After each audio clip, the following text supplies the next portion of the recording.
الو الو. اوكي 1 2. هذا شكله صوت خفيف. اوكي الو. هذا ارفع الفوليوم. الو الو. يو. اوكي اوكي احسن شيء. وايد فيه رافع الجين.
Checking screen quality.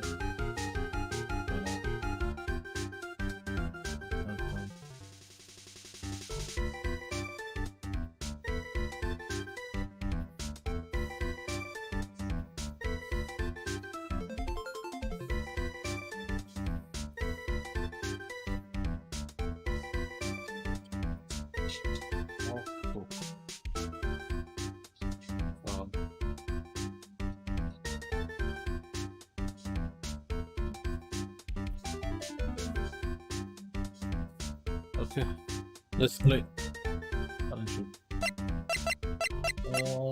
Butts. His name's Butts. Lawrence Dunham. Better known as Larry Butts. Currently training as Elise Dunham Pupil. غير اسمه يعني. Lawrence Dunham. So what are you doing with the last name Dunham? Well, I wanted to start over again with a clean slate. Not a clean slate. You remember, don't you, last time? Oh, this incident. The mask case. After that, I started to realize I didn't like this guy known as Larry Butts. And that's when I came across it. The Book of Destiny. Book of Destiny? Do you mean? The Magic Bottle by Miss Elise Dunham. It's so beautiful, so moving, so gentle. My heart felt cleansed. I was saved. Maybe I should buy a copy for the Magic Bottle. Wow, Larry would make a great book salesman. I really want to get that book now, too. Okay, let's see. Elise Dunham. She's the most wonderful person I've ever met. I'd follow her anywhere. Well, she certainly is a very elegant lady. You see? Here is a photo I took of her in secret. He always chases the woman's, I don't know, like a crazy dude. Wow, that's a beautiful photo. You want a copy, don't you? It's okay, I just happen to have made extra prints. Photo Elise added to the court record. Picture books. Still, it's kind of hard to imagine you as a picture book illustrator. So tell the truth, you must have some kind of ulterior motive, right? أكيد عنده شيء ثاني يحصل شيء يعني. What are you talking about? I don't trust anyone anymore, especially that woman. Talk about a bad case of denial. Still denying. Anyway, can you even draw well enough to make a picture book? Art isn't only about technical skill, you know, it's also about having a pure heart. Okay, and that's why I'm asking you, can you draw well enough to make a whole book?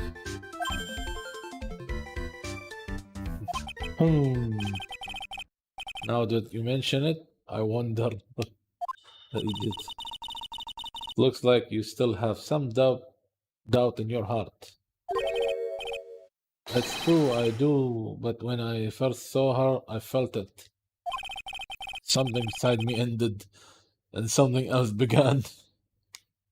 Oh, Larry, sounds like you have fallen in love with Miss Elise Dunham. No, you're wrong. It's not her. It's the other girl. Other girl? Uh-oh, I got a bad feeling about this.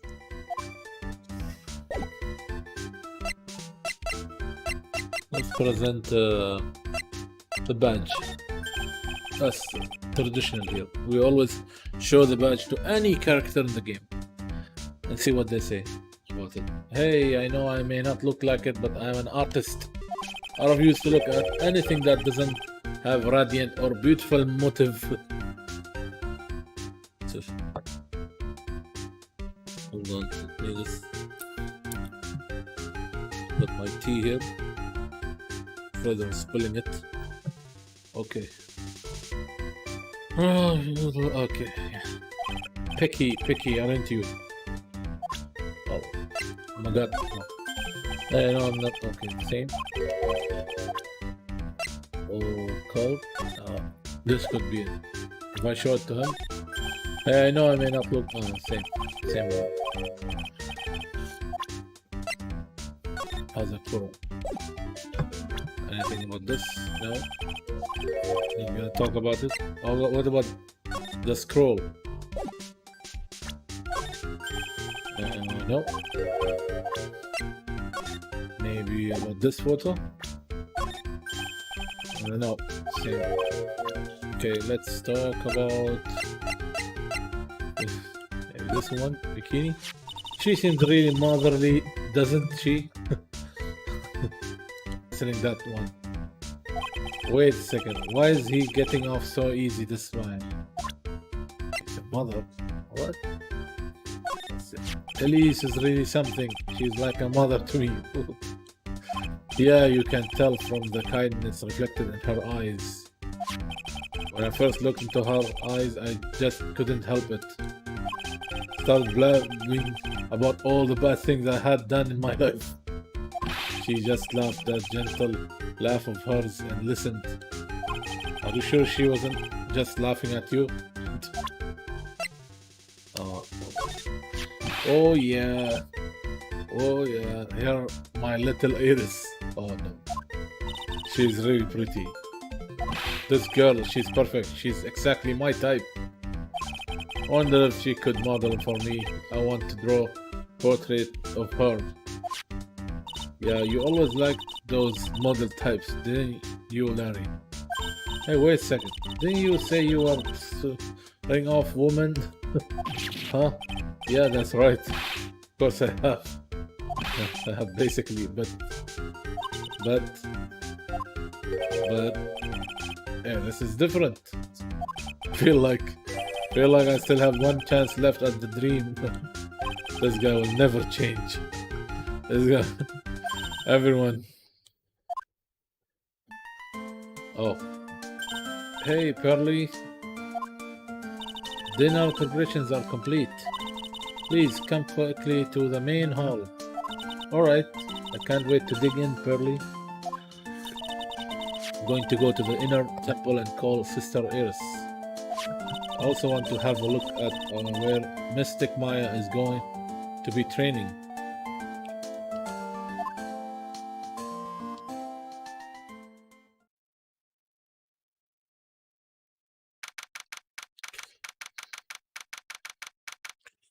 Nothing but the butts. February 7, 7:46 p.m. Hazukara Temple, main hall. So what do we have here? The dinner, right? Dinner time. Boy, am I stuffed. Are you sure it's alright to eat that much before your training? Well, this kind of training is a battle of endurance. Mystic Maya, please don't do anything that might put your health at risk. Ha ha ha ha. No pain, no gain, I guess. I'm still worried about you. Well, let's not dilly-dally, shilly-shally. You must get ready for tonight. Good luck, Maya. Alright, here I go. I'll see you all tomorrow, I guess. Iris, please ring the bell at 10 for lights out, alright? Yes, Sister Bikini. And then after you ring the bell, I want you to come join us at the training hall. I understand, Sister Bikini.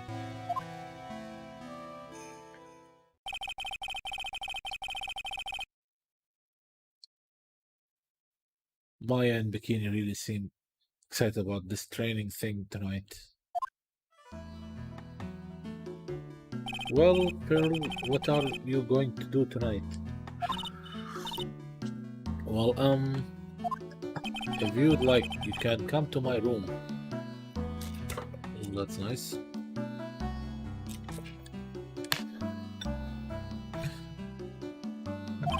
Perhaps we can read some books together. Really? I would love to. I'm not very good at reading. Ha ha ha ha. Well then, would you like to practice reading with me? I would love to. Pearls is absolutely smitten with Miss Dunham.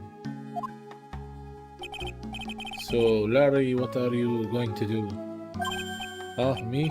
Well, I'm just gonna hang out in my room. I can't stand the cold at all. I totally hear you there, man. Miss Elise, so for example, how do you read this? It says gravely. That's kind of a tough word. Oh, okay.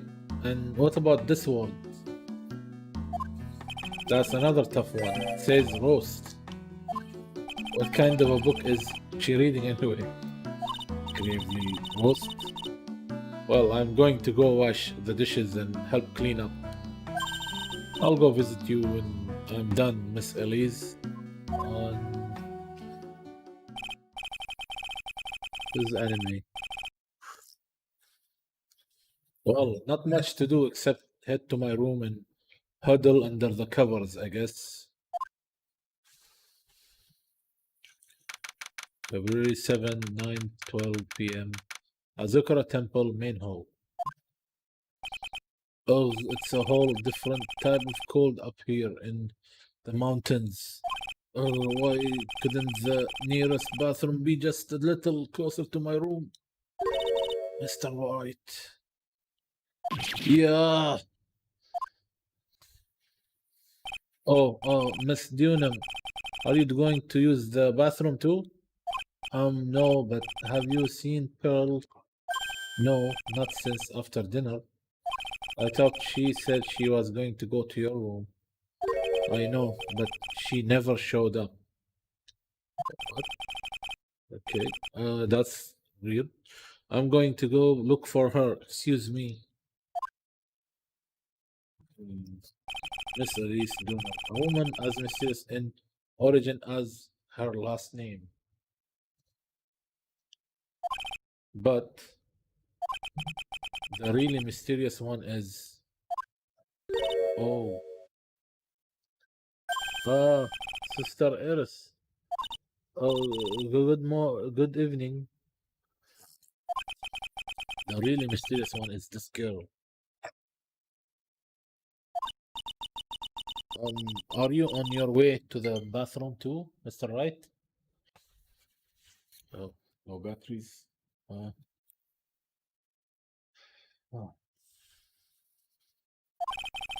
Everyone's going to the bathroom? I can't let this chance pass me by. I should try to talk with her and maybe get some answers. Okay. She moved the white hijab. let's talk about this. Iris. Your sister Iris, right? Yes. Okay, she's blushing and her hair is different color from the other character that if you watched the previous episodes or played them, you'll know what I mean. Yes. So when did you come to Hazukara Temple? I don't remember. Ever since I was a small child, the temple has been my home. So you have never left. Well, I don't have any family left to take care of me. Sister Bikini, I've come to think of her as my real mother, as it were. Oh, I see. But didn't you go to college? Maybe enroll in the Ivy University Literature Department? No, I never had an interest in going to a big university like that. My training is all the education I need. I see. But once in a while, when I get the chance, I make a trip to the nearby town. Can use a computer and a cell phone too. That's not exactly something worth bragging about.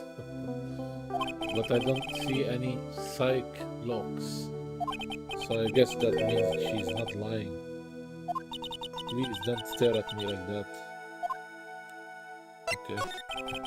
What kind of a place is this anyway? I heard it's for training. It's training to increase your spiritual power, something like that. Oh. Seems awfully crazy to normal people like you. Well, I have to admit, it is a whole different world up here. I'm glad to hear you say that. Huh? Talking with dead people, who does it help anyway?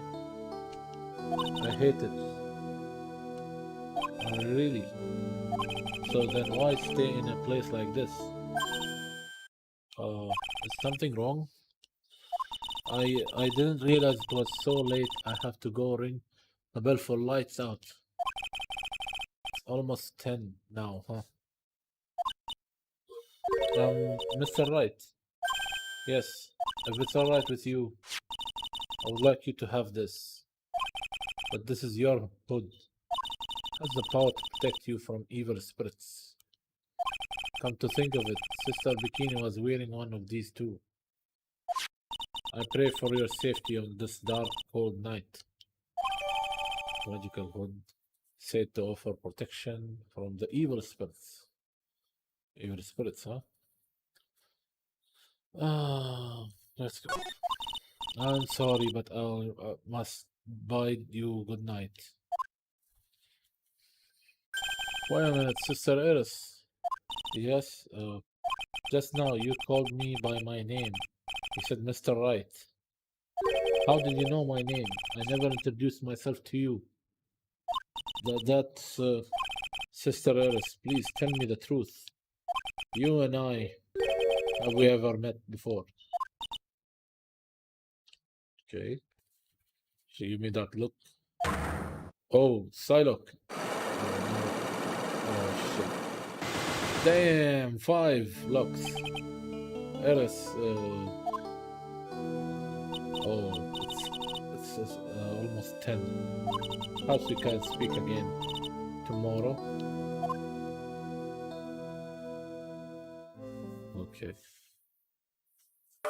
Gong, gong, gong. 3 gongs, okay. So my hunch was correct. She does know me. I will have to try to talk with her again tomorrow. Of course, silent. Triple dots. Wow. Ah, who's screaming? What the? That blood-curdling scream came from the courtyard. God damn. February 7, 11:06 p.m. Hazakura Temple courtyard. That scream. I'm sure it came from around here.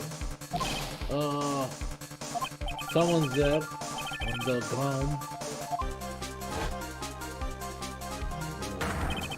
Miss Dunham. Oh shit. Squish. I just stepped on something soft. Hey, don't step on my tummy like that. What are you doing lying there? I was passed out. What do you think? So that blood curdling, yeah. Forget about that. Hurry up and call the police. She's the one screaming like crazy. Is there even a phone in the main hall? No, but we still get reception up here in the balcony. You must have a cell phone on you, right? I didn't bring it with me. Oh, you're useless. I mean, even Eris has a cell phone. We've got no choice. You'll have to use the public phone by Dusky Bridge. Hurry, hurry, hurry. Run as fast as you can. Yes, man. If you don't hurry, Eris will.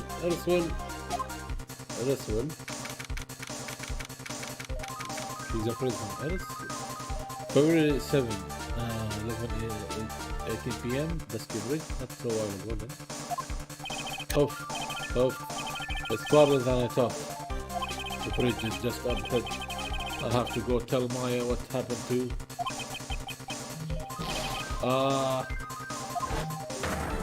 Oh, the bridge is burning. Dusky Bridge is burning down. What the heck happened? What are you doing here? Oh, what is it? Is it me? Don't scare me like that. Larry, I must have had a heart attack. My name isn't Larry, it's Loris. Larry, hurry up and call the police and I'm going to the enough temple. Don't be stupid, the bridge is nothing but a burning wreck right now. Listen to me, there has been a murder here at Hazukara temple. What?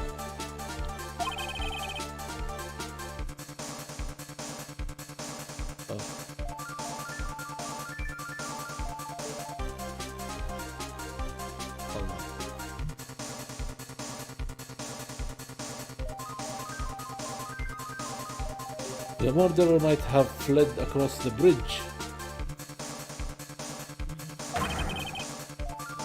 I have to make sure Maya is safe. But please call the police. I've got to go.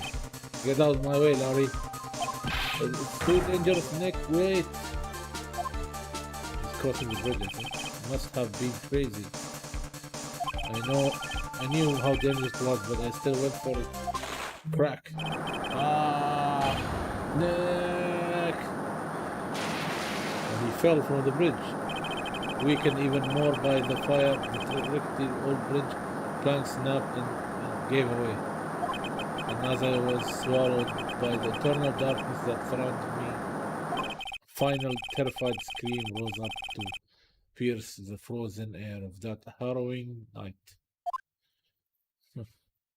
To be continued. Oh, save time.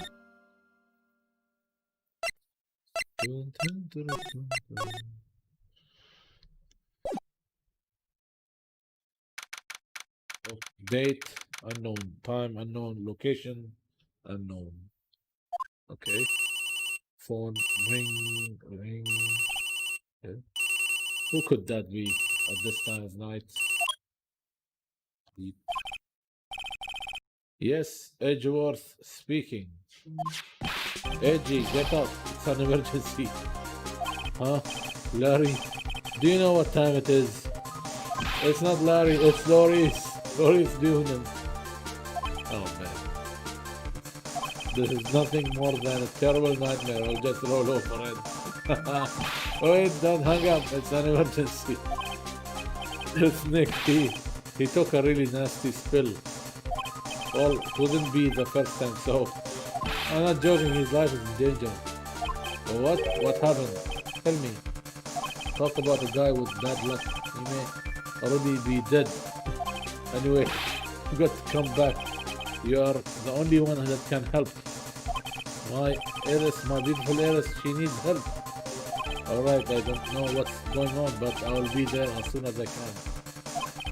I am at the detention center. Please hurry. Beep. It's been 1 year since I left that country. I thought I wouldn't have to see him again for a while. Sounds like it won't be a pretty reunion, as if I expected anything to change.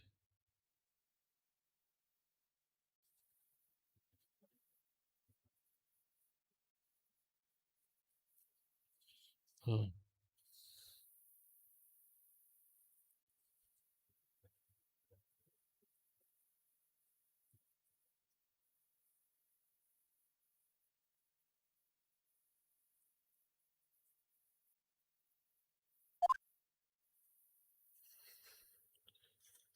February 8th, 2:19 p.m. Detention center visitors room. You're late, AG. What took you so long? No one to hear it. I chartered a private jet to come as quickly as could. A jet? Is that a jet? Or you should have chartered a faster one. Anyway, you just listen. Something happened to Miss Elise and Nick is Moya. Huh? Say something edgy. Before I came here, I stopped by the hospital and paid Wright a visit. I believe I will have a better understanding of the situation than you at this point. The murderer with victim was the picture book author Miss Elise Dunham. She was found by Wright and the head nun. The suspect is the temple's younger nun. Then later, while Wright was crossing the bridge, it broke and he fell into the river. The hospital says that he will need at least 2 days of bed rest. Yes, that's right, you got it. But they arrested her, my sweet little heiress. And here I was convinced he was the one the police had arrested. However, I still don't understand what these 2 items are for. What are you talking about? The things the Wright gave to me when I was leaving his room. This is the first. He said some nonsense about being able to see into people's hearts. Start with this. In the anime, I don't think they mention about Magat method. I don't remember they mentioned that. And the other, he couldn't possibly be asking what. I think he is. Could he? He gave him the badge. I'm begging you, Eris, try starts tomorrow. So looks like I'll play with Edgy one. On this case. With Nick out of the picture, you're all I've got left. You're the one that can represent her. What did you just say? You know, represent, defend. What were you expecting? Why do you think I called you anyway? I'm a prosecutor, Larry. A prosecutor. Do you understand what I'm saying? A prosecutor is a lawyer who... Don't talk to me like a kid. I graduated from junior high. You know? Worry about it. I promise I won't tell. But I mean, I have the paper badge. Had no problem fooling an entire court before. That's an old case. Okay, how could this country's judicial system have fallen to such decay? Please, Edgy. Please, listen to her. Listen to the heiress side of the story. So Wright wasn't joking when he gave me this badge after all. There you go. Thank you for coming. My name is Eris. Edgeworth, Miles Edgeworth. I don't know if I can be of any help, but I will at least hear what you have to say about the murderer.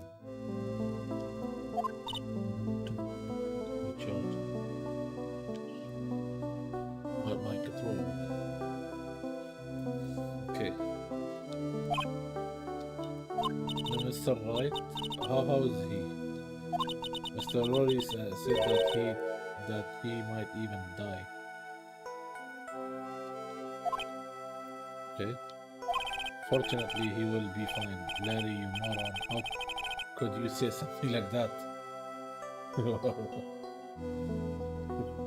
He was badly bruised when he hit the water, but otherwise he is unharmed. Thank goodness. But he's caught some kind of nasty cold. A cold. He's running a high fever and is drifting in and out of consciousness. I must be imagining things. This woman, I feel like I have met her before. I see. Because Edgeworth met this woman before, but other one that looks like her. Now he remembers. Okay, good. Kind of remembers. Okay. Let's show her the attorney badge. Is that an attorney's badge? Yes, this belongs to Wright. Really? I'm actually a prosecutor. Oh, then why do you have a defense attorney badge pinned on your lapel? Well, you see, I borrowed it. Okay, that one. Sorry, I don't leave the temple grounds very often. I don't know very much about the outside world. This, oh, who is the one with this hanging scroll? Well, I don't know the details, but I've heard she's the master of Korean channeling technique. Master, yes, Mystic Misty. She was a great spirit medium. That's what I have heard. So heard that she went missing over 15 years ago. Hello, bro. I'm good. Where have you been? Yesterday you disappeared again. How's everything? Okay, spirit mediums. There is no such thing anyway. Mr. Edgeworth, I know all about them. They are nothing but frauds. She doesn't know anything but about it, of course. But there was a time 17 years ago when I met the master myself. Okay. How about this one? That's called a demon warding hood. I gave that to Mr. Wright last night. He was wearing this when I saw him at the hospital today. It's an important item for protecting acolytes from evil spirits. It's so important, then why did you give it to him? Last night I felt that something terrible was about to happen. I didn't want Mr. Wright to fall into its grips. Well, he wound up falling into something much deeper and colder. I really shouldn't say that out loud, though. Thank you, God, for inner monologue. Okay.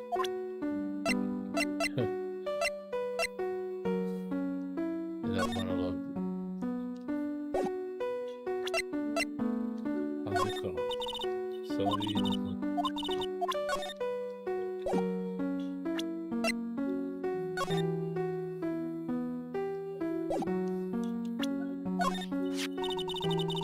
I was against the idea of our temple appearing in that magazine. I was afraid that this terrible tragedy might occur. In that case, why did you allow them to run an article about you? To our sister Bikini, she's actually rather fond of attention, surprisingly so. So, what game do you play now? Still Neo? You're still at Neo 2?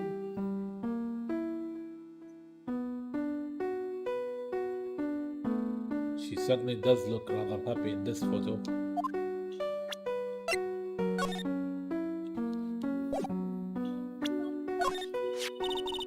That's Mystic Elise Dunham. She's a picture book author, or so I have heard. Halas? No more Neo? Does she come to Hazakara Temple open? Battlefield 4. Okay.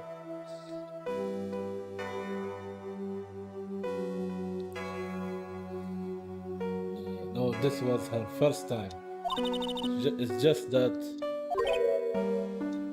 she was a very important visitor. Is that so? Yes, Sister Bikini told me. Be certain not to be offended.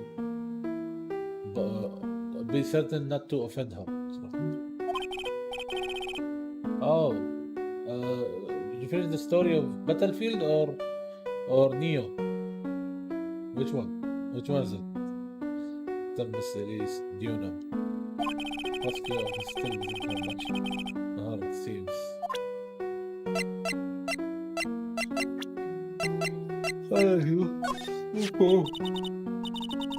Mr. Wright, how bad is his cold? Well, his fever is very high. As a result, he's rather confused. He's worried about Maya, who is still trapped in the inner temple.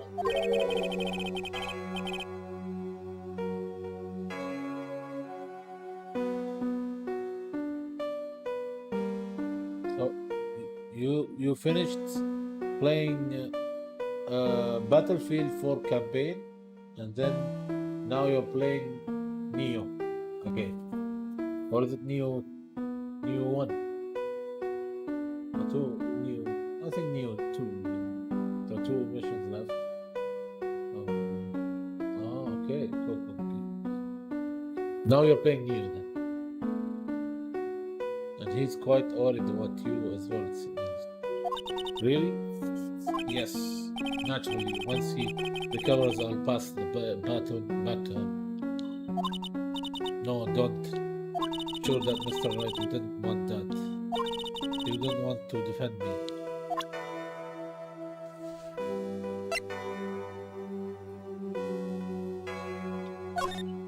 Sorry, I don't leave the temple grounds very often, so I don't know very much about the outside world.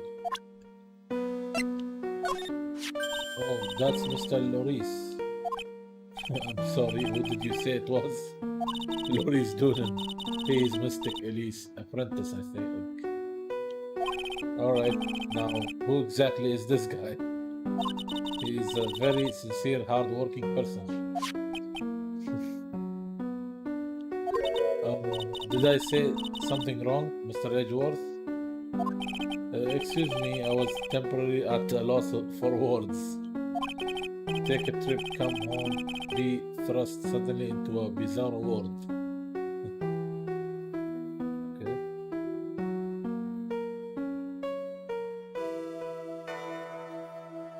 Oh, okay. Extra missions after the game ended, huh? Nice. Well, good luck with those missions, man. Seems tough.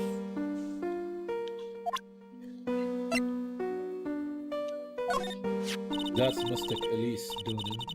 She's a picture book author, or so I've heard. Does she come to Hazukara Temple often? No, this was her first time.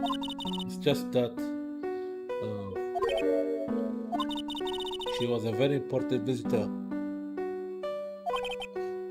Is that so?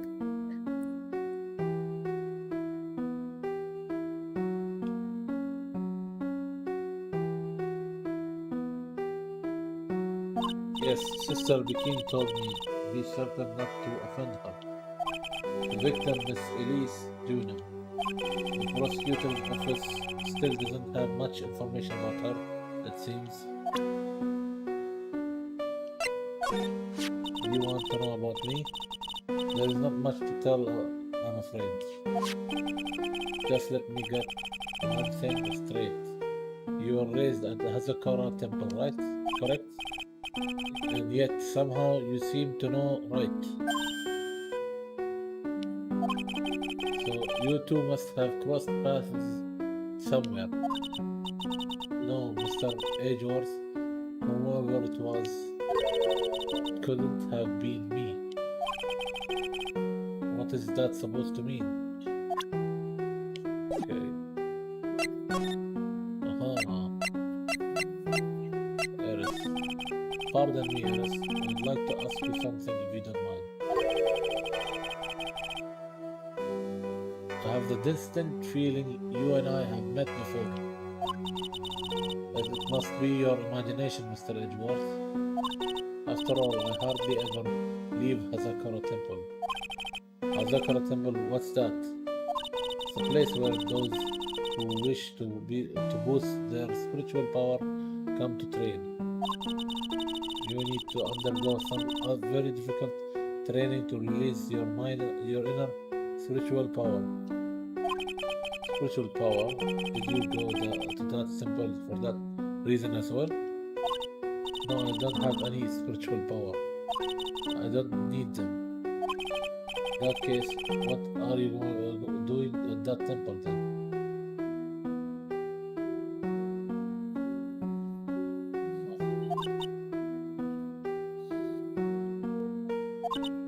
I have committed some sins that I need to pay for. And that's why I'm there, and why I continue to train to purify my soul. Okay. I want to ask you about last night, the night of the crime. Alright.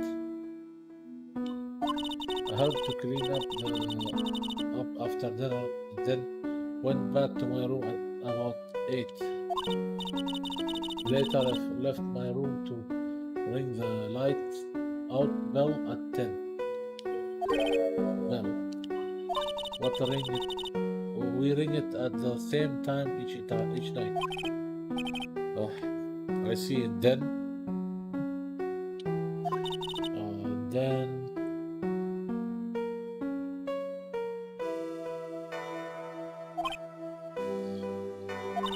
I was told to go to the training hall, but I went back to my room and stayed there. Why didn't you go to the training hall like you were asked to? I was frightened. So I just stayed in my room and meditated until the murder happened. There's more to her story. Just know there is. Maybe I should dig a little deeper. Frightened. You were asked to go to the training hall on the night of the murder. Yes. However, you didn't go because you say you were frightened. What exactly were you so frightened of? Again? Silence. Two only. What in the world? Of course, Edgeworth is first time he's seeing this, so I never believe on those supernatural stuff. So this is a surprise to him. What in the world? Is there something wrong? I'm sorry, it's nothing. Looks like she's not aware of them herself. These must be what Wright was talking about. The psychologs. I believe he said that I need to present this Magatma item to do something.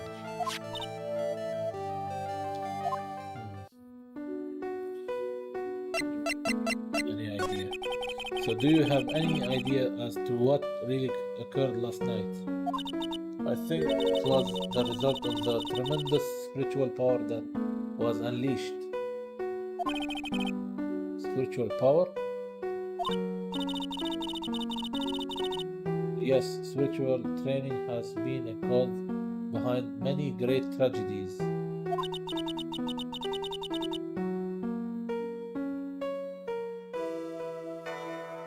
This incident was just another example. Harrison, sorry, but I can't accept that. I'm a man of science. I don't believe in spiritual power. Yes, I understand. Most people don't. And I am certain that the thing that killed the victim was a human. So please answer me this simple question. Were you the one who killed Elise Dunham? No. I am not the one who took her life. Those Psylocke things aren't appearing. Suppose that means I can believe that she's not lying. Huh. What's wrong? Can't believe what I'm thinking. And here I just finished saying that I don't believe in spiritual power. It appears that about all that you can tell me. Thank you very much for listening to my story. I visited Wright at the hospital before coming here. He asked me to take care of you. Me? Yes, at the trial tomorrow. He asked me to defend you. If Mr. Wright has that much faith in you, Mr. Edgeworth, then I will gladly entrust my fate to your capable hands. Before that, I have one question. Yes. Do you know Wright? Why would you ask that? Whenever you came up in our conversation, he would begin to act a little strange. Mr. Edgeworth, what is Mr. Wright to you? He's a very dear and indispensable friend. It was 5 years ago. That's when I deceived him. You deceived him? I heard that he was in a lot of pain afterwards because of what happened.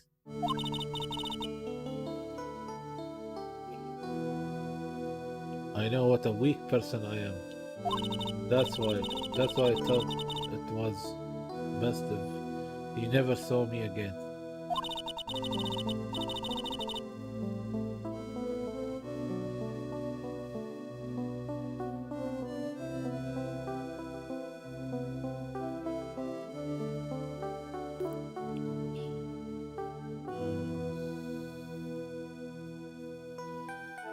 I wanted him to just forget about me without learning the truth.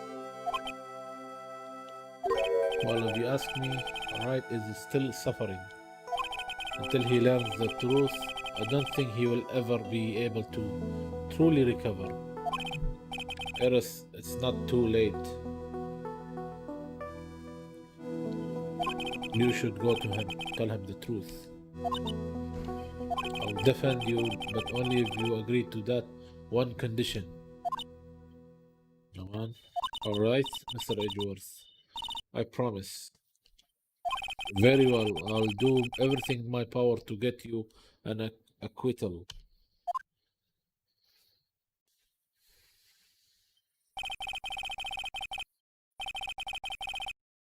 That's enough information gathering for now. I should head to the crime scene. Okay.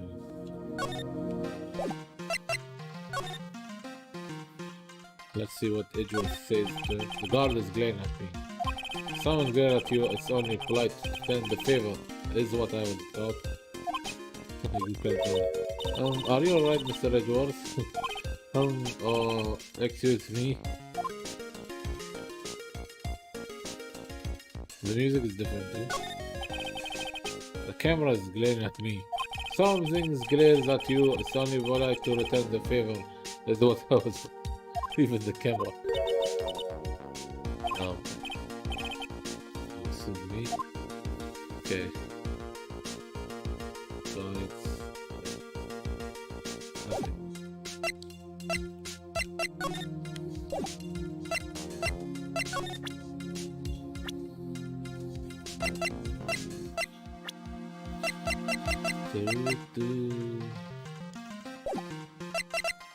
Let's just save.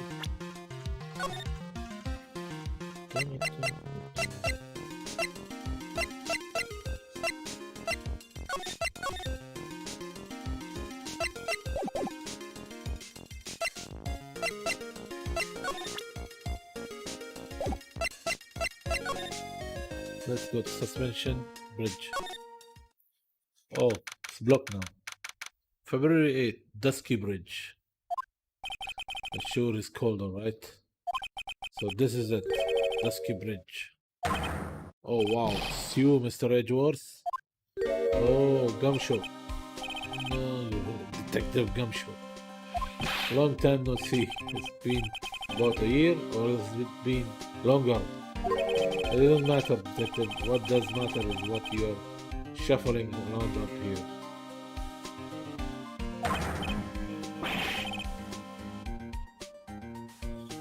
Oh, ouch, and there is that sharp left jab. Well, I'm happy to see you anyway, Mr. Edgeworth. Let me guess, you were transferred by HR to the local precinct. Wide decision, the vast amount of nothing up here should be quite easy to guard. Heard you were back in the country and arranged to come all the way out here. Everybody was real nice. They even let me take charge of the investigations. Gumshoe did like gum on your show. He's impossible to get rid of. That's the name. I'm supposed to report on the details of the crime scene, sir. Anyway, here I am, Detective Dick Gumshoe, reporting for duty. Great. Thank you, Detective. Thought Prosecutor Godot was gonna get here before me.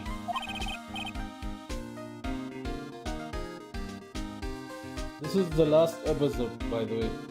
This is episode 5, and from the third game. So this is the last case, and I'm done with the trilogy. Yeah.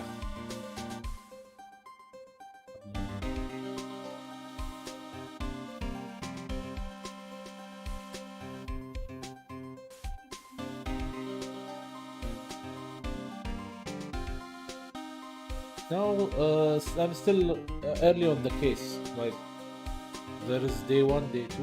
I think this is day 2 now. I think, but still there is trial 1, trial 2, so it will take time. Episode 5 is not short. Each episode is not short. It takes time. There are many rounds. That guy is a real mystery, I tell you. Prosecutor Godot. Okay.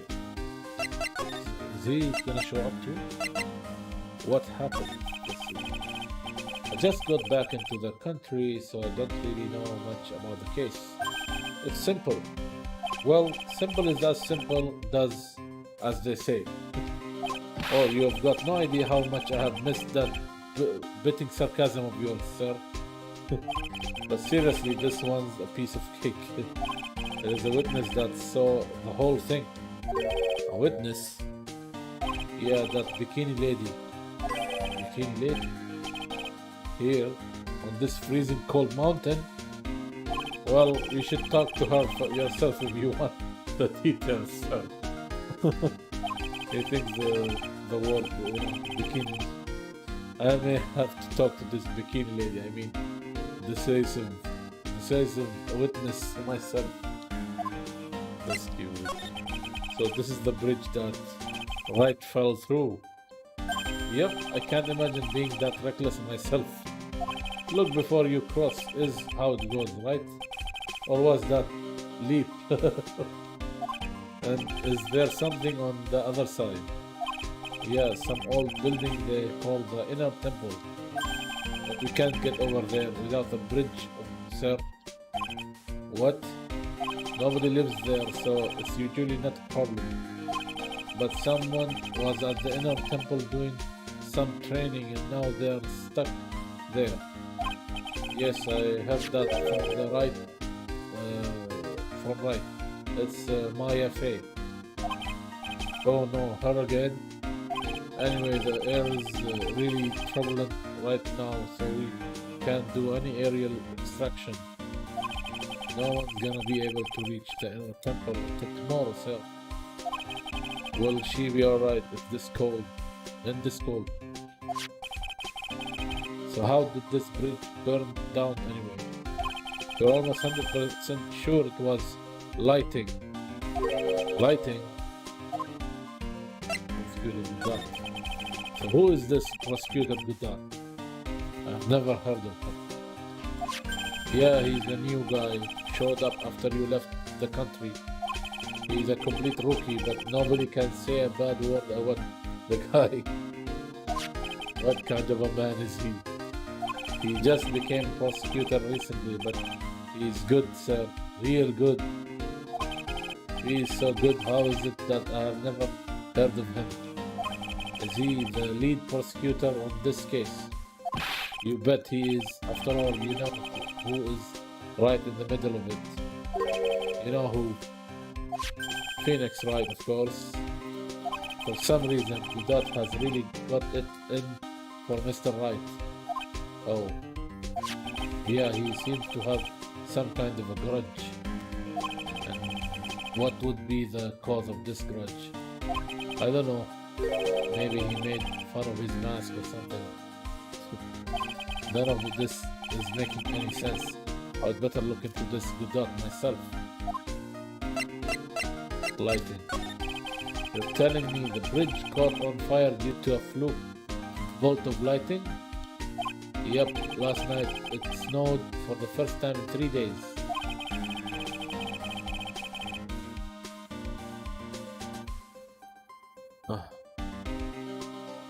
little unusual for lightning to occur during a snowfall like that. But according to the weather data, lightning definitely struck. Weather data. I see. This is a very detailed weather report. Almost too detailed. It even has the exact time that the lightning struck the bridge. Oh, that we got that information from the witness testimony. Someone's actually saw the lightning hit the bridge. Who is this witness? Okay, sorry, I'll go ask one of the local cops later, sir. Let me say so.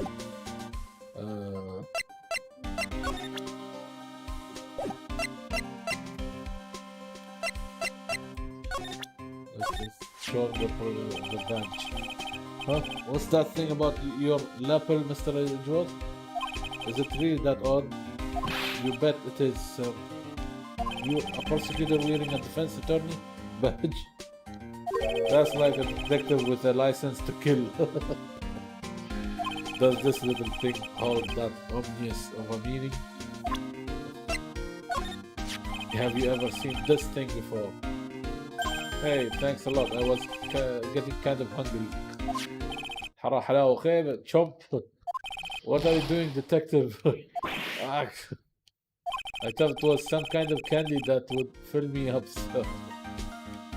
Lately, I've been feeling so hungry all the time. Maybe his salary has been cut just a little too much. Look, I'm just your everyday simple detective. Don't ask me such wrong, tough questions, okay? That's not something to be proud of, detective. Look, I'm okay, sick.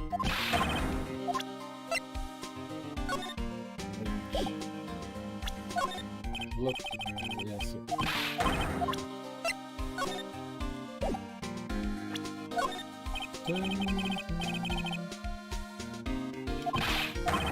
Just keep shoving him some items and see what he says. There's a lot of we don't know about this victim.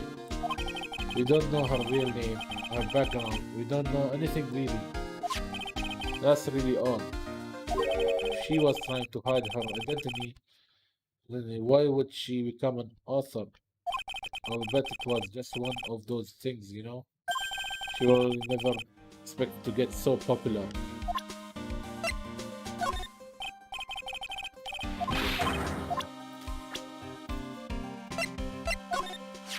Whenever some things happen, this guy always shows up like he hasn't got a care. In fact, you know what? Every time he shows up, I always wonder the same thing. Maybe somehow he's actually the cause of all these incidents.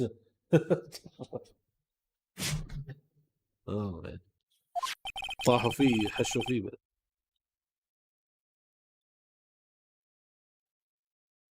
I wonder if Gumshoe has realized it yet. But you could say the same thing about him.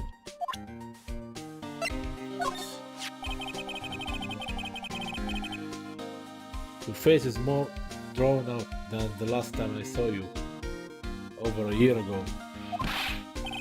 Really? I thought so. No, wait. It's not so much drawn out, as weary and tired, or maybe just plain old thin.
not so much. Right, we did this. I thought that too, sir. My salary has been kind of on the low end. So yeah, my food options have been kind of non-existent. Off-brand chicken soup, off-brand spaghetti, off-brand bread, that sort of stuff. I thought you were really into instant noodles last year. I got really sick of the stuff after a while, sir. But he's supposed to be Miss Ellie's Dunham's apprentice or something. I see. Yeah, he drew a nice portrait of me. That's nice. But he made me pay him 50 cents for it. I'm sorry about that. Okay. You don't seem very interested in him, Mr. Edgeworth. I really don't want to talk about him, that's why.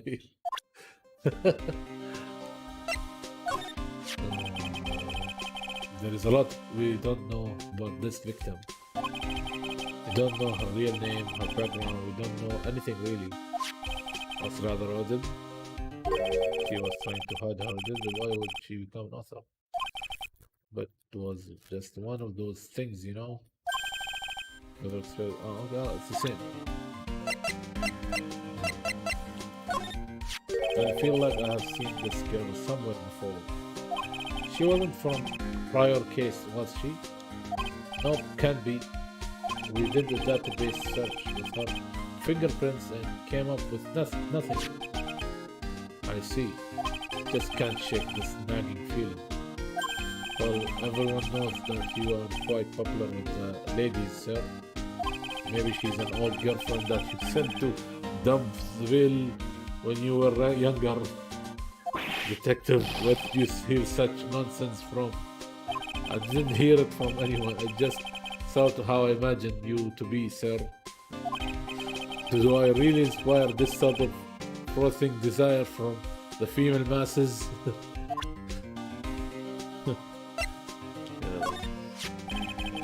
I usually hear about promising young prosecutor candidates while they're still in school, but I've never seen or heard of this person. I gotta admit, he's buzzing, alright? He just appeared one day, big mug of steaming coffee, his hand. He sounds like an interesting man. Yeah, the whole prosecutor's office is really to double espresso macchiatos lately. Okay, don't talk now. I'm down here.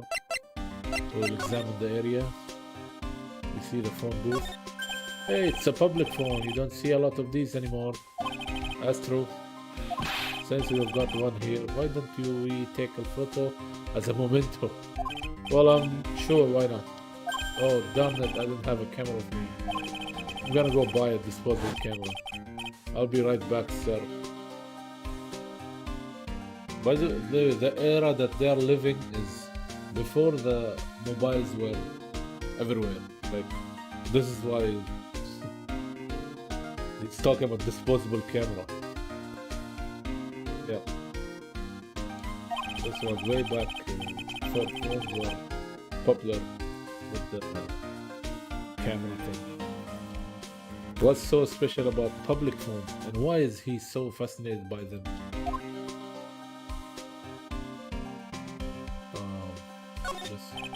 Some letters are widely engraved into a roughly cut boulder.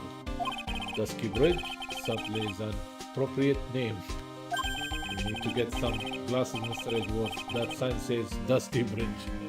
This is the second character that reads it, Dusty Bridge.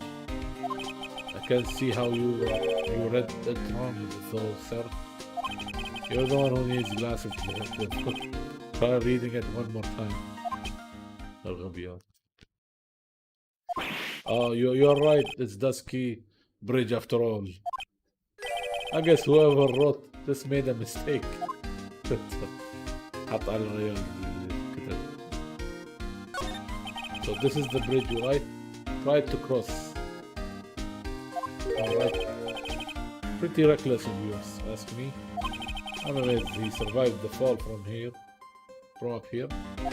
Yeah, he's one lucky guy, sir.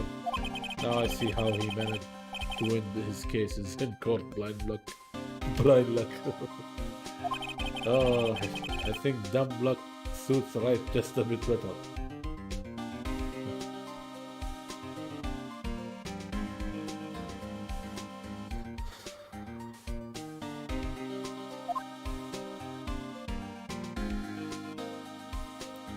Let's read this one. There's a little shack down that we call Heavenly Hall. A shack. It's like a rundown doghouse for losers that can't bear the freezing drafts of wind. Kind of reminds me of my apartment, sir. The name Heavenly Hall makes it sound like a palace. Giving a hovel a great name is a crime itself. I would call it false advertising. By the way, the name of my apartment complex is Compton Castles. That's not such a great name if you ask me. Well, it's not such a great apartment either, Phil. Okay. Anything else here? What about the bush here? No. The bridge far away there. Oh, it looks like a pretty good distance to that far cliff. Yeah, it's gonna be around 100 yards or so. Detective, that's not even close to 100 yards. Well, I gotta admit I'm not very good at judging distances. It's about 20 yards or so, and impossible to cross without a bridge, it seems.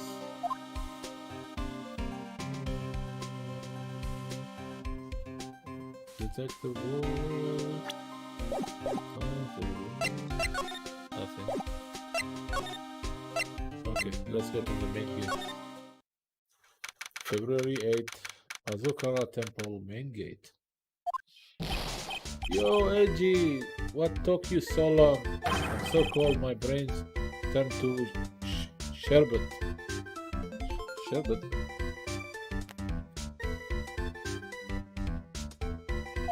I knew it was a mistake to race back to this country. What do you mean? Wright is going to be fine, and the case itself isn't anything unusual. And I find myself taking a request to defend a woman accused of murder. Hey, wait a sec. Hold it. Objection. Hold it. Objection. What's going on here, Mr. Edgeworth? It's hard to explain, but one thing led to another, and what kind of damn excuse is that? And you call yourself a defense attorney? Prosecutor Edgeworth is a prosecutor, and that's why he's a prosecutor Edgeworth. Prosecutor Edgeworth. Defense attorney just sounds plain old weird, pal.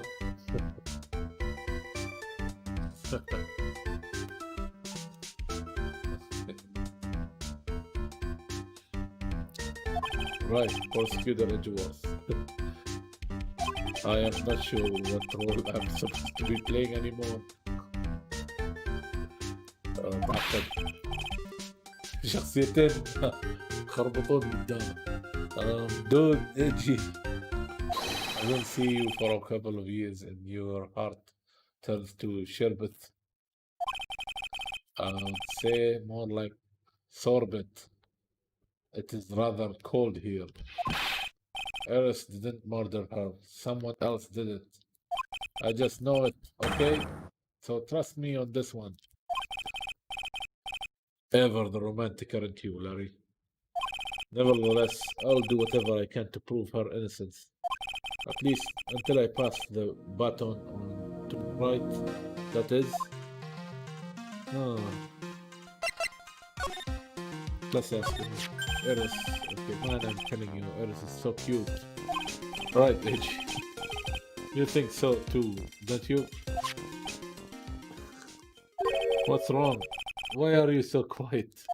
To put it simply, your comment has me highly concerned. Could it be that the reason you think she's innocent? Come on, a girl that cute can't possibly be a murderer. I was right after all. I should never have come back. No, Don't worry, I see things for how they are. I really are this time honest. H. If I had a penny for every time he said that, it's just that, well, Eris is a delicate flower. You can't force things too much, you know? Know what I mean? I have no idea what you're talking about, Barry. Or forget it, I didn't say anything. Flower. The night of the crime. Larry, where are you and what were you doing on the night of the crime? Larry, what? Don't tell me you think I might have done it? What? Get lost, go back on your chartered jet and get out of my sight, you creep. And I hope your plane crashes and you die. Tackle. Ask you just one more time. On the night of murder, where were you and what were you doing? Oh, Tribulations. Oh, 3 psychologs. As I suspected, psychologs. I'm sorry, man. You know me. I just don't remember. My short-term memory is a wreck, dude.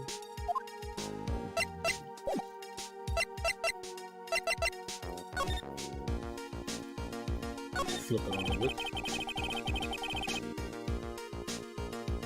I suppose this type of thing is necessary up here in the mountains. Say, this just gave me a great idea. Something tells me he's going to tell me what's on his mind, whether I like it or not. I've got an idea for a brand new invention, might even make me rich. Invention? Yeah, a car that can travel on snow. I'll call it a snow car. What do you think, sir? Would you go for a ride on something like that? Only after you take the first 1,000 test rides.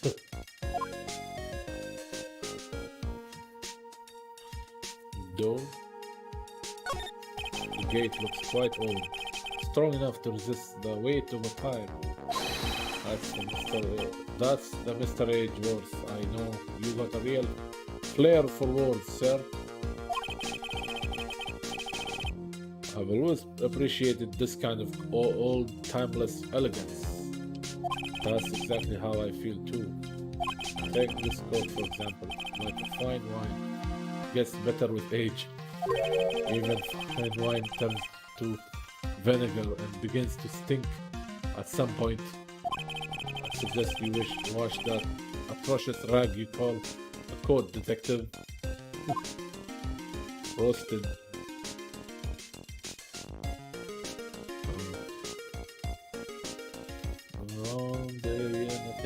Oh, the bell, yeah. Let's check the bell.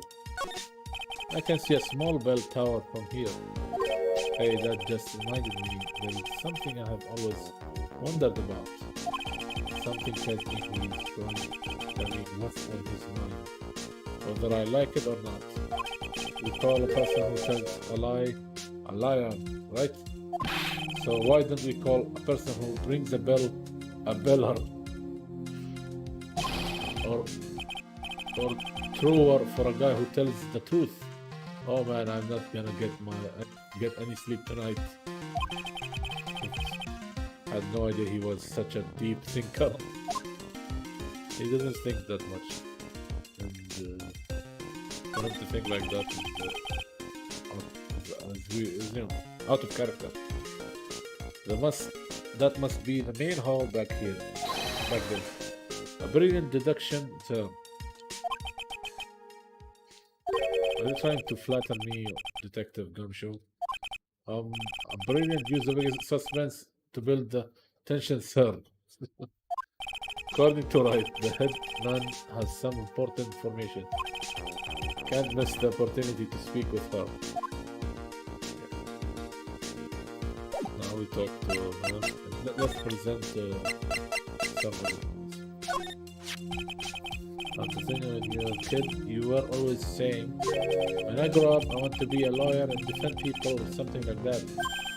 Oh, that was a long time ago.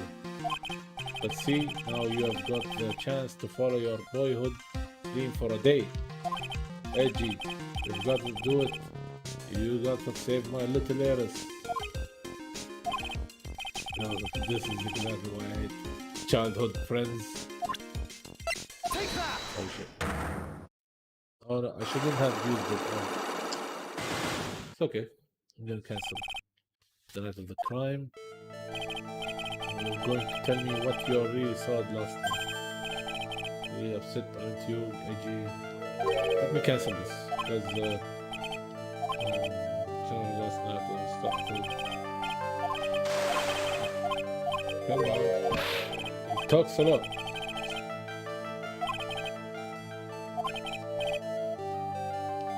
Come on. Uh-huh. That's it. I don't think I have the evidence to fight him now. Let me show other things. Hey, I know I may not look like it, but I'm an artist. I refuse to look at anything that doesn't have any art. That's the world.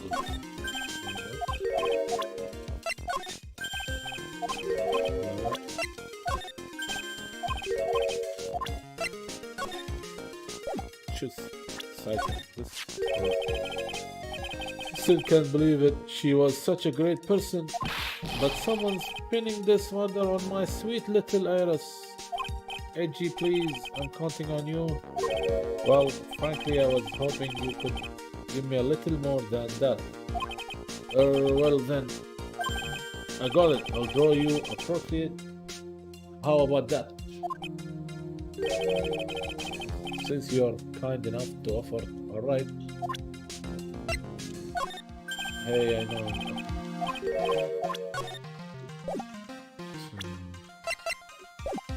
Let's go to here, yes.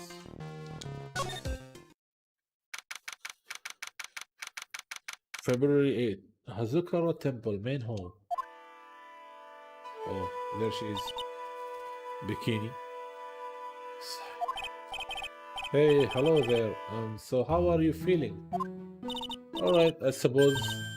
Who's this? Hi, my name is Miles Edgeworth. My. A handsome boy such as yourself is always welcome. Sorry. If circumstances weren't so tragic, I might just... Please don't call me boy. I'm sorry to trouble you. But I'm looking for a woman in a bikini. Well, you have found her. Now, what can I do for you? Oh man. I'm sorry, but I don't see any bikinis. If you ask nicely, I might give you a peek, big boy. Oh, Mr. Edgeworth. This is the headman, Sister Bikini. She's the witness. Oh shit. Why didn't you tell me that earlier? This is exactly why your salary keeps on getting cut. My stomach is already growling in protest. So, what's the latest about my beloved heiress? Well, first, I want to hear what you know. Tell me what you know. The night of the crime. First, I'd like to ask you about last night. Well, last night, we had an acolyte here for training. After dinner, the two of us went to the training hall in the inner temple. She must be talking about the Maya. Approximately what time was that? I suppose it was about 9 when we left here. Training lasts all night long. It's extremely exhausting. The channeling dojo head nun must be in attendance at all times to keep watch. Wow, you're right. That does sound exhausting. Detective, this is no time for flattery. Sorry. Sometime around 11, we witnessed the incident in the courtyard. But your duty was in the inner temple. Why did you come back here? The way you're staring at me, I'm starting to get goosebumps. Ha ha ha ha. Oh, oh, oh. So I'm starting to get goosebumps myself, but for a decidedly different reason. Oh, you get the chills pretty easy, don't you, Mr. Edgeworth? You say. Alright then, I'd like you to tell me exactly what you saw in the courtyard. Must have been past 11. No, I can't say it. It's too much for my poor heart. Hey, calm down, lady. Let go of my tie. Okay. I saw two people. One of them was lying on the ground. The other one was stabbing her from the back with a sword. Did you see this criminal with your own eyes? I didn't believe what I was seeing, but it was Eris. Thomas, you did it. That's it, the case is over. You must have been quite shocked. Of course she was. Try putting yourself in her shoes. It'd be like if you were stabbing Mr. Wright smack in the middle of the courtroom. But I happened to witness it from the witness stand. I would be pretty shocked too. I know it sounds insane. That's what I saw. When I finally realized what I was seeing, I screamed and then I passed out. Fortunately for us, her testimony seems to be pretty solid. However, the idea of Eris doing such a foul act seems unnatural. Unnatural?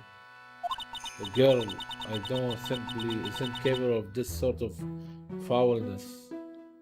I wonder what she means by that. Why return? As the headman, it's your duty to stay with the acolyte at all times, right? At all times, correct? Yes, that's correct.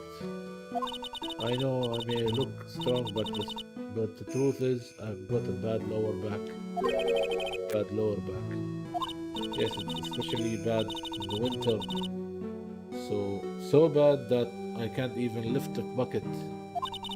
Do you remember how cold it was last night? My bad back felt as stiff as frozen glass. Just wanted to take a nice hot bath to ease my aching back. That's why I returned to the main hall. So you left the disciple all alone. Don't be ridiculous. I would never do that. That's why I ordered Iris to the inner temple after she had rung the bell for lights out. Yes, but she never went to the inner temple, did she? So did this head nun actually see Iris there? I think I would better try to get some more details. The acolyte. So who is this acolyte that was to train at the inner temple? Her name is Maya Fey. I treated her very badly, I am ashamed to say. And after she went through the trouble of signing up for the special course, it's a training session where you sit on the block of spirit. You sit on a block of spirit ice and chant 3,000 times. You don't mean to tell me she is still doing that over at the inner temple, do you? No, of course not. You don't have to worry about that one little bit. Last night we still hadn't started the training session, sir. Well, that's good to hear. Oh dear, there is one thing I forgot to tell you. Uh-oh, I don't think I like the sound of this. Do you know that small girl? I believe she is Mystic Maya's little sister. Maya has a little sister? Oh, you mean Little Pearl. That's Maya Faye's cousin. Little Pearl. thought she was going to visit Mystic Elise after we finished with the dinner cleanup. But I haven't seen her at all since late last night. She's nowhere to be found. You mean she was with the victim? It's all the fault of my stupid, creaky old back. A little girl who was with the victim on this night of the murder is me. As they say, the plot thickens. Okay, she doesn't have locks. If I show her some stuff, maybe something will come up. What this here? Let me see. Well, as you may know, in order to see reality for what it truly is, we strive to break our attachments to much of the transient materials realm. Guess you could call me an immaterial girl. I guess she lives in an immaterial world. How Mr. Edgeworth.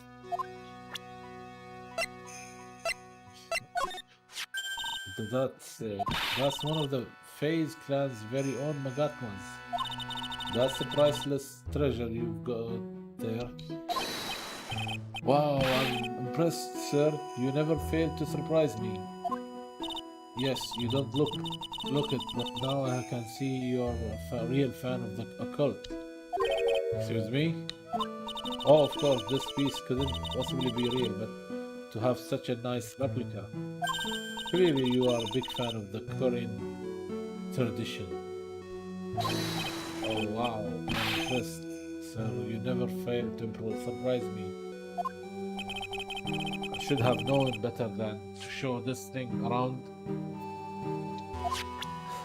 My idle cat.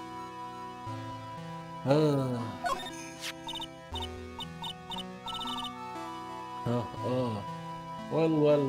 Look what you have found. Okay, that's the master of the Korean channeling technique, Misty Faye.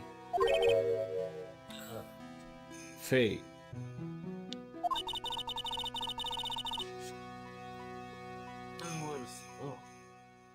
It's been nearly 20 years since Misty's disappearance. Apparently, she intended to pass on the master title to her daughter. Who's this daughter? Well, I myself am part of a branch family of the Fake Clan.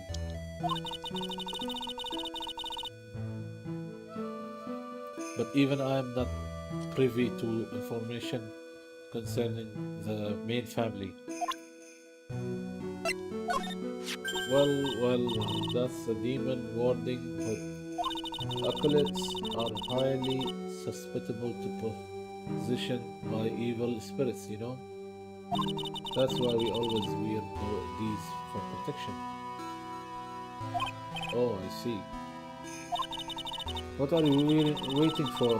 You won't get any protection just by holding it, you know? Put it on already. No, I can't. I was just... Ha ha ha. It's like it was made just for you, Mr. Edgeworth. What do you mean by that, detective? I want to see the picture. How he looks. Maybe a fan art? It looks like absolutely marvelous. You've just got to keep it on for a while. Is this some sort of a divine retribution? The ridge is broken. What this here? Oh, this here. Well, as you may know, in order to see reality for what it truly is. Oh, okay, it's here. Let's show you.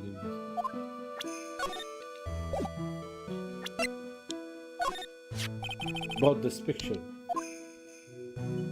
Well, look at that. I look pretty so okay. Okay, don't you think?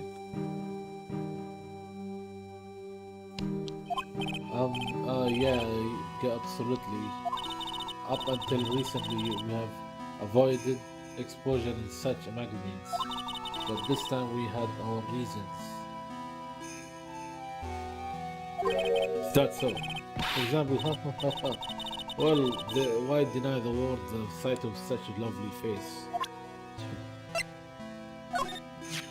Oh, how could such a terrible thing have happened? It's all my fault. Well, come on, lady. I don't think you need to take all that. What do you know anyway? Ouch, you're scary. Wait, that stupid 5 o'clock shadow and that stupid old coat of yours. It's too bad that you weren't the one that disappeared. Why does she have to take it all out on me? Her anger does seem a little manufactured. Okay, في شيء وين this here? No, that's it.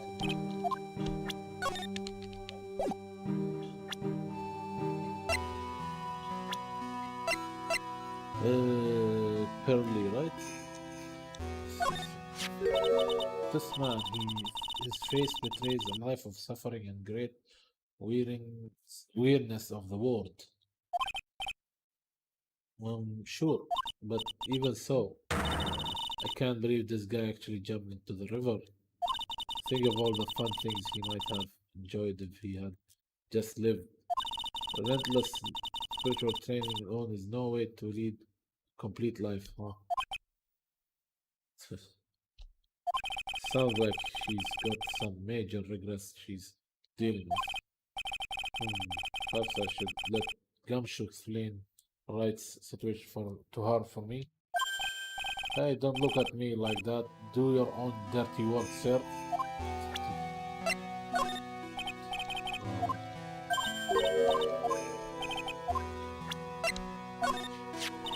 This Mystic Elise apprentice, is it not? I think he might have a bit of a crush on me, sweet boy, at any rate. Huh? Oh, I don't blame him.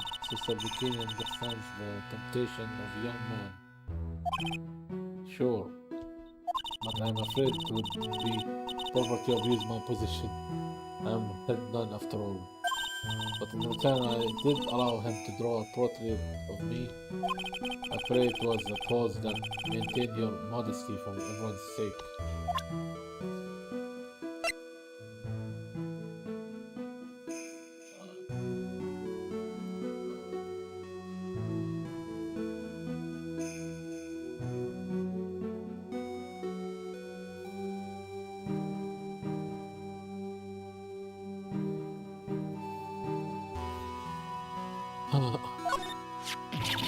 Oh, how could such a terrible thing have happened?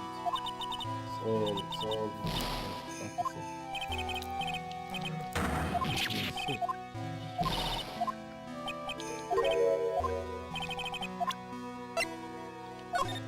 You said you went with Maya to train her in the temple last night. Did you happen to see Eris while you were there? I saw her, told her to meet us after ringing the bell for...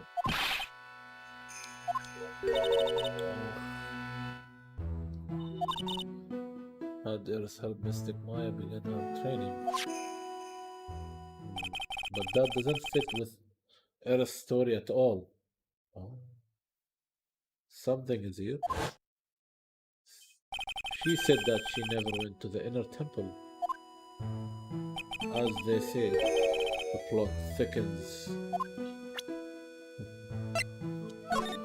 About this.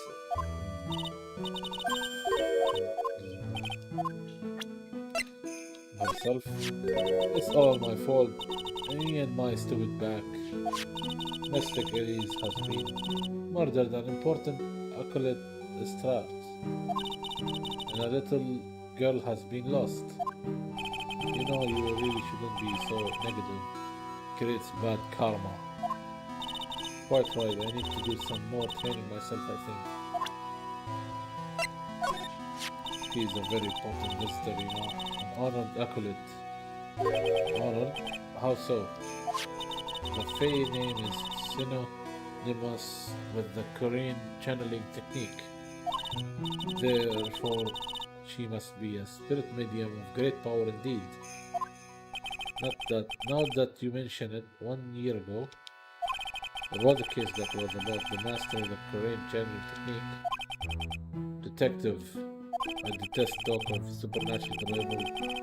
I suppose now you will say she has midi coloring. Ho ho ho. So it gives you the creeps. Oh, Mr. Edgeworth. That's got nothing to do with it.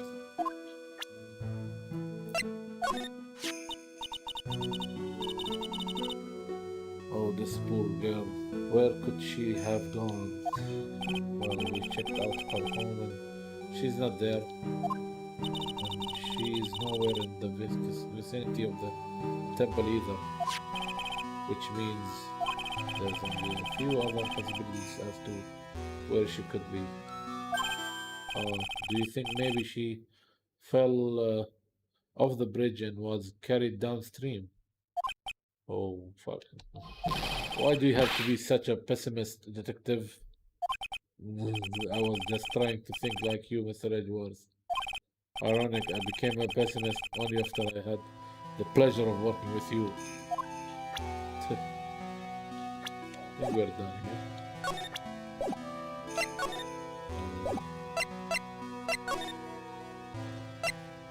Okay, manager. Let me just examine the area. Let's see this. That thing should cast a strong presence over the whole room. This is the lesser Magatma. It's a precious heirloom containing a great many souls. This is lesser. What is the greater one like? The greater Magatma is displayed in the main room of Fey Manor. It was supposed to be shown at the treasures of Korean exhibit. It was so large that they couldn't bring it through the doors. Okay, there is a bigger size.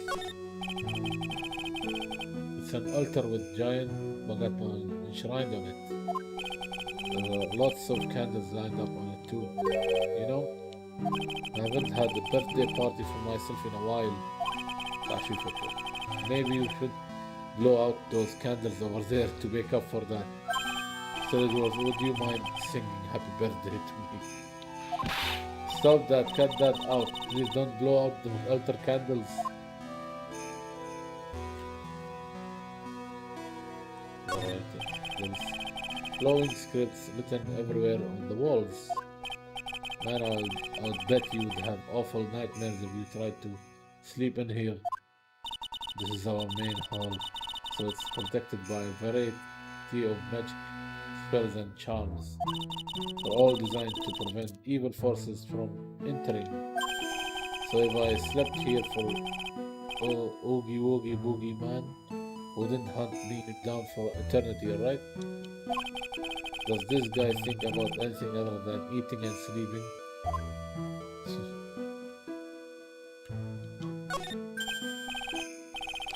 Oh, it's a warm cat box, but where are all the cats? It's called the hibachi. It's for heating the room. Oh, look at all these ancient straw frisbees. Those are type of zabton cushions called inza. Why are you giving me such a hard time? Mr. Edgeworth, why? Because learning something new might actually be a good thing for you, detective. Okay. None for you. شيطاني. Dun, dun, dun, dun, dun.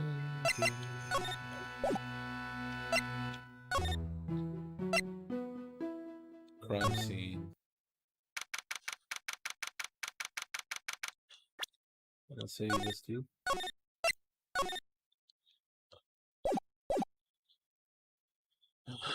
1 second, BRB.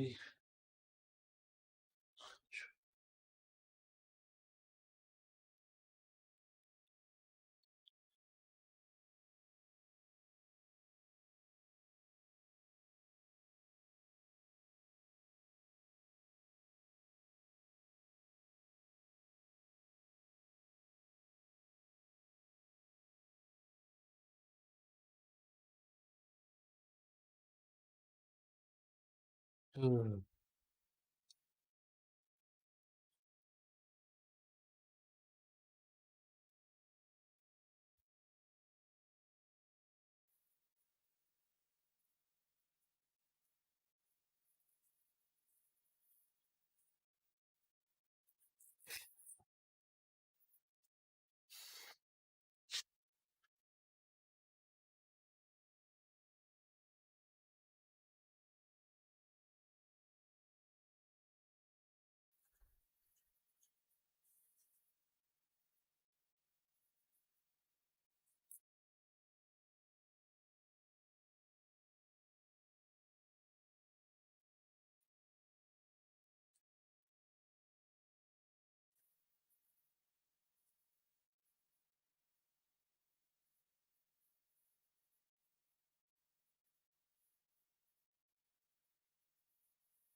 Back. Back. Okay. Charge my phone. Okay, let's continue. February 8th, Hazukara Temple Courtyard. Place of the murder. And this is where the murder took place, sir. Other than removing the body, we left everything else untouched. Thanks, detective. I'll just have a look around. Looks like the police are still investigating. Oh yeah, by the way, I thought I would better ask just to be sure. Are you really gonna defend that non-heiress at the trial tomorrow? Yes, I will. I gave her my word, and now I must follow through with my commitment. Well, in that case, I've got to be careful. Gotta make sure I don't leak the prosecution whole investigations. Don't worry about it, detective. Just keep your mouth closed, and I think most of it will flow out on its own. You got it, sir. We'll make sure it flows out like water from a tap. Yes, you do that, detective. Just how much as your running spout leaked over the years.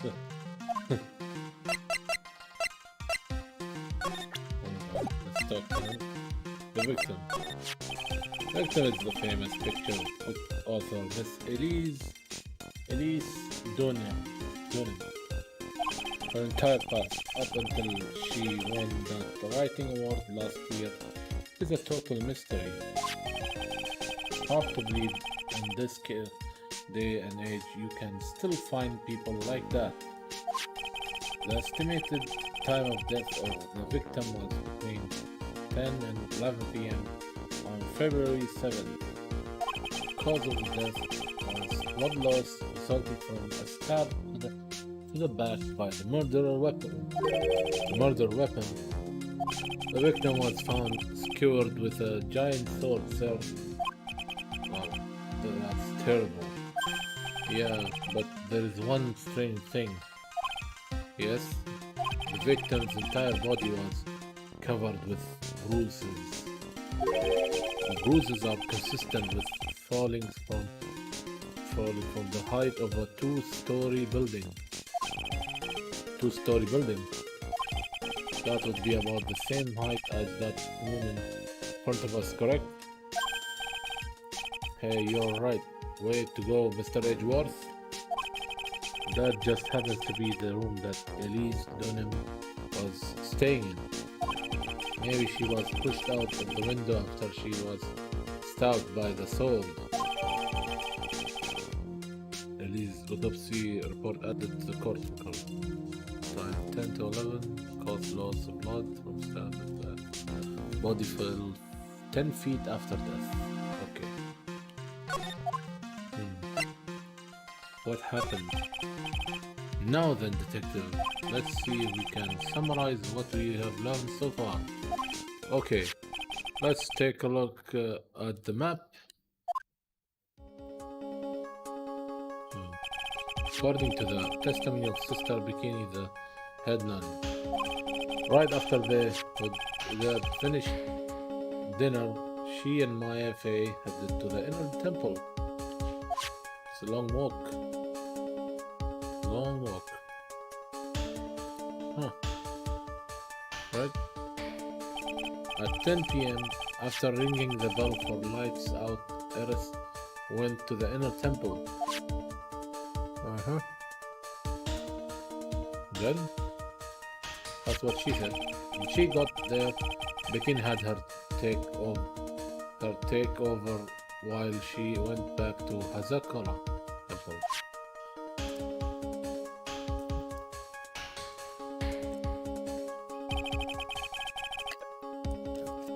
After taking a hot bath to soothe her back,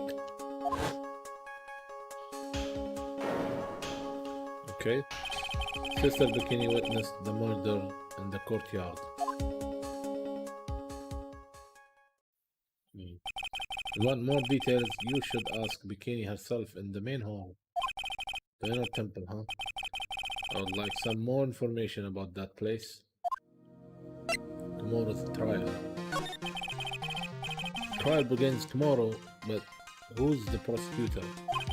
I'm really pretty sure it's the Goddard guy, but nobody can get a hold of him, so they're looking for a replacement. What do you mean? It's really weird, all of a sudden no one can reach him. That's weird. I wonder if the rumors are true. Maybe since Mr. Wright caught a cold and won't be defending, he just lost interest. Huh.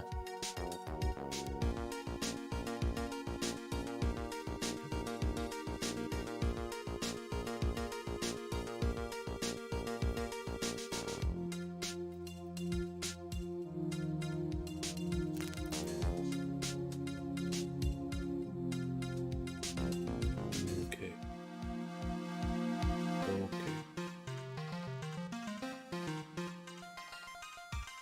Maybe since Mr. Wright caught cold and won't be.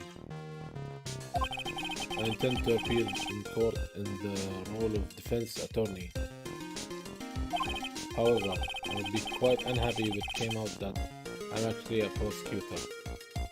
Okay. Yeah, I can see why. I'm not the one you have to worry about. I think the real problem is gonna be that judge. Yes, he certainly would remember my face even after such a long absence. That's why I requested that another judge preside over the trial tomorrow. We've only met each other once. There is a good chance he won't remember me at all. Yeah, but what about the prosecutor? Everyone in the prosecutor's office must know you. Wouldn't it be a problem if someone there made a big stink, sir? There's no need to worry. Pull a few strings and I arrange for a prosecutor of my own choosing. Wow, Mr. Edgeworth. I had no idea you had such a powerful string to pull. What is this inner temple that Maya was supposedly training at? According to Bikini, it's an old building they use for training the acolytes. It's on the other side of the dusky bridge that burned down. Is there anything else on the other side of that bridge besides the inner temple? Nope, not a thing. Nothing, huh? The other side is surrounded by cliffs on all sides. In a way, it's kinda like a little island out there. So the only thing there is the inner temple.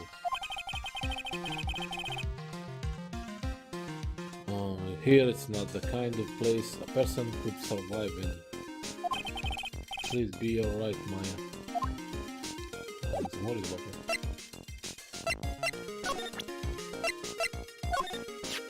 Oh, what that thing doing with your left arm thing.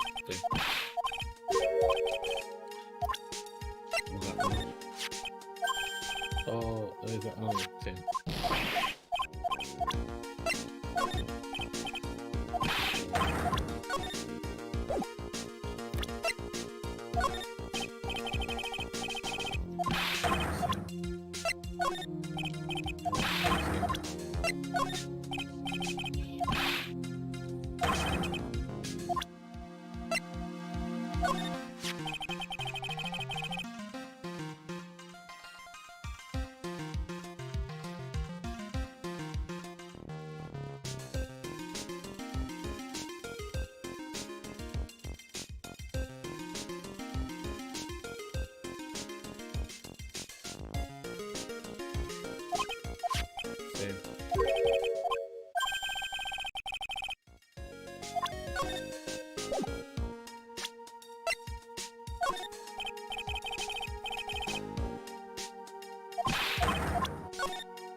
This guy doesn't know shit.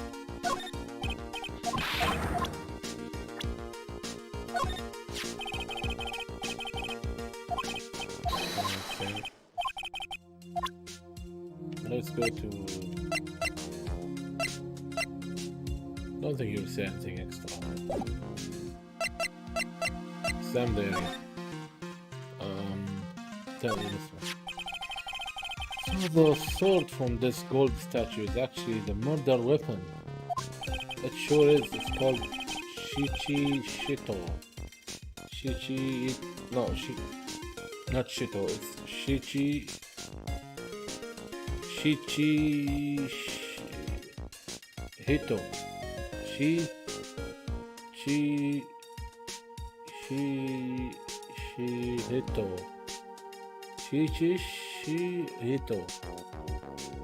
Hito, I think. By the way, nasty piece of work, sir. There's still blood on it. I suppose this is the victim's blood. Yep, it's all over the blade. And speaking of all over the blade, there are fingerprints all over the hilt of the Hito too.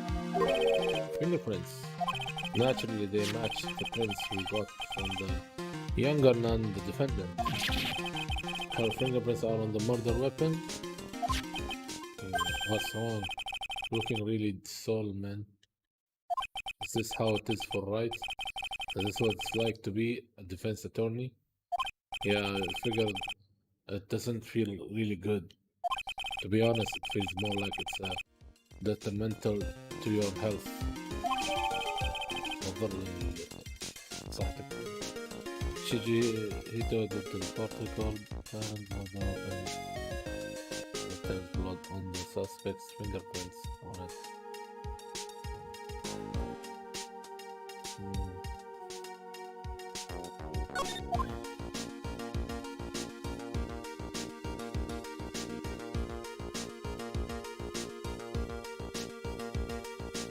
What's this? It's lantern. I suppose they light it up at night. Something elegant about the light of a fire. At the end of each month, I always like to relax in my room by candlelight. Detective, can you not afford to pay your electricity bill? How did you know? Check this out. What's this? Looks like a wizard's staff. That belonged to the victim, Miss Elise Donner. There's nothing strange or magical about it. Oh yeah? Listen, this is just between us, okay, sir? Yes. What? This is the top secret stuff. Don't tell anyone about this. Alright? The truth is, when I was a kid, I wanted to be a wizard. What the fuck? Oh man. That's it. That's what you want to tell me? That's it. Troll. This stuff was made from a very strong kind of wood. What about fingerprints? Was there any on it? That's the victim's. It's missing something on it.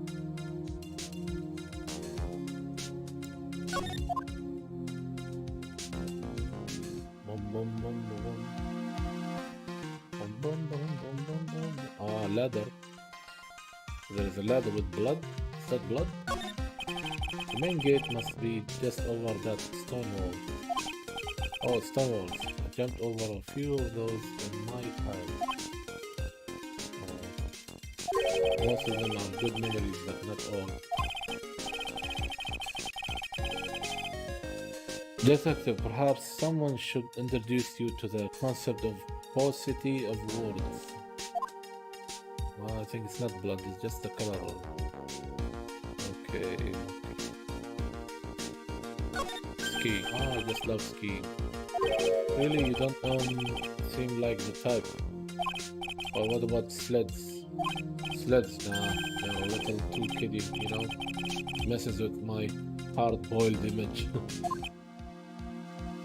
Here.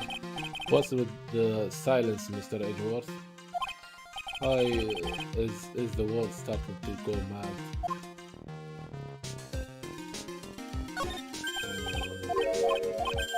Let's see. Dun, dun, dun, dun. Dun, dun, dun. Okay.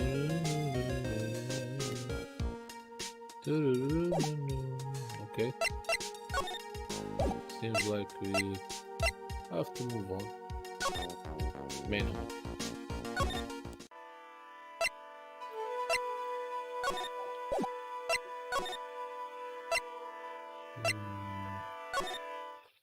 Oh, here.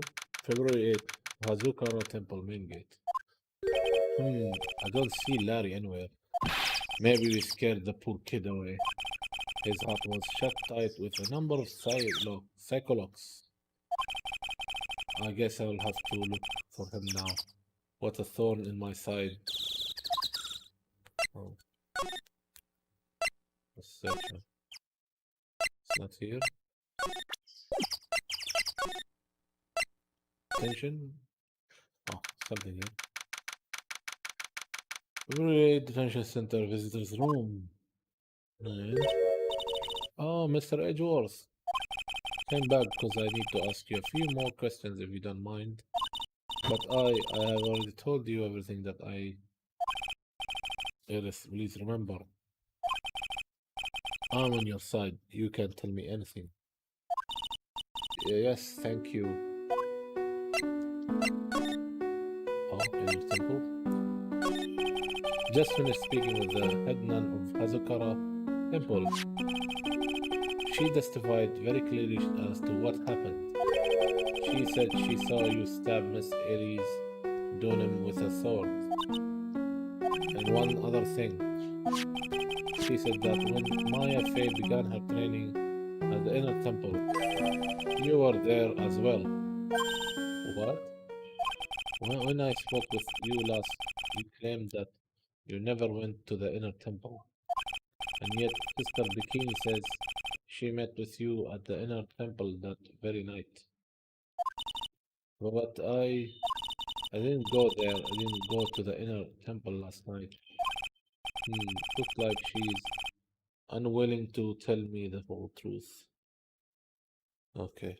Oh, um.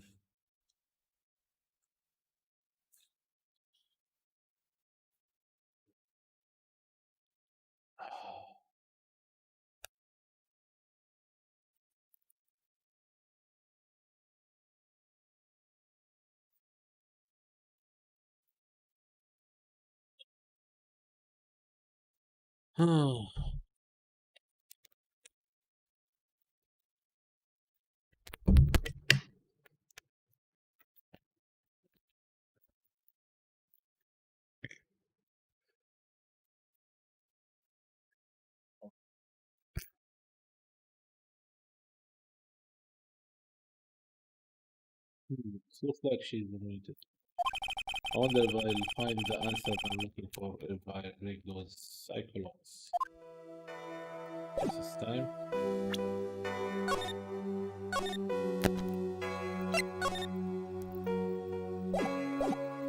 Let's break those cyclones. Take that! God. Take that. 2 seconds. I was frightened. Since I have been handling this case, it is my duty to dig up all the answers. I understand. Yes, a small flame can sometimes bathe a case in a whole new light. In my years in court, I've seen it happen over and over again. That's why I'm committed to searching until I have those answers. Now then, is it really true that you didn't go to the inner temple last night? Yes, I swear, I already told you that. Yes, you said you didn't go because you were frightened. But that's right, if that's the case. Then the obvious question is, what were you so afraid of? Yes, I wonder, is this what frightened you so much that you couldn't even leave your own room? What frightened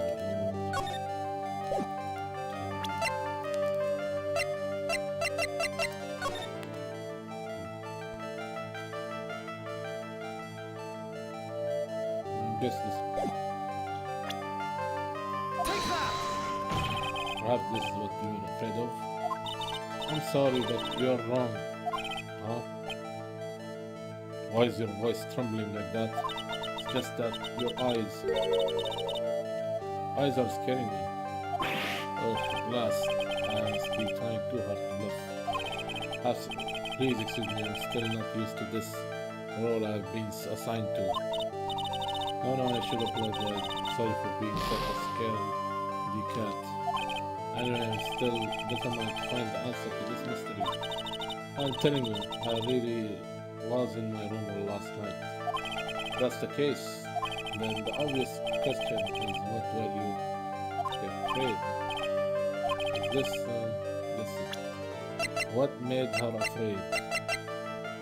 This one? No.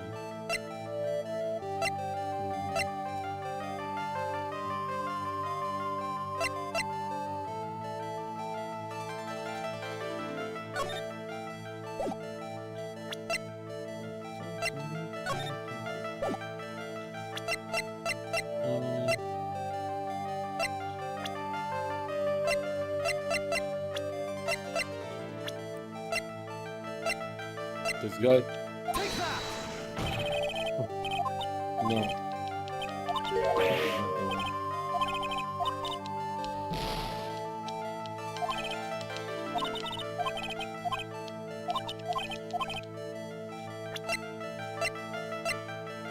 You're afraid of this woman? Take that! No? Two more chances. You're afraid of this.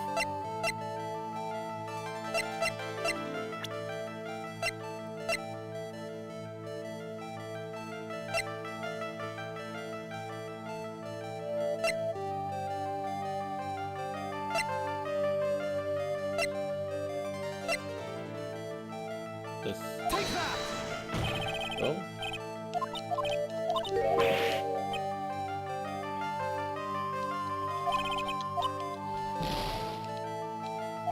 One last chance.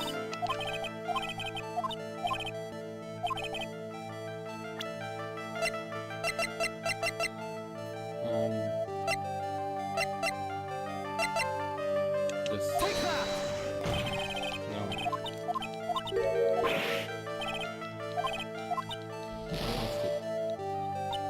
Damn.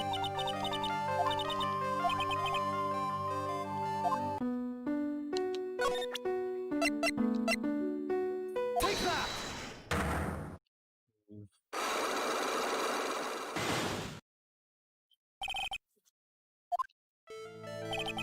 It was frightening.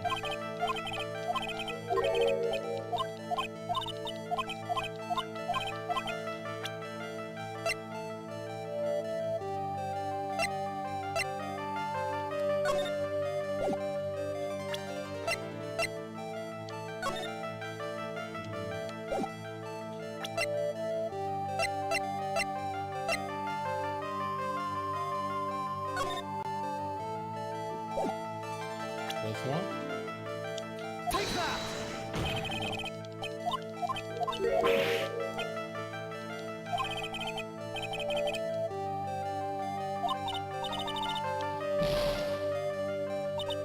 Let me load the game. Because I have only one Friday.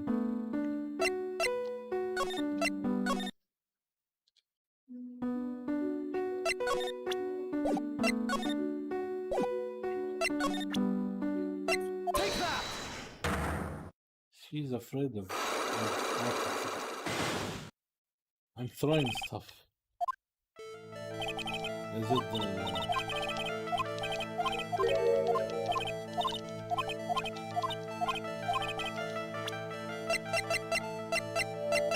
Is it this? Take that!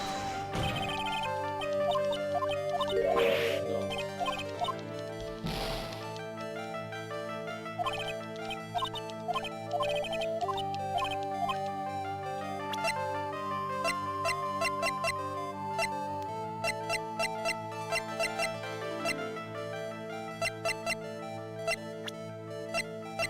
get rid of herself.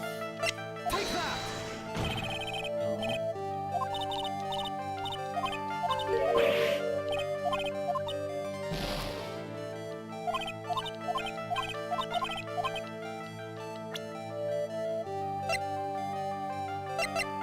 The dog is not here. Nanny? Take that! No.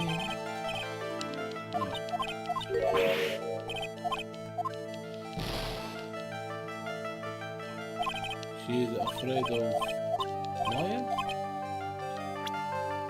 Take that! No. Maybe I don't have the answer.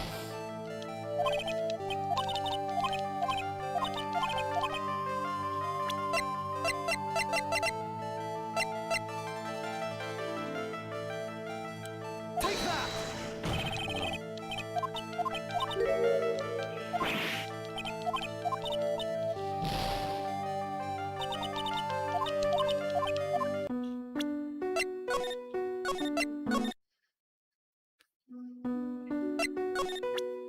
Take that!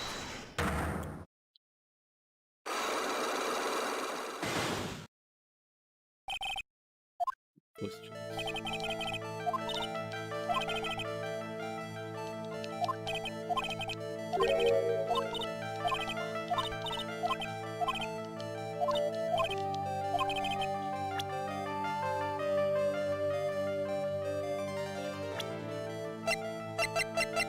Bernie?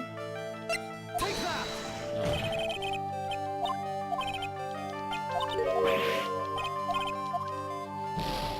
I don't have that something.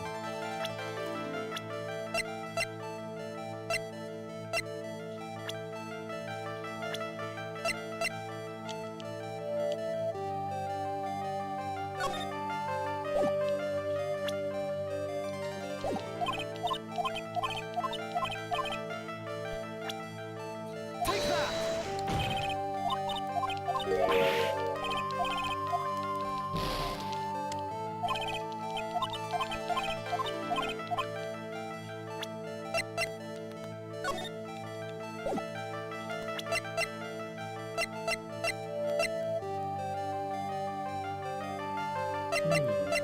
The bridge.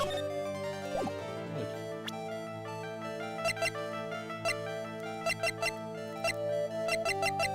Take that! No.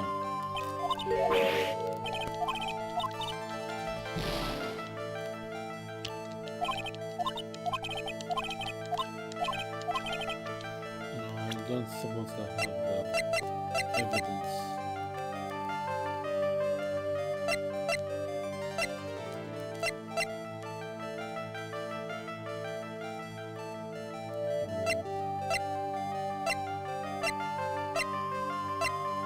I lost one. Take that! I guess I'm gonna look for that Butts guy, Larry. He knows something.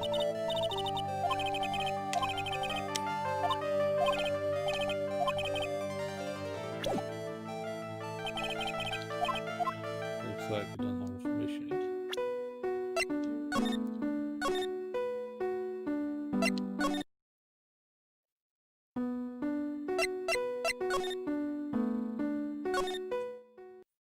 Where is Larry, man? You came back? No.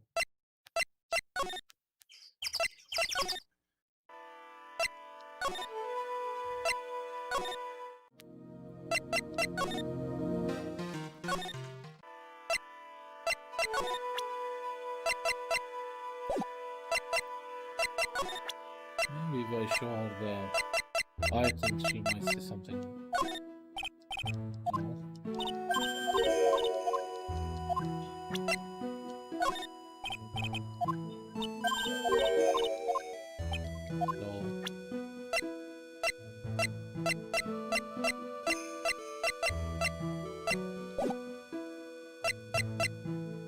Hey, is this a letter?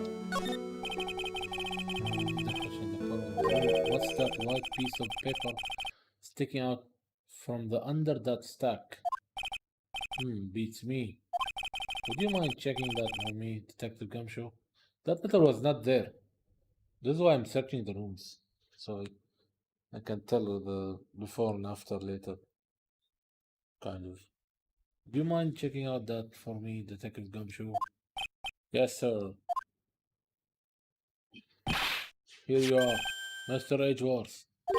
That looks like an old Manila envelope. Manila envelope. Yeah. What is it, Detective? This this could be an ultra important clue, a super special clue. I suppose I should read it myself then. Looks like a letter addressed to Sister Eris. Okay. Tonight at 10 at Heavenly Hall, unless you want your secret to be exposed. This sounds like a blackmail letter. Note to Eris added to the court record. Nice going there, Mr. Edgeworth. Why can't I ever find clues like that? You're an ultra important prosecutor. Super duper prosecutor. Well, I suppose it takes a super duper kind of dump to miss a clue like this. Okay. Time to go back to her. Yes.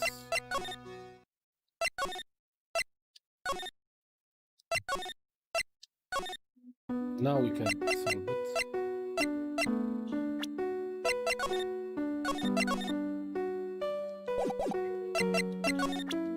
Yeah, then the mother.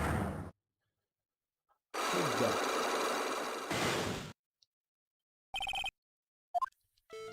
Now we are frightened.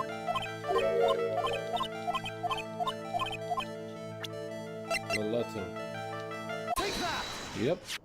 Found this in the main hall. It is addressed to you. Oh, that's well, Eris.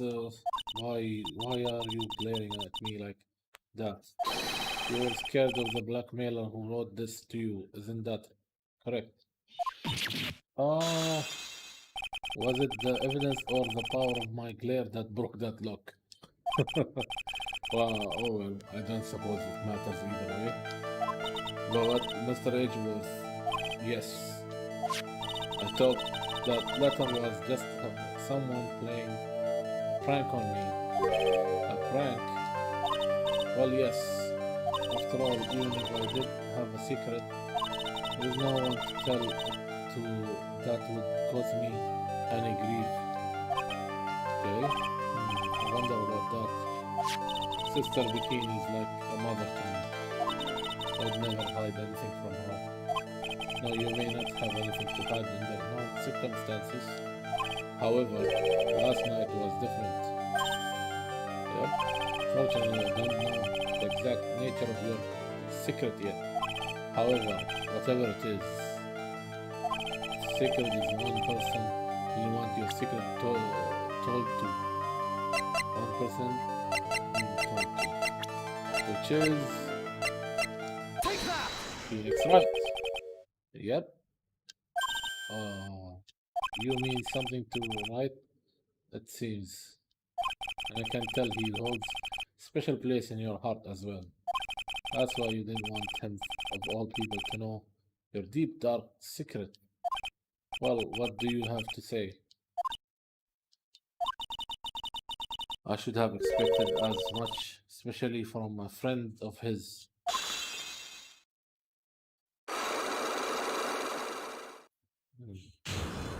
Unlock. Successful. Frightened.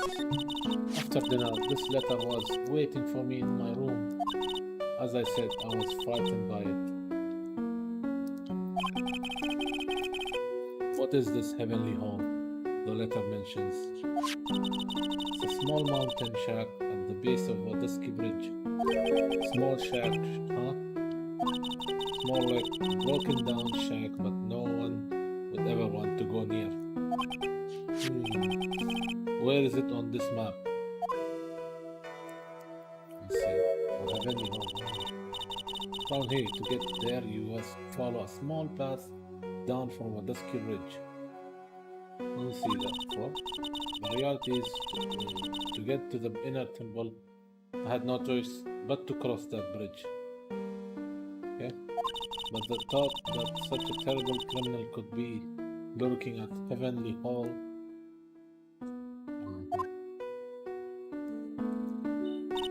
I was so scared by the whole affair that I didn't even want to think about it. So this is the secret that you locked away in your heart. Yes, looks as though I may have to visit this Heavenly Hall now. Maybe I'll find some sign of our mystery blackmailer. In any case, you still claim to have never left your room last night. Yes, that's exactly right. And lights out the bill at 10 p.m. and was in her room until the murderer was discovered.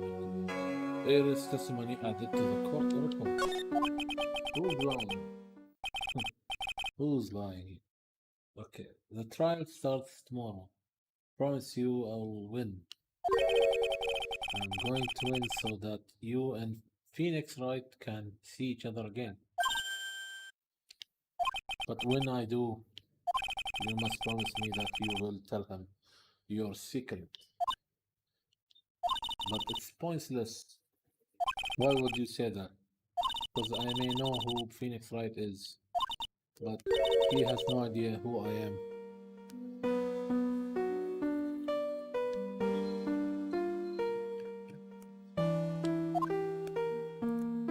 Yep.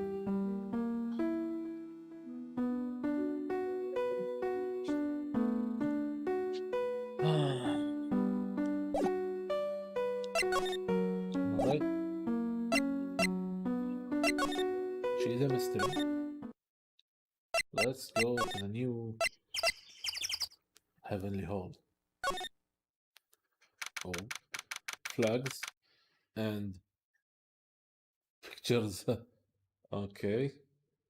February 8th, Heavenly Hall. He must be here. But, oh, not much of a view down here, huh? It's still better than the view from my apartment, though. Someone's here. Hide yourself, detective. Oh, why? Why does this always happen? Whenever I find a girl I like, I always run away. I even chased one of them to Japan. Next is going to be prison, I guess. I will steal that detective's wallet that get me locked up for sure. No, I can't do that to someone who looks like he's down on his luck. He's just talking to himself. Should be quiet and listen. I know it. I shouldn't have done that. I blew it again. Done that? What did he do?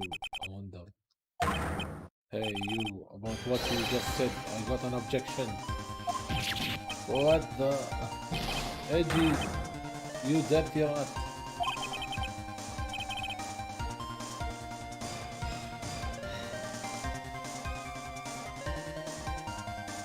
Okay.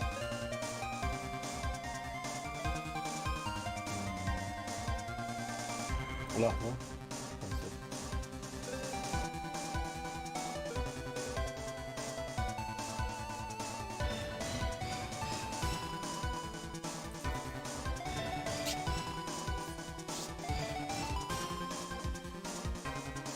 There, gum show you off. I'm sorry, sir. Before I knew it, I was shouting out objection, and in a loud, commanding voice too. I even pointed with my pointer finger. You have watched too many trials. I'm sorry. Okay, Larry, the jig is up. What have you got to say for yourself? Oh, go ahead. Tell him, Larry. What is this little shack, anyway? Well, I just discovered it myself yesterday. And why were you down here in the first place? Oh, come on, I'm an artist. I was looking for a good place to sketch. This is a great little place. It's artistic. It's quiet, it's cold, it's got no power, and it looks like it's it's about to collapse. Sounds a lot like my apartment there, pal. One thing's for sure, no one's like to show up and disturb you here. So can I get you something to drink? Some hot water maybe? He's getting all buddy on his now. Listen to me, AG. You've gotta do this. You've gotta save Iris. Why are you so sure she's innocent? Because she's cute? Watch your mouth. Anyway, I've made up my mind about it. I'm going to marry that girl. Mr. Edgeworth is pretending he didn't hear you, so I'm gonna ask for him. Have you already asked this girl to marry you?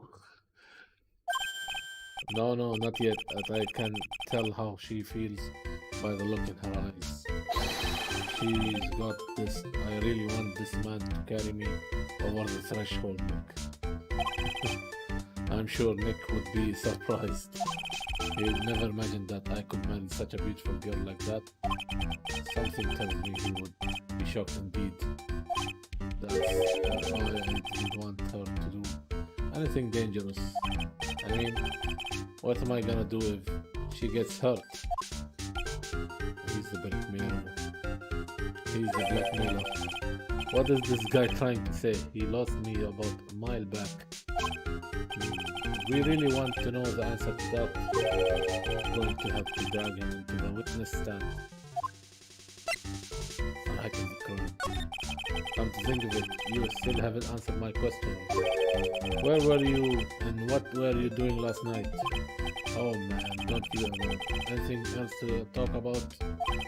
But with that kind of attitude, you'll never be a ladies' man like me. Oh, okay, chill out with those scary eyes. I got it. If you really wanna know last night, I saw something incredible.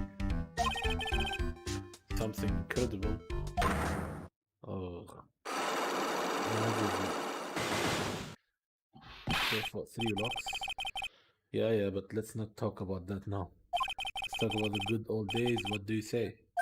Come on, I'll pour you a nice cup of hot water. Why hasn't he realized that I have something to despise talking about the good old days? Especially with him.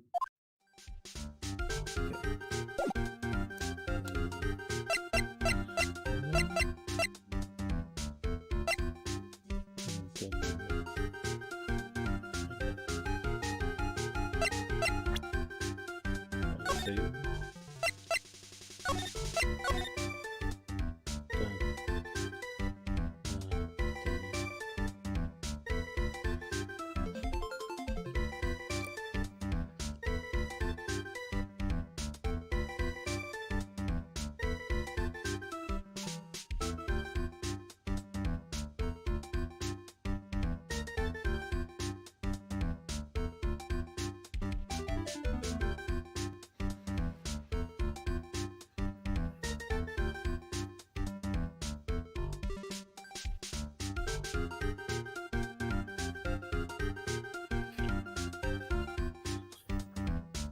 BRB.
الحين تعبان يا أخي.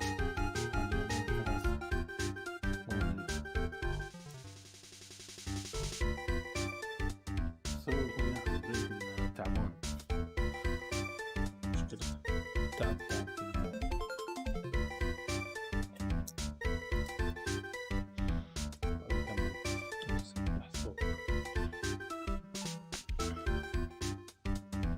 سيف صح؟ اوكي تكلمنا. خلينا نعطيه Take that! شو استوي.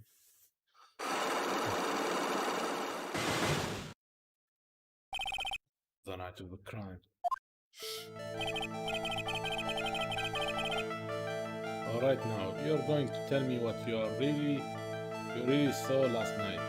Whoa, you're really upset, aren't you, AG? Cowl talk. Oh, that was a bit too easy. Yeah, anyway, it was awesome, never seen anything like that. Around 10 o'clock last night, it started thundering. I'd be sleeping, I'm not sure for how long. Suddenly, the word in front of me went white, like I had just been slapped in the face by my old girlfriend Naomi. And then it was on fire. The bridge was on fire. The ski bridge caught on fire. Are you saying you saw it with your own eyes? Hey, why are you giving me the evil eye? Telling the truth. There are still 3 psychologs remaining. That means he's still trying to hide something. By the way, Larry, where were you when you saw that happen? Where you say? What do you mean? What do you mean? What do I mean? Just answer the question. I was in my own room by the main hall. Where else would I be? As usual, you're as transparent as an empty jellyfish jar. The problem, I suspect, lies there. There? What do you mean there? It's impossible for you to have seen lightning strike Dusky Bridge from your room. Because...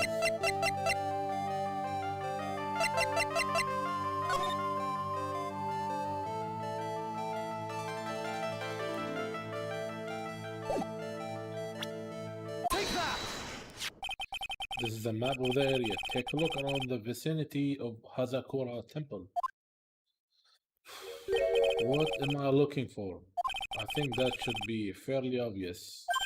The main hall is surrounded by trees and it's impossible to see the bridge from here. Ah. What? Why didn't you tell me that before? Well, how about it? How about what? Do you feel like talking now? About what? Looks like it won't be that easy after all. You leave me no choice, so I'll have to move on to the next step. You weren't in your room at the temple, so then where were you? You don't know that I wasn't in my room. So where was Larry and why was he there?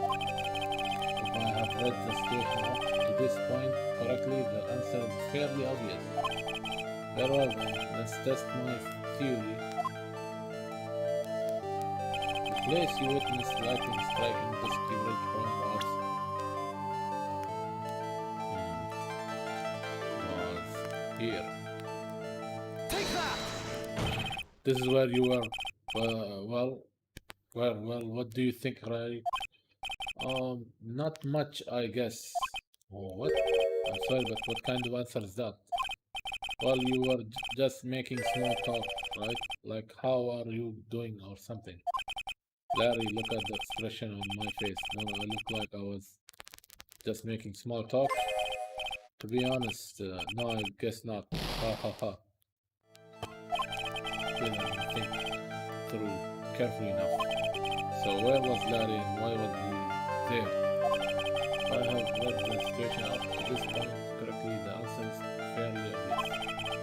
Very well then, let's test my theory. Okay. Place you witnessed lightning striking the ski ridge was...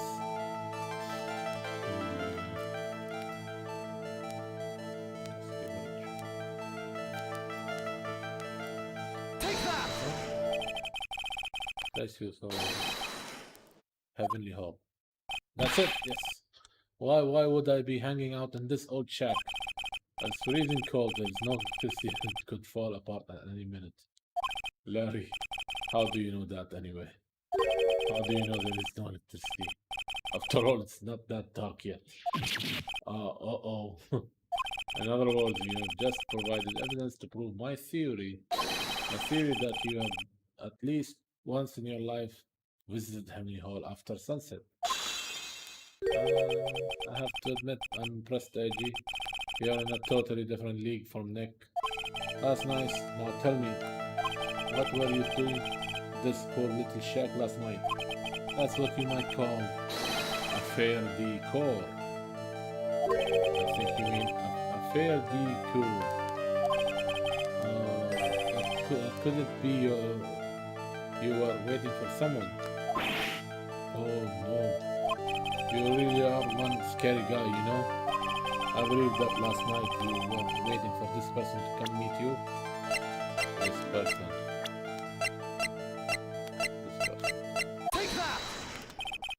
There's only one person you would wait for in a horrible place like this, Larry. Told you before. Don't call me Larry.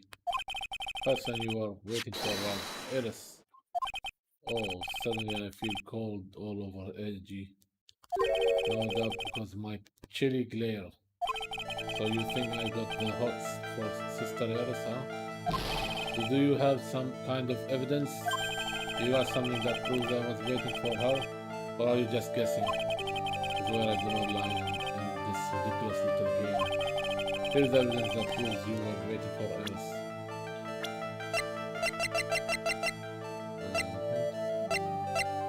Take that!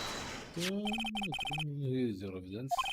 You called her to this spot with a pathetic blackmail letter. Oh, hey, give it that back. You're embarrassing me. What are you doing with that anyway? That's not important. I misjudged you, Larry. What do you mean? Taking advantage of a woman for frailty like that, you should be ashamed of yourself. Oh, oh. First of all, what's this at the top of the letter? It says salutation here. Well, that's what it said in that book letter writing for dummies. Salutation. You are not supposed to actually write that. That's where you are supposed to write, Dear Eris. Oh, I'm so sorry. Salutation.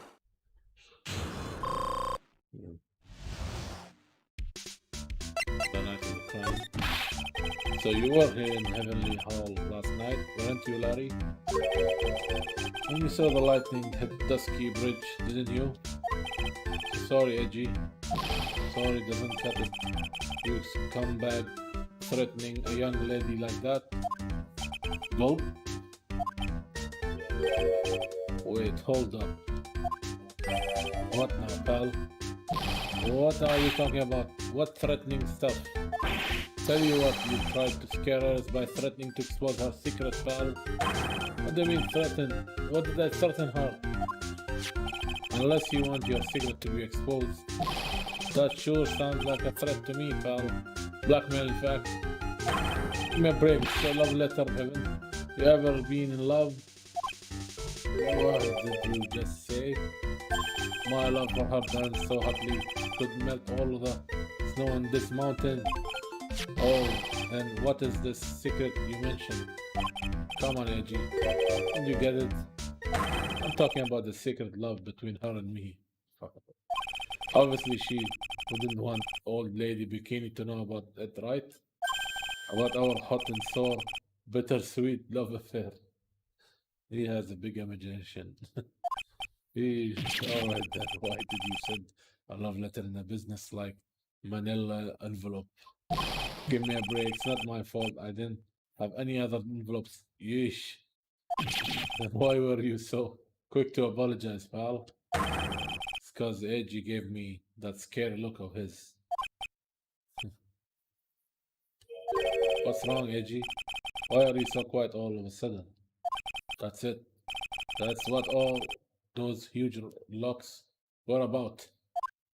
I don't understand why you were so defensive. Well, I don't know either. I guess the thing is, you shouldn't expect too much from a guy like me. Hey, come on, don't let it get you down.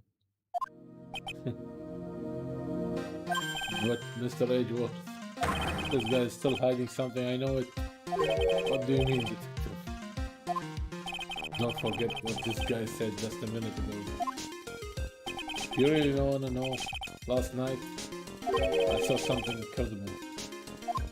Okay, he's right. Larry, what? You're looking at me like a hungry. You're looking at me like a hungry dog that just found a bone. What was this something incredible you saw last night? You're going to tell me, Larry, one way or another. Something incredible. I already told you, didn't I? I saw writing striped dusky bridge. Yes, and I believe it was the incredible sight you saw. But now that I think about it, something doesn't quite ring true. What does it? That's all there is to your story. Your heart wouldn't have had all those locks. Therefore, Larry, I do believe you saw something last night. Something more incredible than lightning. What? When? Where? Why? How? Hey, what do you think you're doing? You hide anything from Mr. Edgeworth? I'll arrest you on the spot, pal. Uh, another look. God damn. Damn, 5. No. What's wrong with him? Does this man have to do it all over again? God damn it. Why are you glaring at me like I'm next to be hit by a bolt of lightning? I've just about had it with this Harley Quinn. If I really want to drag the truth out of him, I would have to drag him to the witness stand. خلاص انتهت. God damn it. To be continued. This is not Edgeworth's specialty.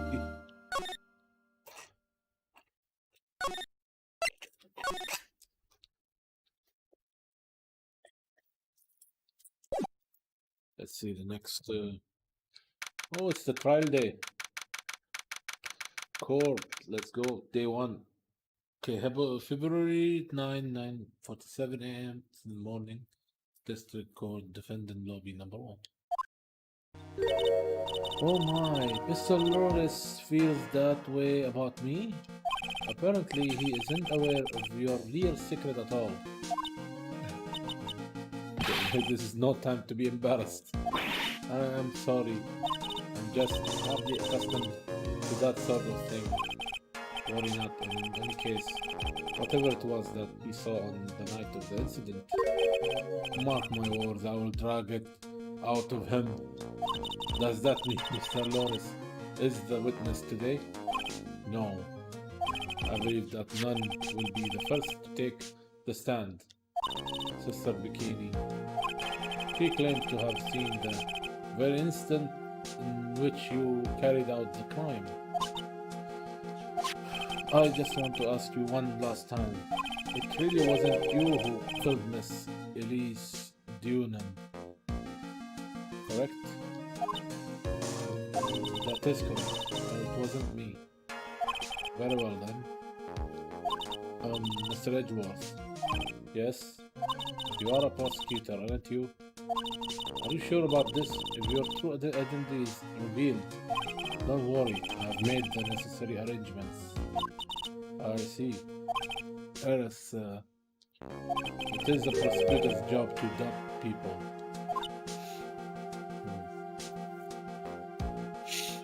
But right now, I am a defense attorney. The defense attorney's job is to believe in people and to believe until the bitter end. That's what my friend told me once. Mr. Edgeworth, keep crying. I simply ask that you watch and decide for yourself. whether or not I'm fit to do the task I have been entrusted. Okay, let's go. Very well, sir. I leave my defense in your capable hands. Let's go. February 9, 10 a.m. District Court. Courtroom number 7. Same judge. Court is now in session for the trial of Sister Heiress of Hazakura Temple. The defense is ready, Your Honor. The defense does indeed appear to be ready. However, the same cannot be said for the prosecution in this case. Indeed. I'm not sure I like such a blatant waste of this court's time. An empty prosecutor's chair can only mean that the prosecutor has no confidence in their ability to prove their case. It would seem this case is already over before it had a chance to begin. I am ready to announce my verdict at this time. This court finds the defendant. Oh, that one karma. Damn, she began back. Prosecution stands ready. And you are Franziska von Karma, prosecuting Prodigy. Von Karma, you say? Per chance you wouldn't be of any relation to the legendary prosecutor Manfred von Karma. Legends are a thing of the past. I am a von Karma, that is all. Upon a special request, I flew in today for the purpose of prosecuting this case. You did? Then you must be quite a big shot, eh? By the way, Mr. Edgeworth. Yes, Your Honor. I'm almost certain I have seen you somewhere before. Or am I just imagining things? You look very much like a prosecutor I met once. I believe you are imagining things, Your Honor. Miss von Karma. Yo, Iraqi. Miss von Karma, do you have anything to say? Yes, Iraqi, do you have anything to say? Oh, okay, welcome back, man. Welcome back. This is the first day of the trial, finally, no? Alright. There is no such weakling as this man among those of the prosecutor's office. There isn't? But I'm sure I told you there is no such weakling. Well, what is that, a whip? I'm not sure I care for such a thing in my courtroom. Bailiff, remove that whip. Hold it. I have no objection to the whip. You don't? The prosecution can wield a whip or drink 17 cups of coffee. But there is still only one truth. That is what I stand here to prove today. Hey, Toto, this promises to be interesting, Miles Edgeworth. I had expected to face Phoenix Wright here today. But looking at you now, maybe this is what I have been waiting for all this time. Okay. Miles Edgeworth, I will not allow this chance to crush you slip through my fingers. I see you brought your flair for the histrionic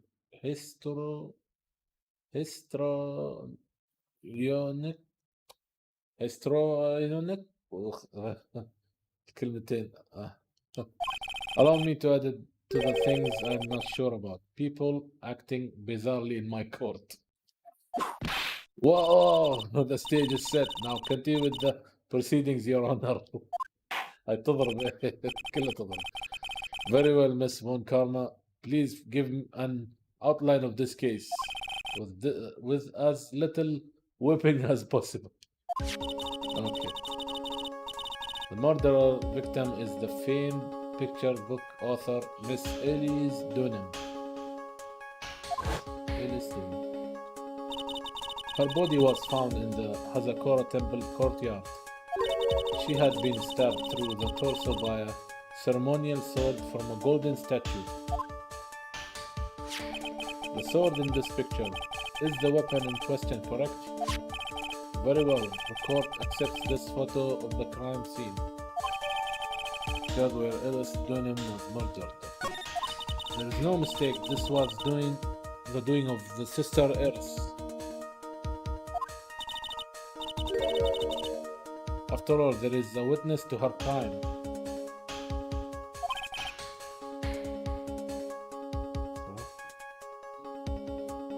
Very well. Please bring this witness to the stand.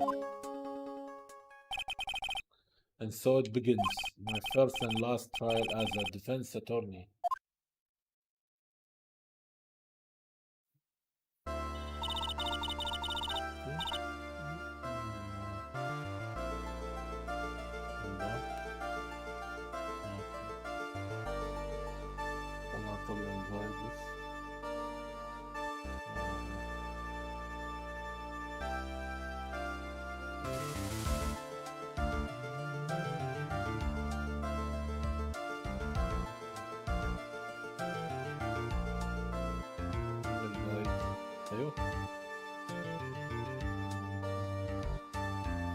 Okay, witness, state your name and occupation, please. Hold on here, I'm not sure about being not sure if I care for this at all. Witness, please stand up nice and straight. Just Jacob. If I recall correctly, there are few milk crates in the defendant lobby for our back pain plagued witness. Bailiff, fetch a crate for this poor lady, please.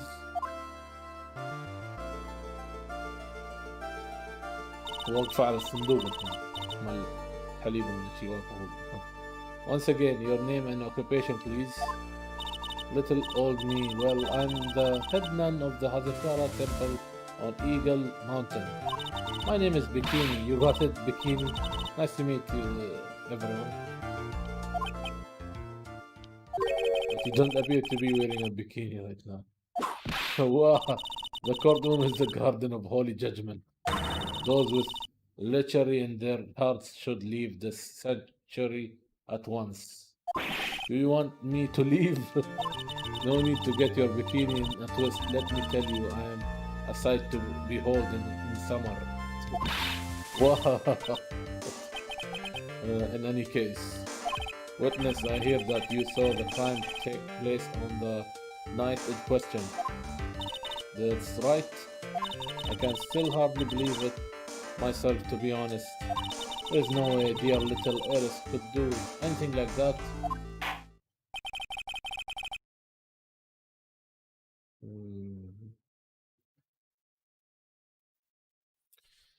Let us hear what you have to say then.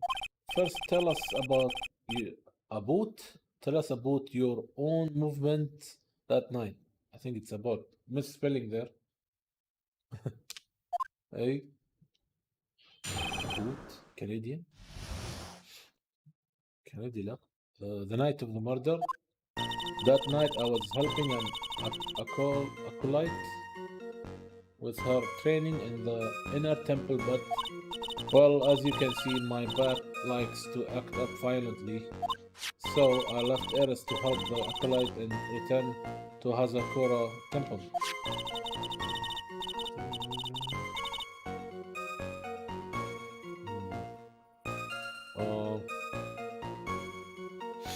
There is no bath at the inner temple, you see, and I needed a long hot soak.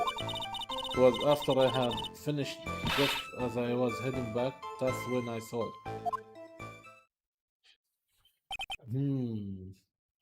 So it was simply coincidence that you found yourself returning to Hazakura temple. Yes, you could say that. If my back hadn't been in so much pain, I would have stayed at the inner temple. That sounds like a pretty important statement she just made. There is only one problem with this testimony that I can see. And you are not about to fall at the first hurdle. Now are you, Miles Edgeworth? Mr. Edgeworth, please begin your cross-examination. A night of murder. That night I was helping an acolyte save you.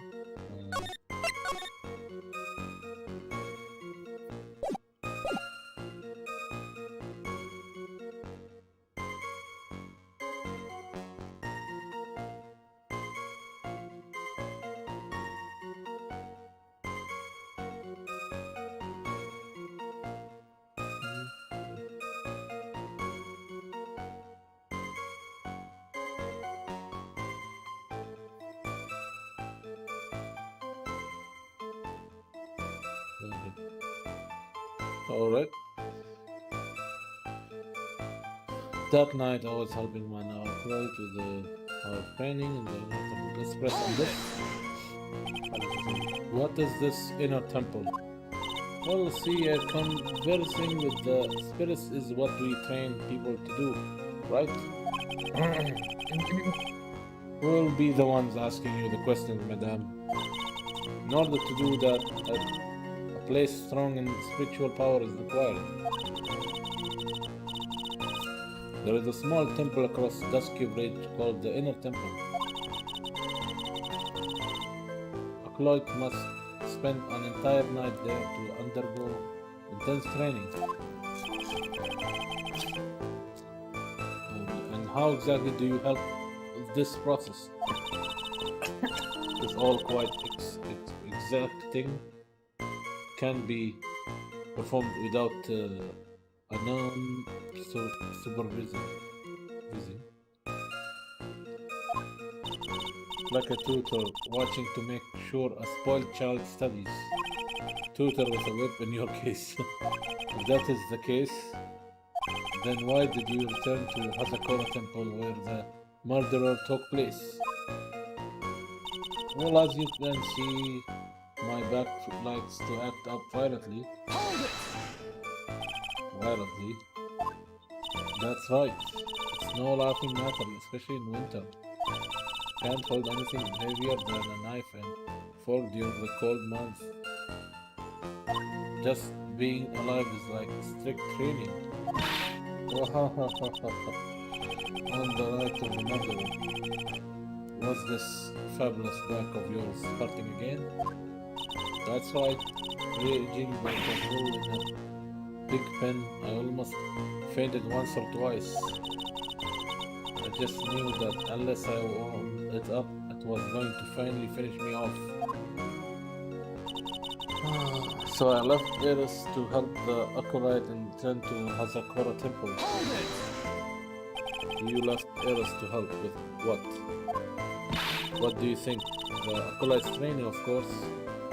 It was just past 10 p.m., so we were starting to enter into the training exercise proper. Wasn't it your place to remain with the disciple? Well, the job is simply to watch over the acolyte so that they don't pass away. Just to confirm this point again that night. You met Eris in the inner temple, correct? Yes, she's a gentle, honest girl. She's never once failed to follow my directions. There is no bath in the inner temple, you see, and I needed the long hot soap.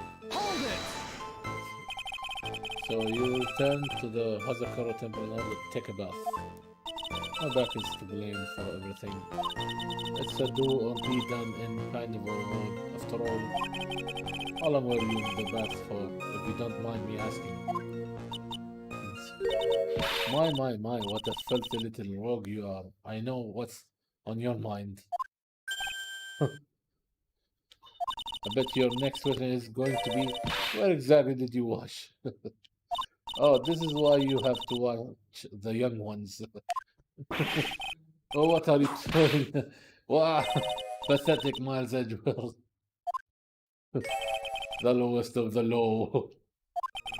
Is there some sort of kick me sign stuck to the defense's bench? Anyway, I couldn't afford to be away from my post for too long. You understand, so? It was after I had finished, just as I was heading back. That's when I saw it. Hold it! The crime took place in the courtyard, correct? When you go from my room to the main hall, you have to take a winding hallway from which you can see the courtyard. That's right. In other words, it was pure coincidence that the witness saw the crime taking place before her eyes. There was no complicated setup in this case. That certainly seems to be true. There is indeed only one problem with this testimony. If I can clearly point out what it is, then I can begin to quantify how good this memory and observation skills are. That night I was بداية observation.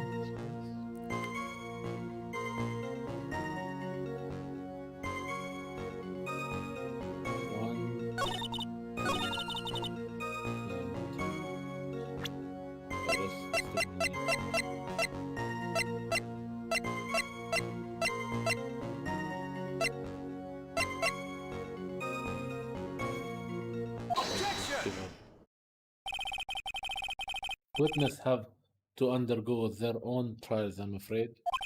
The defendant's fate rests on their powers of observation and memory, after all. Well, don't worry. I'm more than up to the task. I'm all face, after all the head of Honcho of Hazakura Temple. The head of Honcho. There's only two people there. In that case, Miss Honcho, I would like you to explain something for me. This discrepancy between your testimony and that of the defendant heiress. She claims that after ringing the lights out bell, she went back and stayed in her room. Which means she did not go to the inner temple at all. No, she said that the defendant or a witness. Who is more likely to lie, do you suppose? Defendant is simply lying to cover her back. Objection! But that is completely illogical. The murder was committed in the courtyard of Hazakura Temple. Claiming that she went to the inner temple would make for a much better alibi. But that is odd. Whatever the reason, I can't believe that she would lie. She does indeed have honest eyes. Wow, all people lie. That is my belief. Why am I the only one being whipped in here? Anyway, neither the witness nor the defendant have any reason to lie. Which means we must call your memory into question. Dear, you are older than me and yet you want to play that game, do you? Well, that isn't exactly what I... My memory is perfect, crystal clear, especially in winter. Then I suppose it's too early to end this cross-examination, eh? Mr. Edgeworth, if you are going to question the memory of this witness, you will need to show me a more decisive piece of evidence. Understood, Your Honor. It was naive to think that alone would do the trick. Then please add your comments about errors to the testimony, and let us return to the cross-examination. The night I was helping you. Okay, now...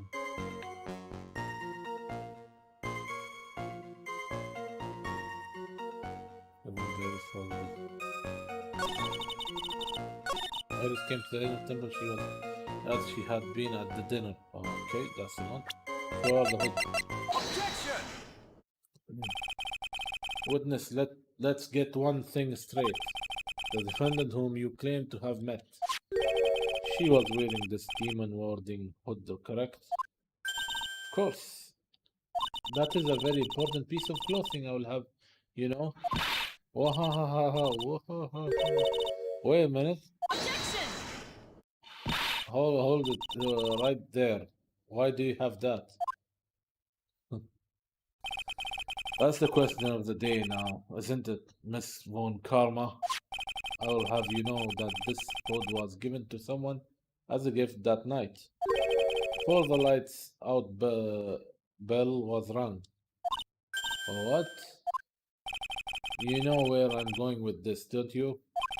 If the witness had seen the defendant as she claims, then the heiress she saw should have been missing this very hood. Well. It's not a bad loss feeling all exposing contradictions like this. It's classic. Oh, I understand that happy look on Wright's face every time he does it. Order in the court. Witness, sister. This hood, you have spare ones around the temple, don't you? Spares. Well, I don't tend to make too many of them. I see. Stockpile. Surplus of hoods, huh? Each dun is only given one hood. This should be the only hood that Eris owned. Okay, there are only two people there.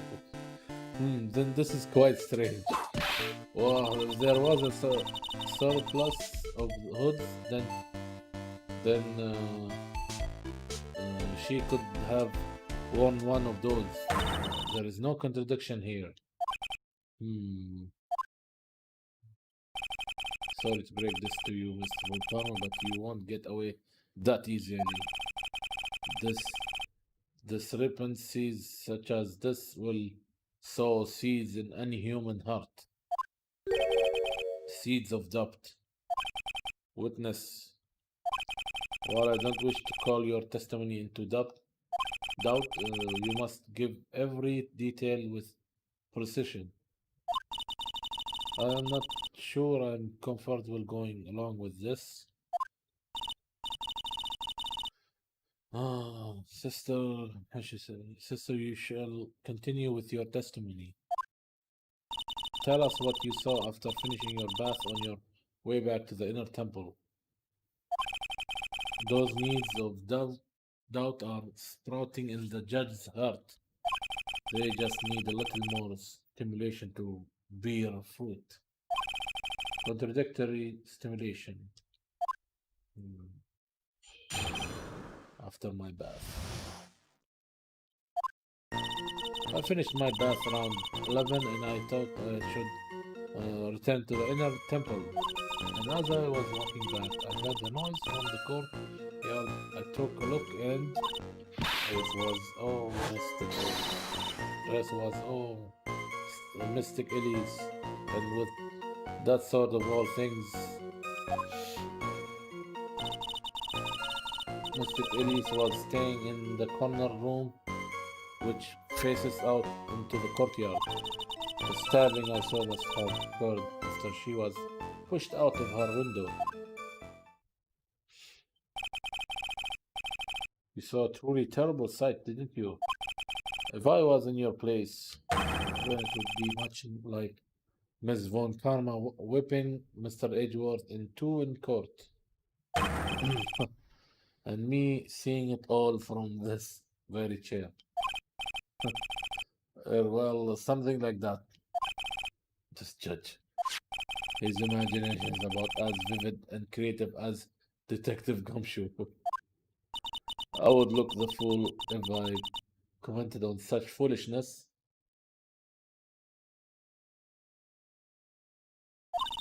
Anyway, this case is mine, Miles Edgeworth. Calling everyone by their full name. Can't you do something about that habit of yours?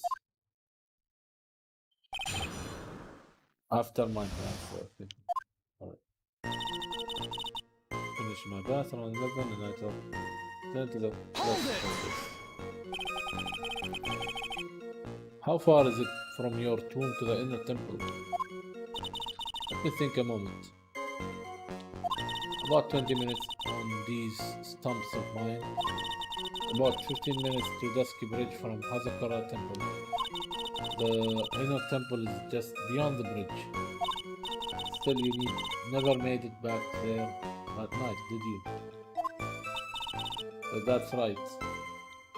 I was heading along the walkway toward the main hall. And as I was walking back, I heard a noise from the courtyard. I took a look and... Hold it. You say you heard a noise? Just like that. That could only be the sound of the victim falling. It's very quiet in the temple, you know. You could even hear the snow falling from the branches. Just like that. But then, within this noise you heard have been snow falling to the ground. So, never thought of that.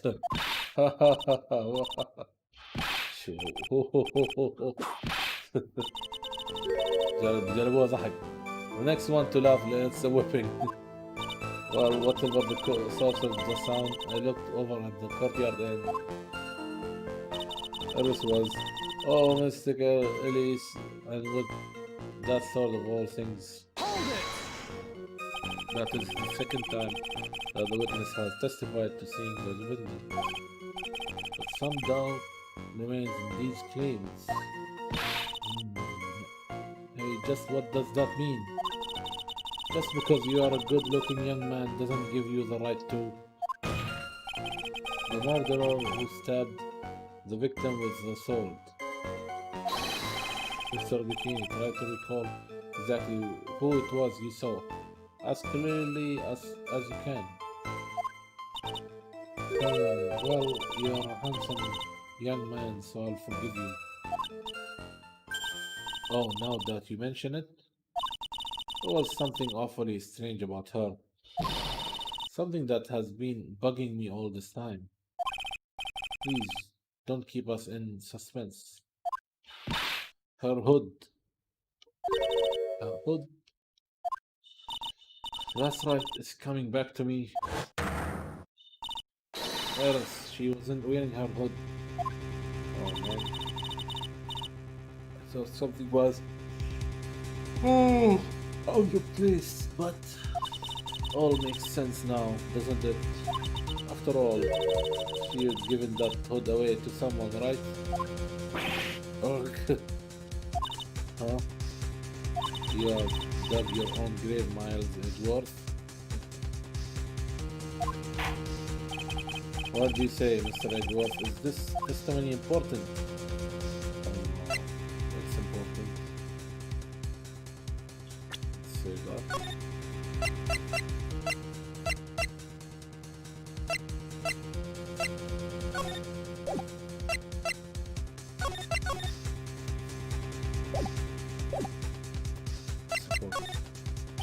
This may initially appear to put me at a disadvantage, but I can't see any other leads at the moment.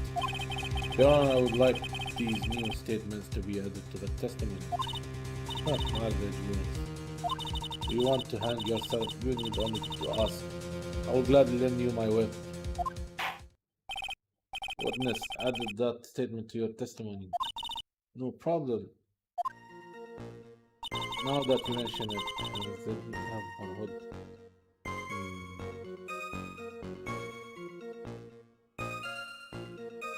Hold it. You are sure about that?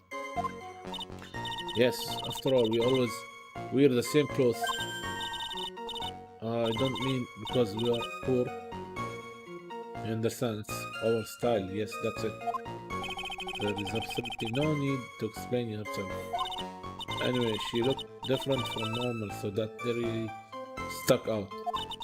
Like me holding a whip puppy instead of my whip. Please, then it might bite you and not someone else. Iris didn't have her hood on, I'm sure of it. Very well. Now please tell us about the victim, eh? Oh, the first thing is staying in the corner room, which faces out into the courtyard. Hold it! The room the victim was staying in overlooked the courtyard, correct? Which means the victim's room was on the second floor. No, Hazakara Temple is a single-story building, but the mountain itself slopes downward, which elevates the main gate side of the temple and the guests' rooms in the back to about the height of a two-story building. Okay. I see, and the victim was staying in one of these elevated rooms, correct? Yes, I should know. I'm the one who carried her things to her room after all. Stabbing I saw must have occurred after she was pushed out of her window. Hold it! That makes you so... What makes you so sure of all this? Just like I told you earlier. I heard a noise from the courtyard, okay? Just like that. Your one smart sister, I'll give you that. The autopsy report states that the victim's body was covered in bruises, indicating a fall from around 10 feet in height.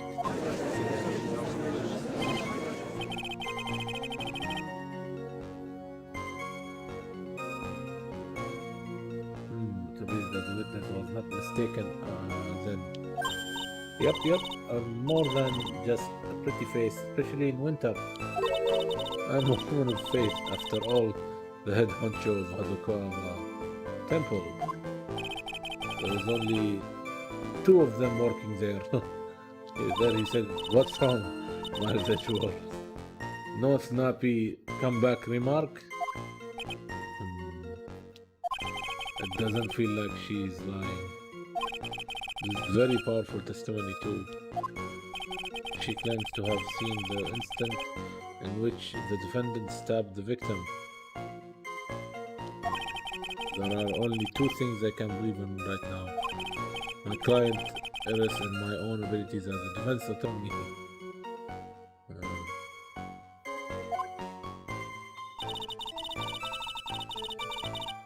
His client is Phoenix Wright.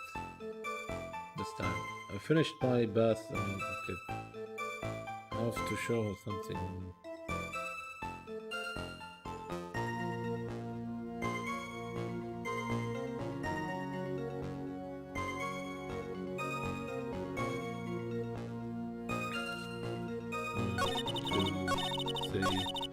Four, five,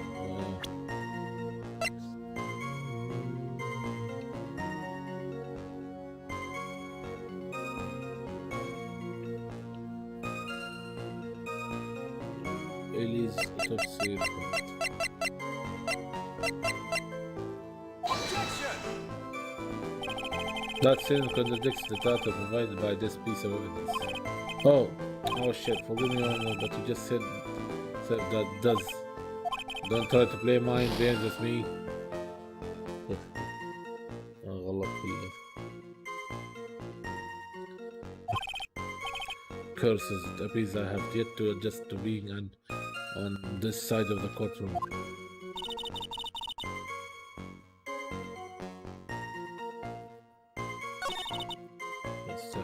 This one. Last statement. Objection! Impressive logic, that's what I would like to say anyway. Oh, please do. My brain is something else, especially in winter.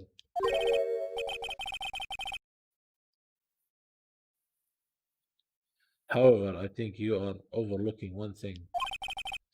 Miss Von Karma, would you be so kind as to take another look at the autopsy report? The autopsy report. The victim did fall from a height of 10 feet.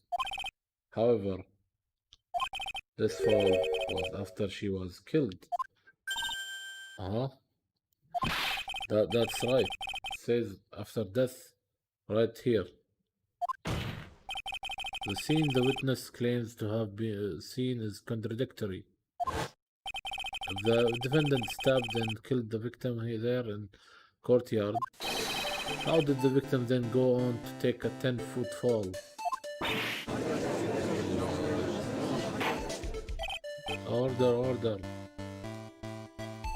The victim was killed and then fell?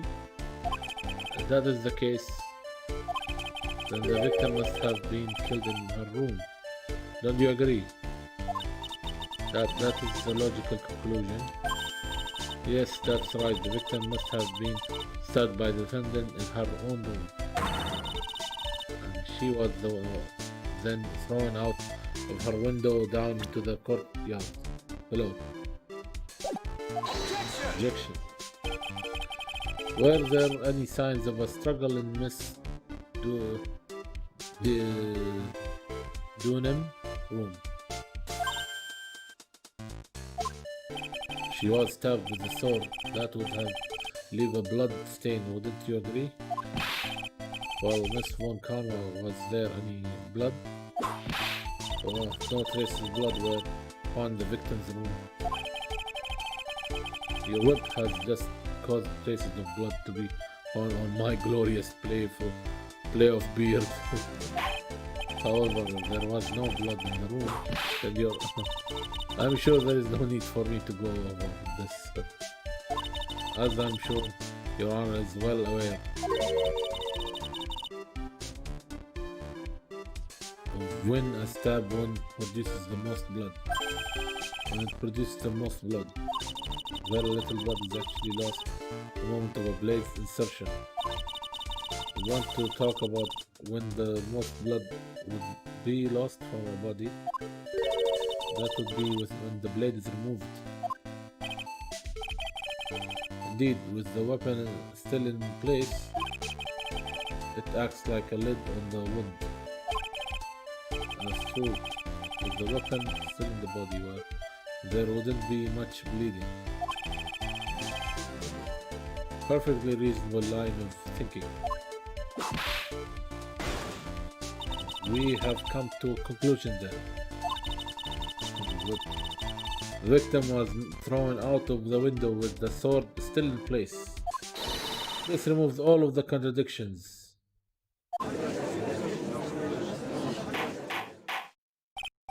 Order, order, order. I must admit that this is a probable version of events. I would expect no less from Franziska von Karma. She locates and takes control of every vital point.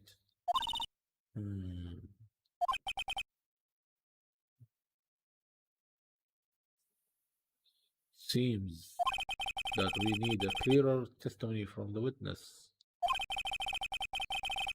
Remove all supposition on your part and tell us only the facts, please. Witness, please remain standing in the crate. Don't go selling me short now. The weight of the winter snow has bent me out of shape, especially my back and my mood. Okay, I will give you a verbose message once we are finished here. With the whip? Oh boy, alright, right.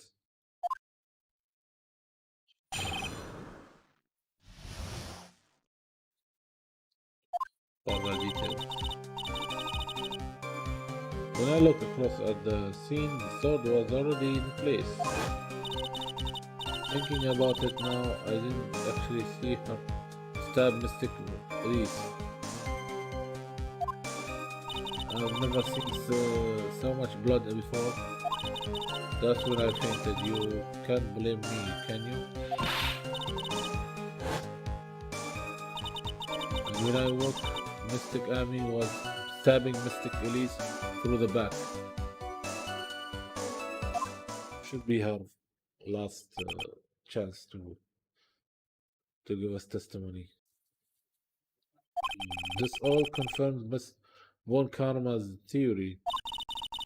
Von Karma strive for nothing but perfection. Putting together such facts is nothing for me. You should know that. Miles Edgeworth. Perfection is an impossibility, Franziska Von Karma. And I'm here to teach you just that. Further details.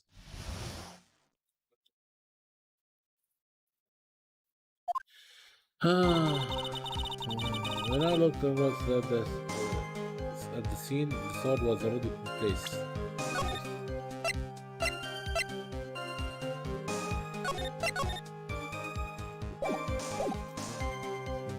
Precise. At that time, was the victim bleeding? Well, I was very shocked at seeing all this, of course, so I'm not entirely sure. But I think I saw many. I think I saw many blood nothing. I'm sure that you didn't.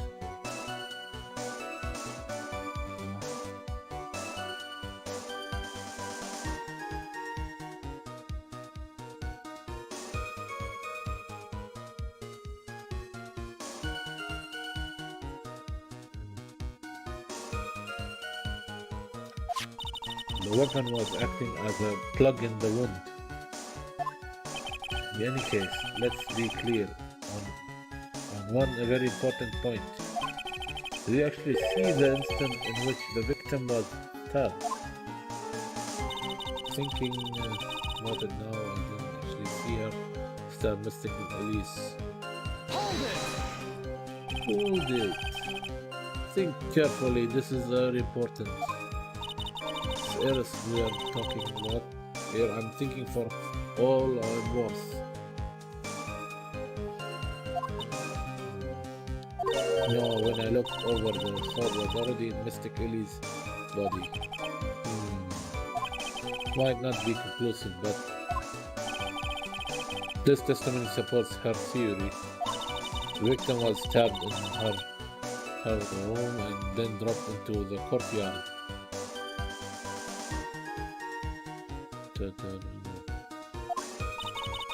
I think this proves it rather well, Miles Edgeworth.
اوكي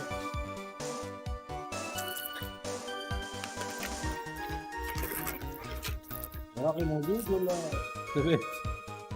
متابع كريم ولا خلاص؟ وجوده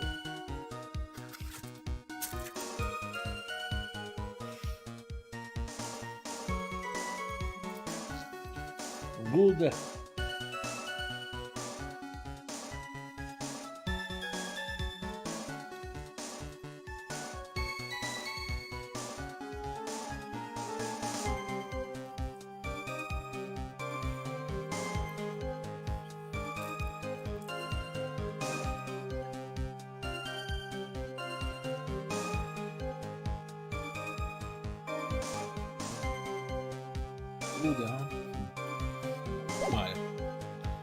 I think this proves it rather well, Miles Edgeworth. Never seen so much blood before. So you're saying that you saw the victims? You're saying you saw the victim's blood? So that's right. Some of it had splattered into Eris too. Yeah? When the defendant was arrested, she was meditating in her room.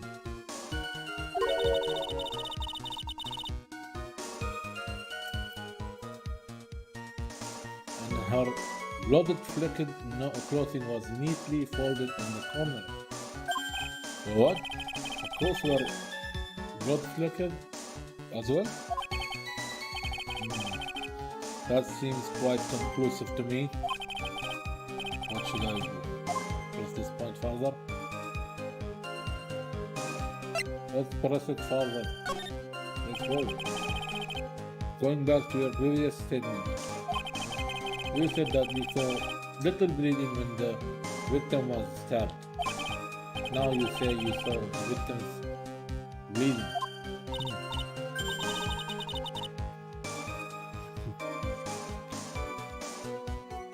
Well, I say that what I saw is what I saw. What did you see? Maybe I didn't see the poor woman get stabbed. But I saw the girl pull the sword out of her plain as the day. Pulling the sword out.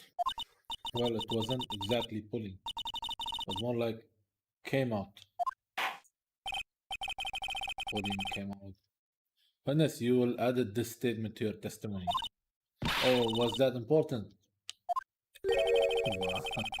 More important than you can imagine. I saw the instant in which the blade plunged in the head was smoothly drawn out. Hold it! Smoothly, you say, no? Saying you saw the sword smoothly slide down. That's right. The whole thing happened right next to the gold statue of Mystic Amy. Mystic Elise was on the ground and Eris was stooped over her. The sword was buried up to the hilt.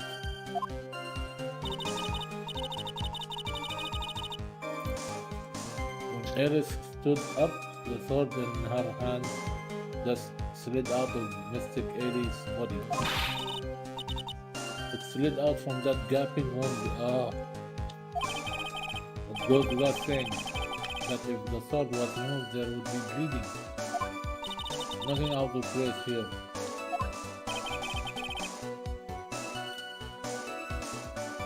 Is that really the case? I can't help but feel that something about this testimony is very out of place.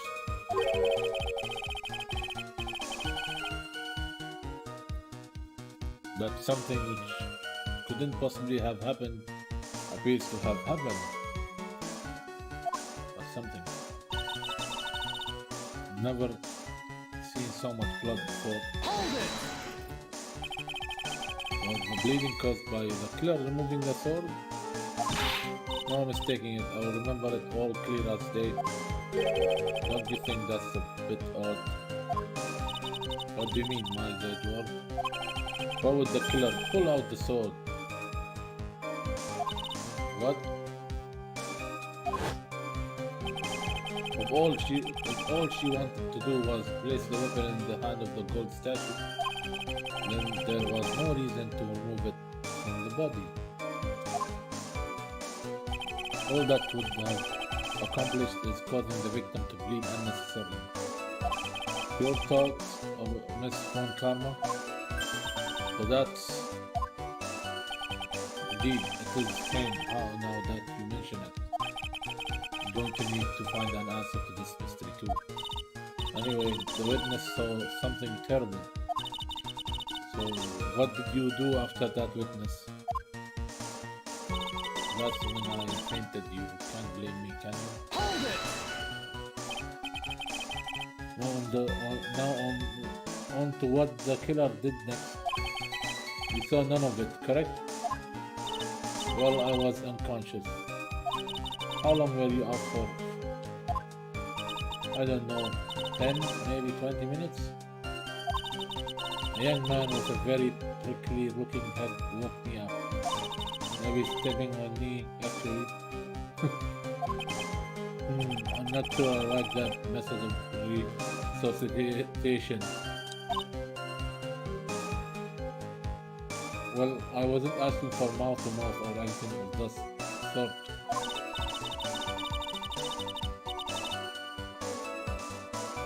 But I would have welcomed a more gentle awakening, right? What then? Let me tell you.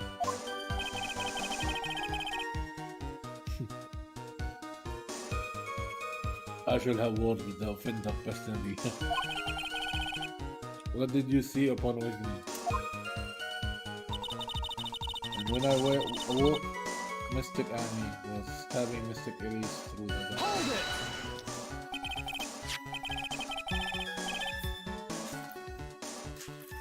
it! Mystic Annie, you are referring to the golden statue, correct?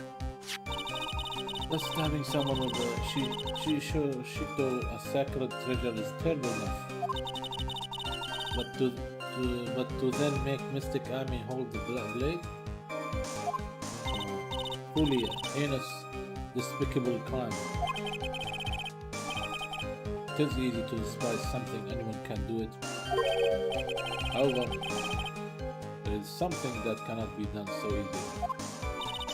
Whatever it is, I'm sure it's doubly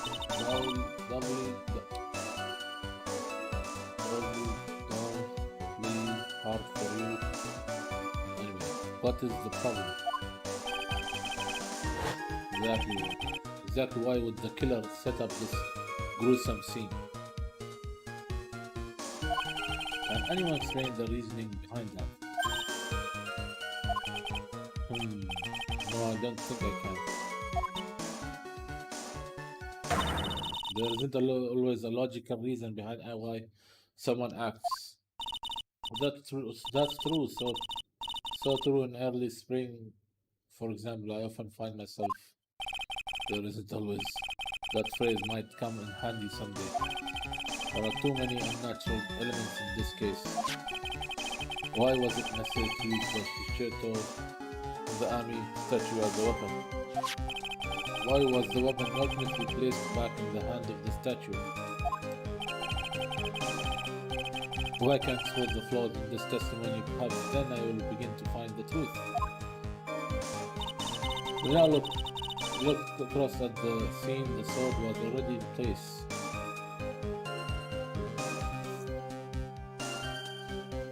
Okay.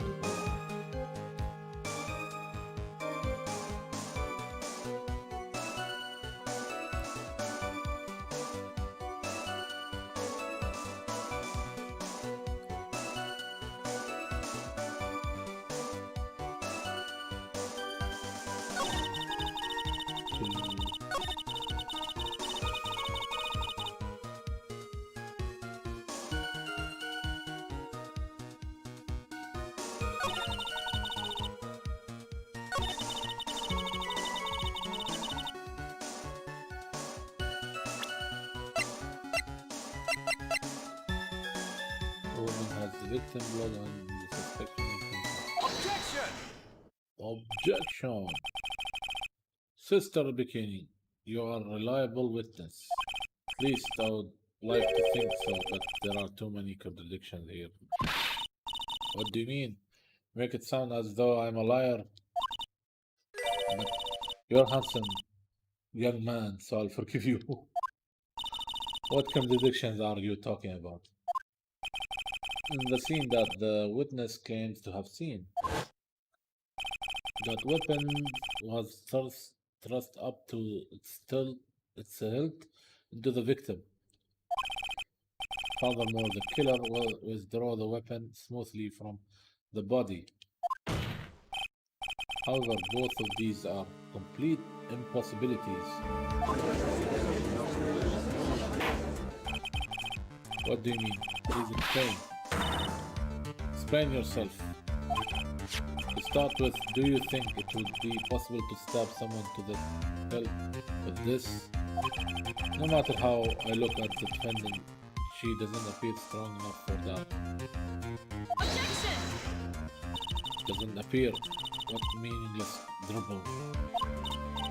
I too may appear to be weak and frail.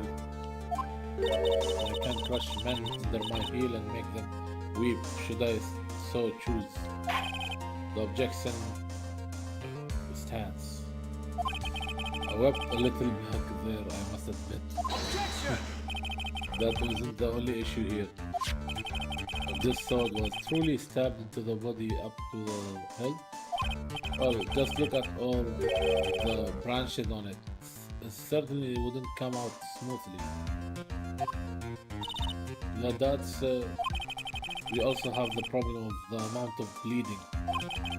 It's true that when blade is left in a body, acts as a plug of sorts. However, when the weapon is shaped like this, it's an entirely different story. The wound would be too large for the blade to completely stop the bleeding. Objection! That's nothing more than a conjecture. In reality, the victim was stabbed with the shito. Even a weapon of this nature may still sometimes slide out smoothly and may still sometimes stop the blood loss. Objection! I'm not finished. There is still one more conclusive contradiction. We have still got more. This one is simple. This sword really was thrust in all the way to the hilt. Why is there only blood on the tip of it? If this witness is telling the truth, then there should be blood along the entire length of the sword.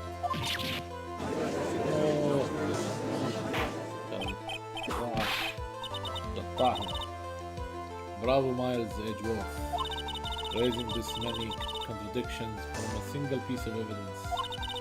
All the other attorneys I know could maybe manage one if that. But what does this all mean? We have proven contradictions regarding the murder weapon, but having come to this far, there can only be one answer. And that is the weapon used to kill the victim was not the Shitsu. What? Foolish idea born from the foolish mind of a hardy foolish fool. That's not a lot of fool. Foolish. Let's examine this again. What was it that made us think this sword was the murderer weapon? Well, it's because Mystic Army was holding it. Exactly. However, if you reflect on this, that is the only basis we have to assume such a thing. The impression left by the scene was just too strong. That is what influenced us. It influenced us to believe that the Shishito was the murderer weapon.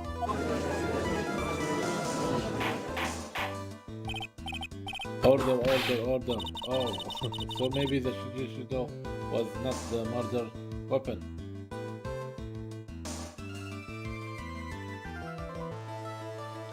Even if that is the case, it changed nothing. Miles Edgeworth, the sister here saw everything. She saw the defendant stab the victim with a sword-like object. That's true. Your response, Mr. Edgeworth? If that is so, I would like the prosecution to answer the obvious question it raises. The obvious question? Yes, namely, where did the real murder weapon disappear to?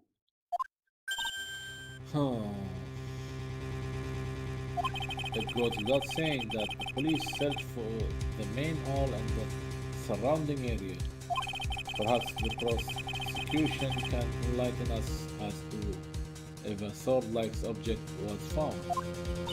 That's answer the question, Miss Burkharma. No evidence of that kind was found.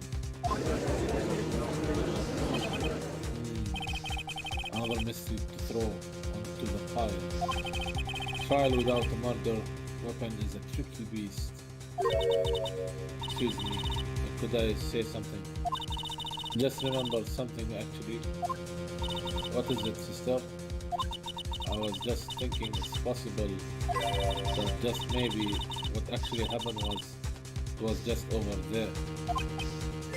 What exactly are you going on about here? A booty. The murder a weapon, I mean maybe I think I might know where the sword was disposed of. You what? Well then, I think we need to hear testimony from you one more time, sister. Impossible. What else? What else could this old woman have seen? Impossible. Uh, I saw the hunter at around 11 p.m. And after asking that it be reported, I went out to the main gate. And there I saw tracks that indicated the snowmobile had been used. It takes 15 minutes to walk to Dusky Bridge, but less than 5 using one of those. Maybe they threw the weapon into Eagle River and came back while I was knocked out.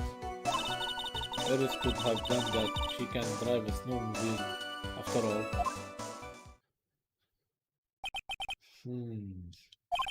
Witness, please tell us everything you know right now. Next time. Well, I'm not in the best of shape. What with my back and my age, you know. Quite. There were indeed snowmobile tracks in front of the main gate. Here's the photograph. Yep, it was moved. Snowmobile, eh? I see. Well, it certainly is an interesting theory. The tracks begin in front of Hazakara Temple and run all the way to Dusky Bridge. Taken that night from main gate to Dusky Bridge. That solves your pesky little problem, yes?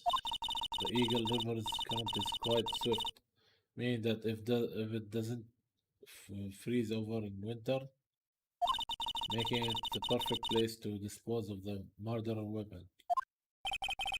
She really go to the river to dispose of the murder weapon?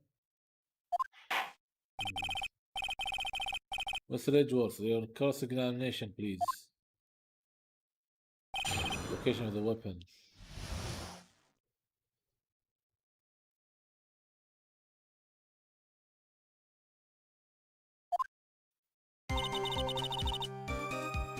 So the murder at about 11 p.m. Hold it!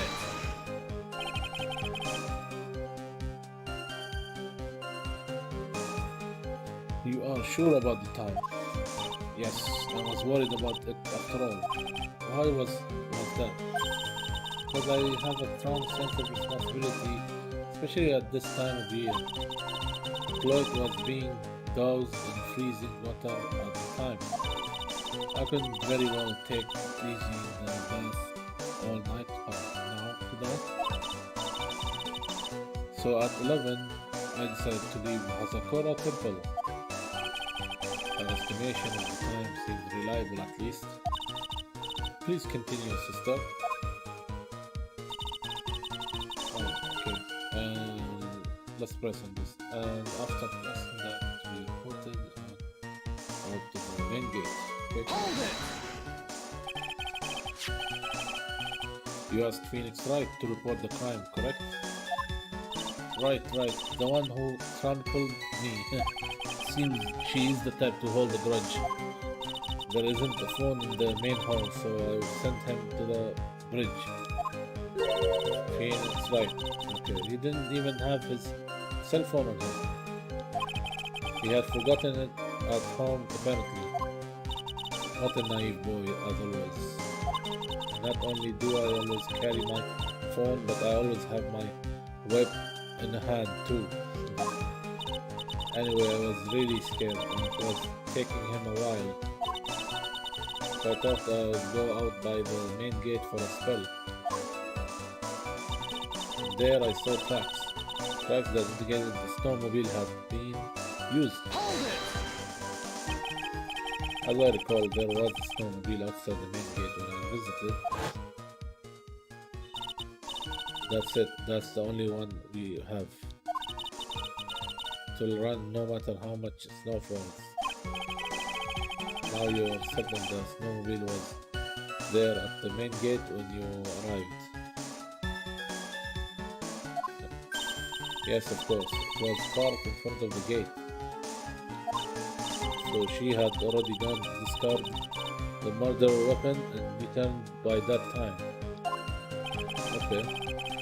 I'm not sure if this is really relevant. What should I do? Let's save it.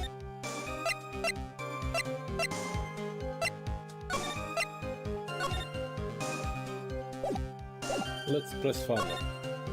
I need answers to every possible doubt. The snowmobile in question, was it still warm at that time? Huh? What do you mean? What do you mean?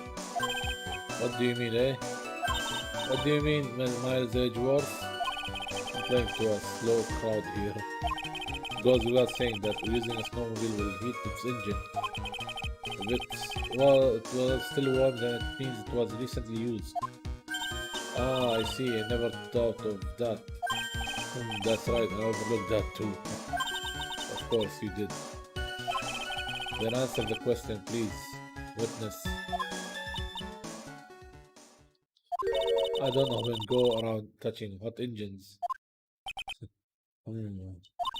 However, now that you mention it, there wasn't any snow on it. Ah. Yes, for some reason. Only the snowmobile wasn't covered in snow. There wasn't any snow on it. Curses. Seems highly likely that the killer did use the snowmobile then.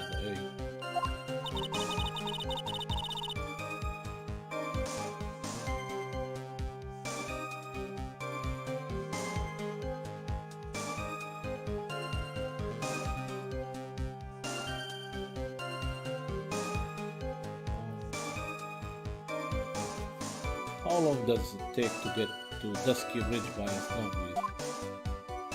5 minutes? Takes 3 minutes to walk Dusky Ridge. Less than 5 minutes using one of these. Hold it! In that case, why didn't you use it yourself? You could have spared yourself from walking. Oh, there is a reason for that. Have we got a moment for me to explain? I think that's why the question was asked in the first place. It was about a month ago. I was driving my beloved little snowmobile, happy as can be. I would fetched some water and was heading back when I went and crashed into a tree. The tree and my back both went crunch, just like that crunch. Crunch. I haven't been able to find the courage to write anything since then. Anyway, the killer must have used it.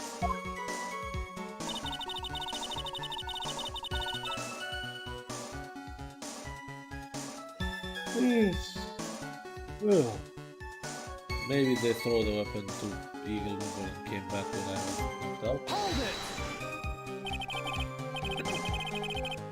Refresh our memory. How long were you knocked out for? Like I said, somewhere between 10 to 20 minutes. It's possible to get to the bridge and back in 10 minutes using a snowmobile. I have to concede that is more than enough time. Is that all you wish to concede, Wells Edgeworth?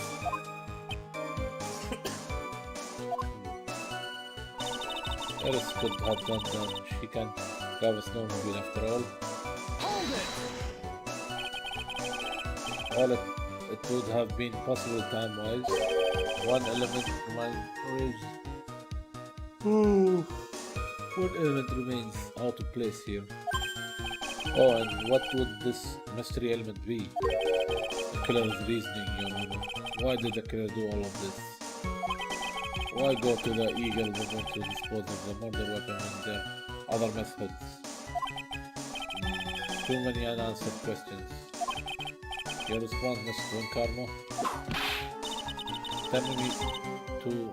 Turning to me for help over the slightest thing. Why don't you think for yourself once in a while, Your Honor? What? She is as over the top as always. Anyway, whatever the reason, the fact remains that the defendant could have done this.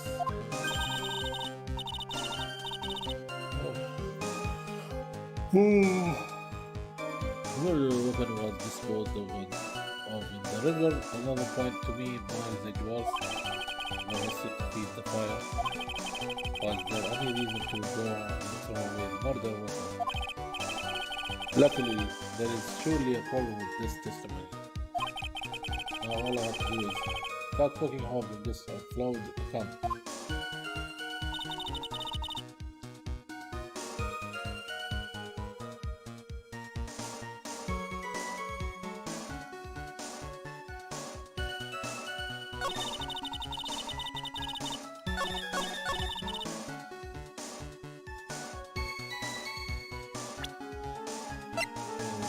Tracks photo.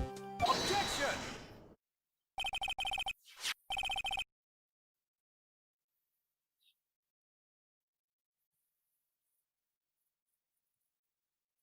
I admit this photograph proves something. Proves that the snowmobile was used on the night of the murder. You finally accepted that inevitable seems miles Edgeworth. However, if what the witness said is true, then why is there only one set of tracks? What do you mean? Eris left Hazakura temple, throw the weapon into the river and then return. If this was the case, then naturally there should be two sets of tracks in the snow. Those from the heading out to the bridge and those from the coming back. Second. Oh, you're right. You are forgetting one thing, my dwarf. On the night of the murder, it was snowing. The tracks leading to the bridge were erased by the snowfall.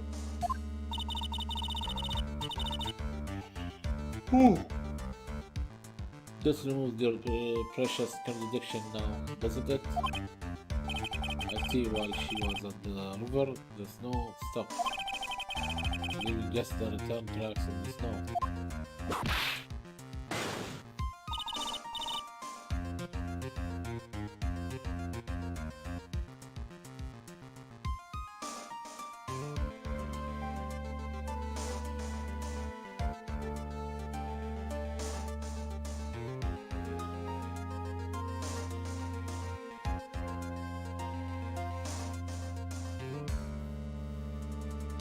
What do you have to say now, Miles Edgeworth? Is there a flaw in her theory? This idea that the snowfall covered on one set of tracks.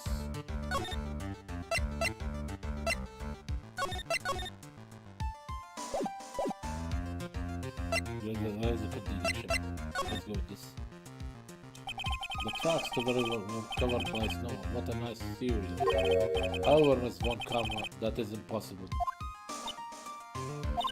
Would you care to explain why there is a road text finger currently pointed in my general direction? No need, the evidence will do all the talking for me.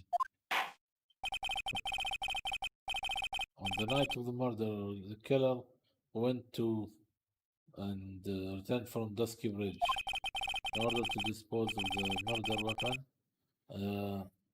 Outgoing tracks were erased by snow. Also claimed Miss Von Karma. Mr. Edgeworth, present your evidence to the contrary, eh? Evidence that the outgoing tracks were not covered by snow. Evidence.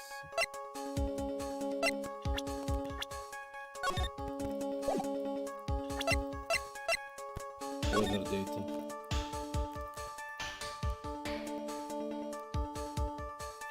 this one. Take that! Yes. Witness, please tell us again what time it was when you witnessed the crime. Like I said, it was on 11. Of course, this means that the weapon was thrown away after that time, correct? On that note, please take a look at this data. It is the weather report for Eagle Mountain on the night of the murder.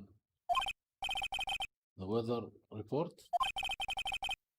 Snow started to fall at 7 p.m., but it stopped at around 9 at around 10:50. Therefore, when the sister witnessed the crime at 11 p.m., the snow had already stopped falling. It is impossible for any tracks made after that time to have been covered up.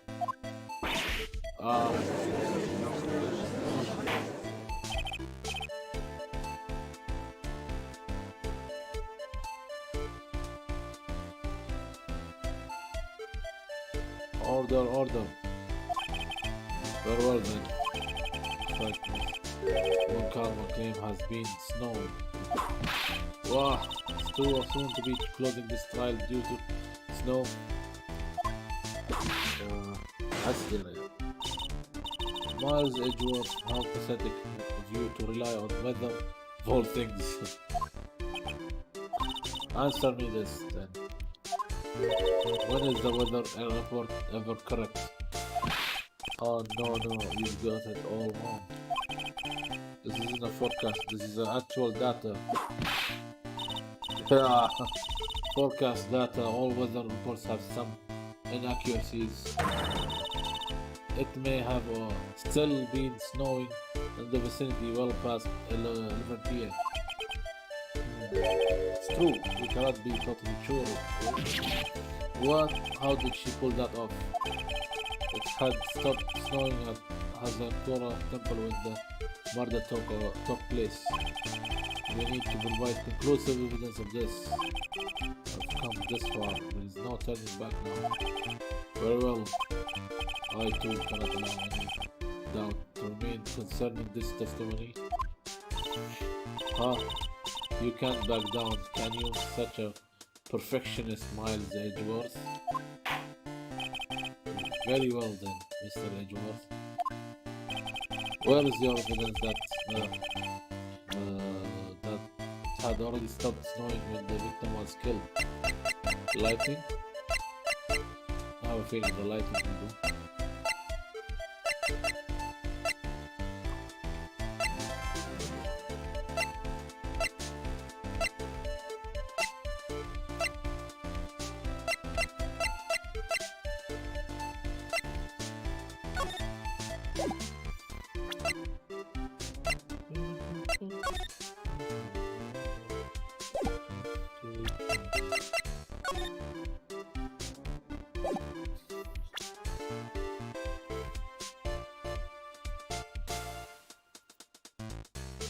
Crime photo. Okay.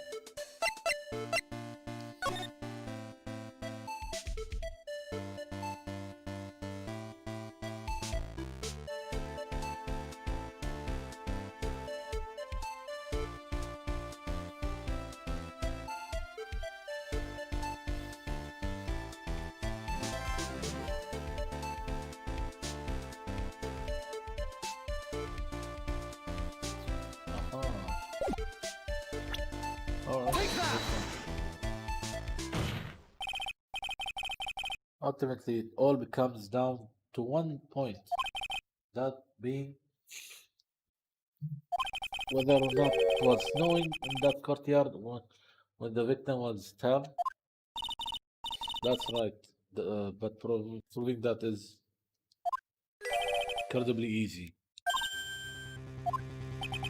We want to know whether it was snowing or not. This photo will tell us everything. Of course, I'm referring to the photo of the crime scene. As you can see, everything is covered with snow. With just one exception. And that is the victim herself. Miss Elise doing it? Why is there no snow on top of her? That's, the answer is simple. Had stopped snowing when she was killed, that's why. Oh my god. In other words, the killer really did go to the Eagle River to dispose of the murder weapon. Then in this photograph, there should be two sets of tracks. Ah,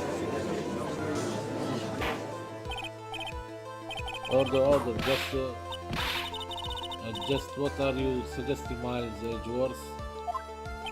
To be honest, I'm not entirely sure myself, but this is simply what all of the facts points to.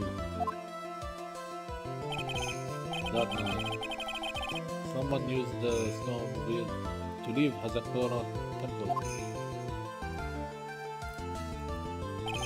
When the tracks left, it can be understood that they were heading for Dusky Bridge. At that time, it was still snowing. Of course, it was because those tracks were erased by the snow.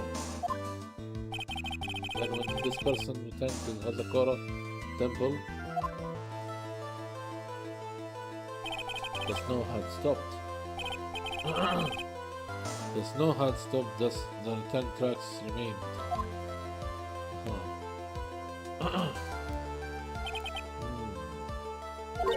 Can I say something? This all sounds a bit fishy to me. What does sister? There is only one key for the snowmobile. Furthermore, on the night in question, we know that the defendant had it. The key was found in her room after the murder,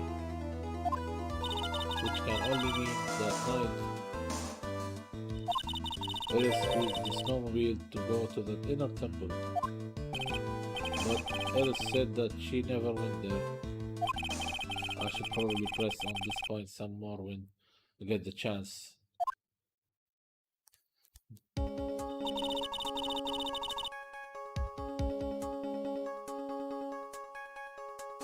Okay, the snowmobile can't cross the suspension bridge, so she must have left it on the Hazakura side of the bridge and crossed on foot.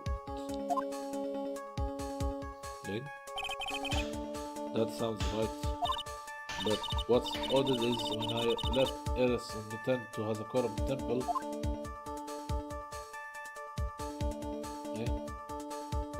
I didn't see anything near Dusky Bridge. You must have just failed to see it, sister.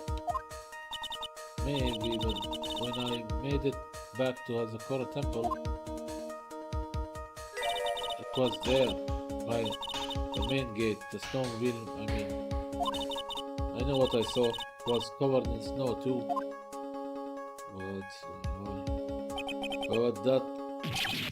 But that isn't possible.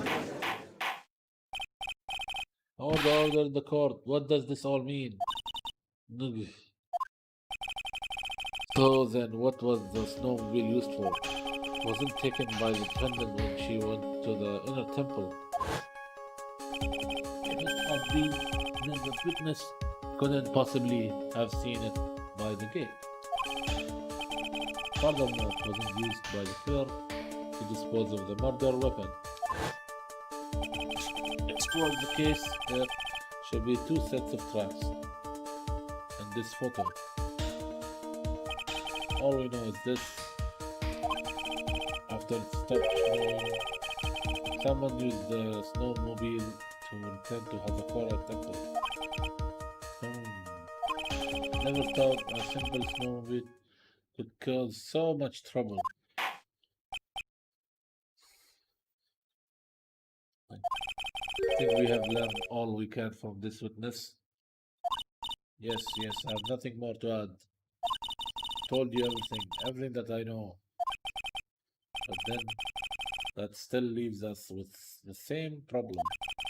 Only there was someone, a witness, who could testify to having seen the snowmobile. A witness, huh? I feel like that's all, Larry. Was there anyone out walking perhaps near Dusky Bridge on that night? I don't think that's likely. It was cold enough to freeze your ears off. Only I needed to go out wandering in that, unless they had something really important to do.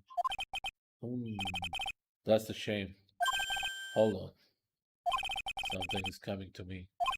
An idiot may well have gone wandering out on that Arctic night.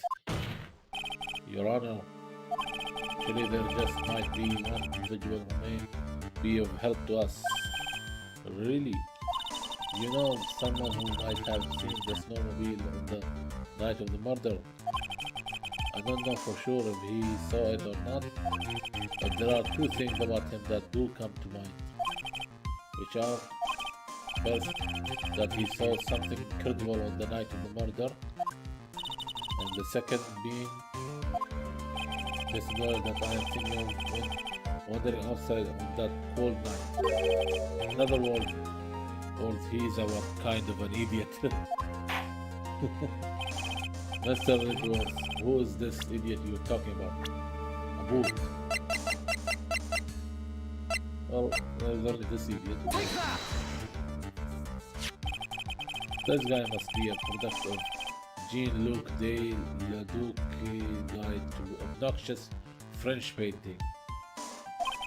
This is Larry Butts, a disciple of the victim Elise de Dunham. A student? Interesting. And why was he wandering about outside the night of the murder? That's to tell them all about his designs for Iris, but it may cost us his credibility as a witness, or I even call him. Forget about that. He is, after all, an artist. He was perhaps searching for something in the snowy scenery that would move him, although I cannot guarantee that this is the reason. And so, this unfortunate, unreliable looking man, what exactly was it that he saw? Let's ask him. I intend to extract that from him right here in this courtroom. Summon this youth as a witness immediately. I have no choice, do I? I believe he is in the gallery for this trial. It will not take long to summon him. Very well, Larry. You may have escaped me yesterday, but today I'm going to get everything out of you. The court will now adjourn for a 20-minute break. Ms. Von Karma, please see to preparing the next witness. Understood, Your Honor. Good. Well then, court is now in recess.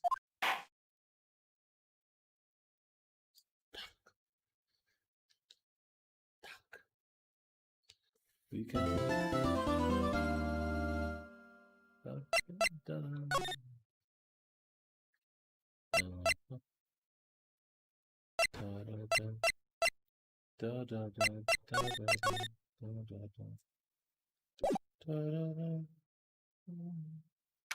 February 9, 11:15 a.m. District Court Defendant Lobby Number 1.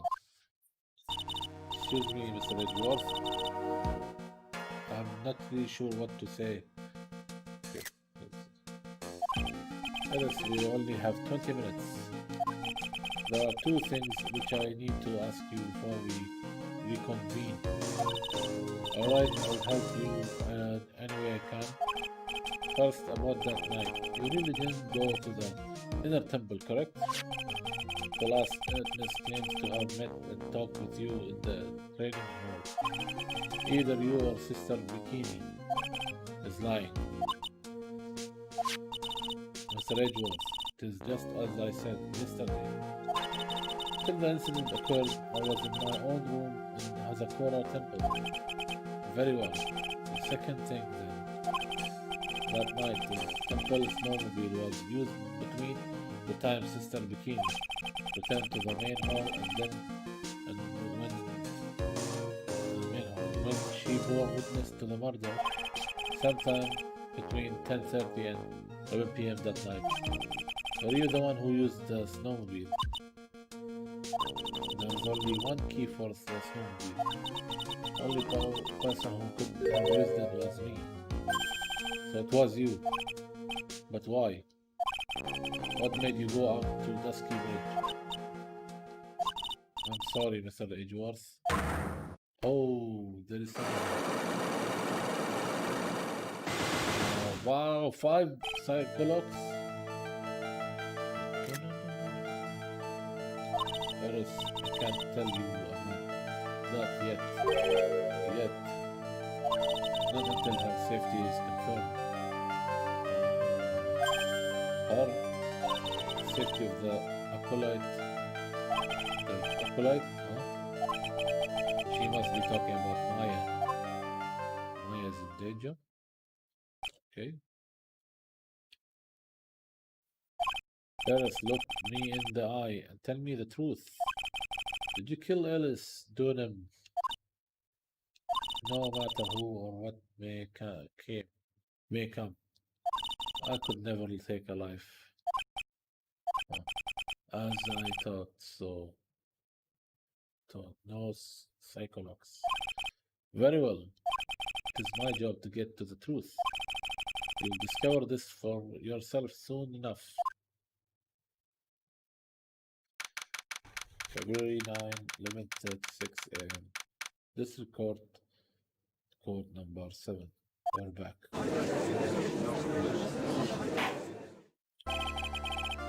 Court will now reconvene.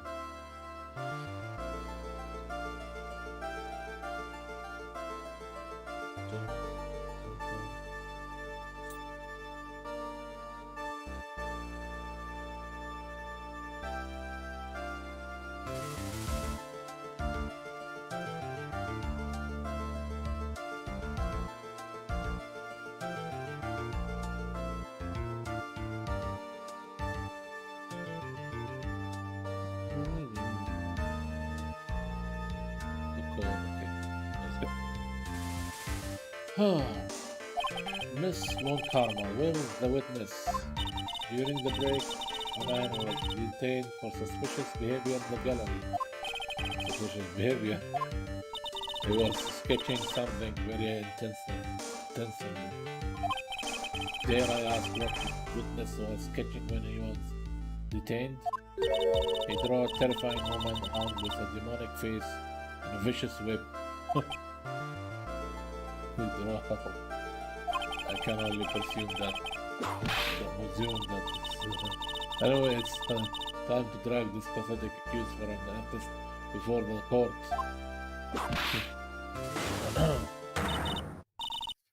Loris Dunham, I hope you are ready. Get in here. It would seem that Webb is going to see plenty more use today.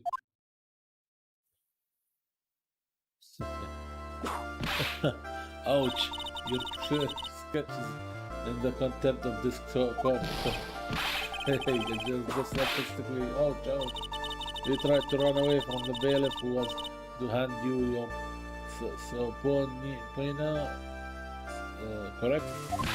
Look, I'm nothing but a fledgling artist training out in the mountains. I'm only down here in the city because I ran out of green paint. Well, to use the technical term for color, Verdian. Larry, this isn't an art store now, is it? I know I graduated junior high, okay? And look, art is all about walking in the fields. Fields, isn't it? Walking the fields. I presume you wanted to say field work, I hope. That's it. Thanks, buddy. It's kind of sad that I was able to understand his mangled train wreck of a sentence. I just wanted to stop and in here and found a wonderful new model. This one? So see, I've got nothing to do with this trial at all. I expect all of your faces to be red when you realize this mistake. Bright red. Or to use the technical term, Crimson Lake. Oh, ouch. Ouch, ouch, ouch, ouch, ouch, ouch, ouch. Stop your pathetic blabbing. Testify like a man. Refrain from whipping me, escort karma. Cross whipping is as bad as cross checking. Witness, was all your fault. Testify now. Whoa, this is too much for me. Okay, okay. What I saw. I was at that lodge out in the mountains looking up at the stars that night. I walked to the bridge number of times, but I didn't see a snowmobile. I didn't see anyone at the bridge that night either. The girl I was waiting for didn't show up. My teacher died on me. But I'm all alone now, aren't I? AG. AG. Don't AG. Witness, please refrain from talking directly to the lawyers during your testimony. I am just a nobody, nothing but a small, worthless man, aren't I? And why wasn't I asked for my name and occupation or anything else? Mr. Edgeworth, this man seems to have quite a severe inferiority complex. He's recently been the cause of numerous incidents. I think he's finally realized for himself just how much of a nuisance he has been to other people. Yeah, that's right. I am behind everything, every case. Watch out, okay? Just touching me like will make you internally unhappy. Oh man. Well then, let us proceed with the cross-examination with no touching, thank you. We can delve into other details at a later time. What I saw. Come on. I was at the lodge out in the mountain looking up at the stars that night. Hold it! I saw this. Huh? Okay. Whatever is the matter, Mr. Edgeworth? This one single statement is full of contradictions. For a moment there, I thought I was going to collapse. Hmm. So, witness, any idea as to where these contradictions in your testimony lie? Depending on your answer, I may stay my way. I may stay my way. Okay. Okay, give me a minute. Well, it was snowing that night, so I couldn't possibly have seen the stars. That rundown shack is hardly a lodge, is it? And even if the stars could be seen, it isn't like I was there to look at them, right?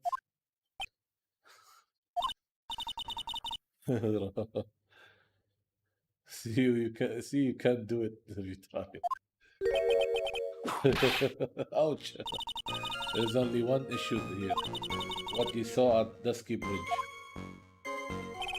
Walk to the bridge number of times. Hold it! Number of times. How many? Maybe 5 times. I went once every 20 minutes. Which means you spent almost 2 hours of heavenly hall that night. You bet real love is about waiting for your heart in your hands. Love, you say? It was this man's intention to summon the defendant to the small shack, using this blackmail it. Blackmail it. No, that was simply a product of overflowing love. Oh, you huffy, puffy, rosy, excuse, or whimpering, whining, voice of a witness. So what did you see? I hope for your sake you saw snowmobile. You huffy, puffy, rosy, excuse for whimpering, whining, voice of a witness, eh? He's repeating. Oh well, you see, being called those names doesn't seem to bother him at all. I didn't see a snowmobile. Hold it! Lolly, you really didn't see it? Hey, you no need to hit your desk. I can't hear you. I didn't see it. I didn't see a snowmobile. Larry, say snowmobile for me, please. Is a snowmobile? You truly have nothing to hide. Then why are you stammering like you just flew over a cuckoo's nest? Shut up. What is this? I don't know. Don't ask me. Seems that I will need to start from a more obvious contradiction. I'm going to strike the blow that will finally get him to spill the beans. I see anything at the bridge that night either. Hold it! You didn't meet anyone? That's right, because I've got nothing to do with this, and I'm just here to buy some Verdian paint, okay? Come on, I expect to see those Crimson Lake faces now. بيشرد بالمحكمة. It would appear that simply pressing him isn't going to be enough, Mr. Edgeworth. Indeed, seems that he's going to claim to have nothing to do with this to the end.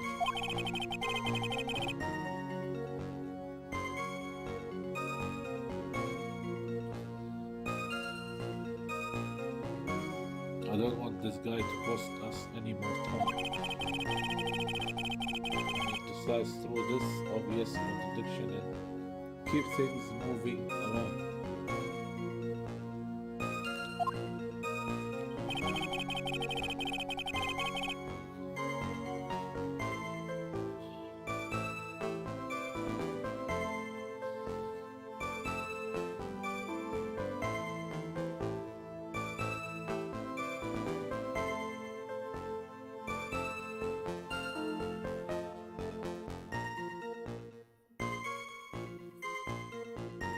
Okay.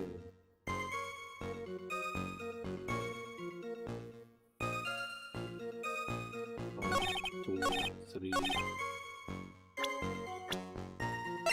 Objection!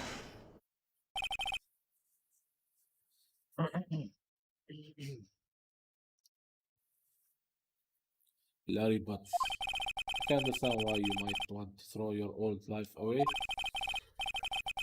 You're pretty pathetic, and you caused all sorts of trouble.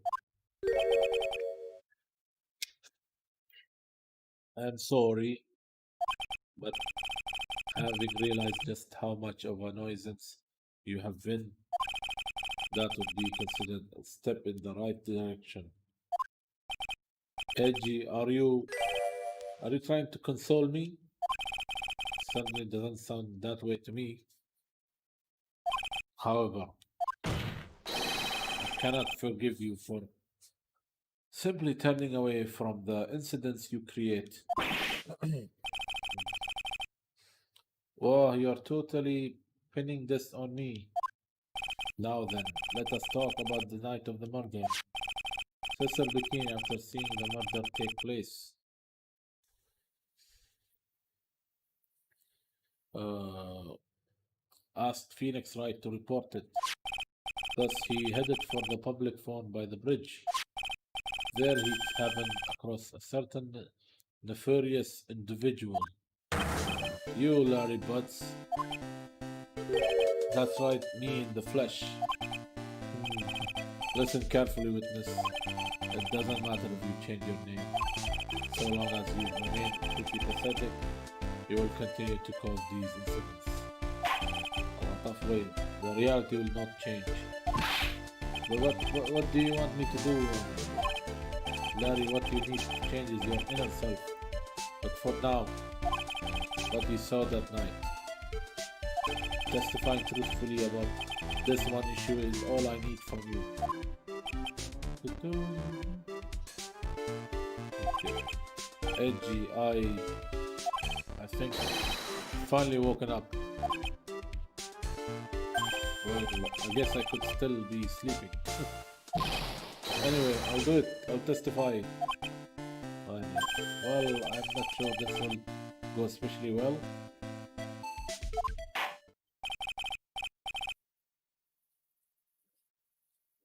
I'll ask again then, witness.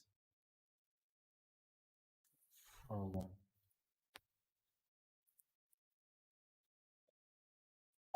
what did you see on the night of the murder? What I saw, part 2.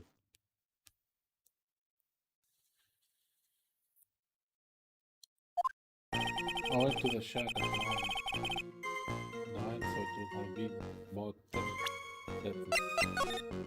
Just save it.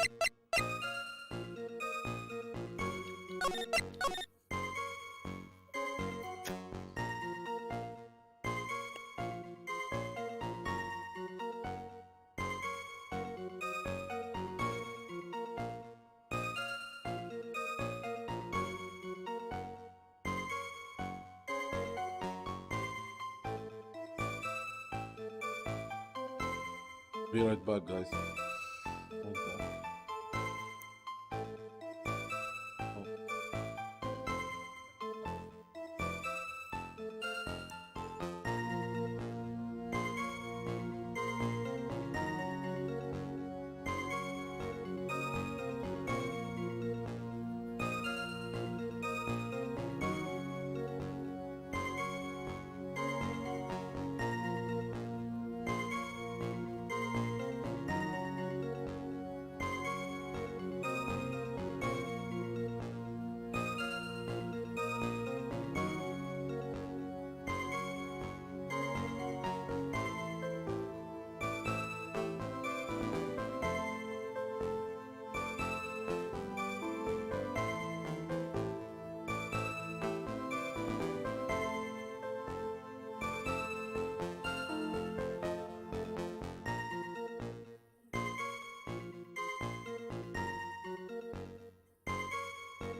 رجعت الصبر.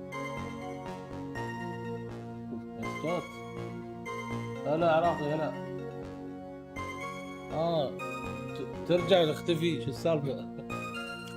انا شوية اخذت لي شوية بريك، هذا شو اسمه ان شاء الله.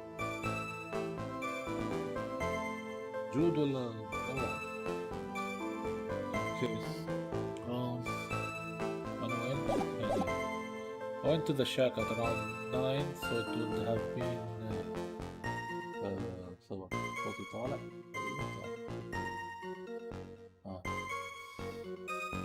went to the shack at around 9, so it would have been about 10:30 p.m. I was lying under my bedding when a white flash almost blinded me.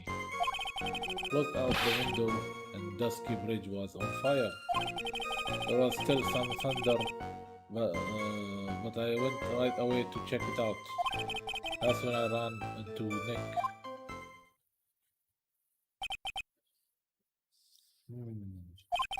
You certainly saw quite a lot, didn't you? So, what happened to the bridge after it caught on fire? It was like me after a 3-day stint chasing a girl. Totally burned out, like almost totally gone. I mean, trying to cross the burning remains was what caused Nick to fall. What did you say? Oh, don't worry. It's nothing life-threatening. He just caught a cold. I never know with that man if he should be called lucky or unlucky.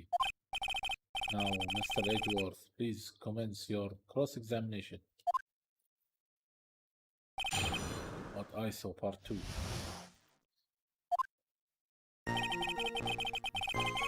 Hold it! What's this?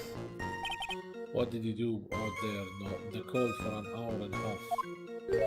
All of you really must know I was busy being excited, I guess. Excited? Dare I even ask? Set the meeting time as 10 p.m., right?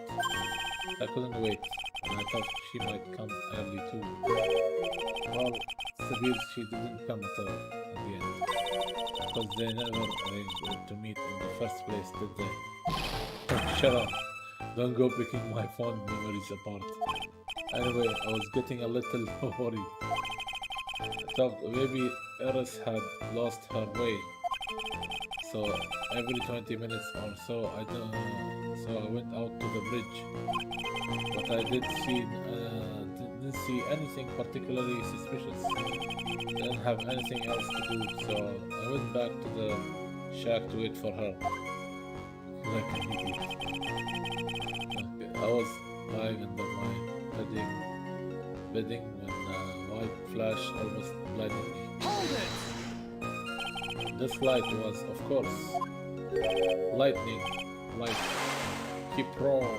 Kerpo, like a slap from Naomi Hunsley, a big bada boom.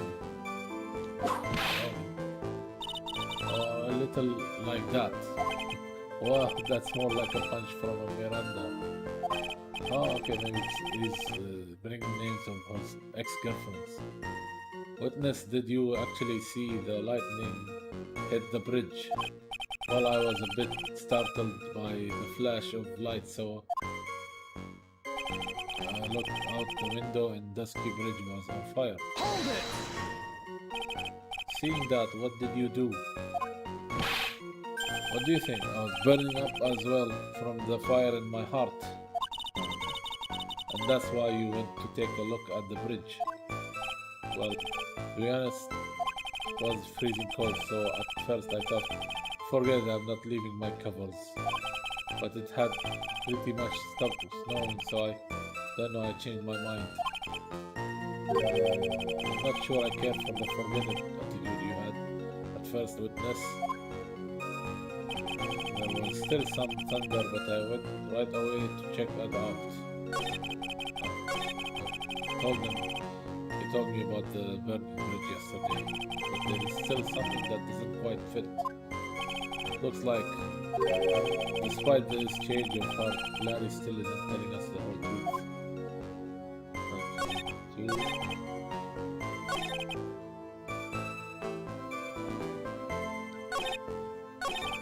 Hold it! You said right away, but exactly how long after the strike was that? The lighting fell and then the bridge caught on fire, maybe around 5 minutes. I mean, I suddenly thought, gotta go check this out. So far as this small shack you were from the bridge. Hold on, well, it had pretty much stopped snowing. Yes, about 5 minutes walk. And how did Dusky Bridge look when you got there? Like I had recovered a piece of my childhood. I mean, not even the bonfires kids make during school camping trips can compare. Well, should I press him a little more?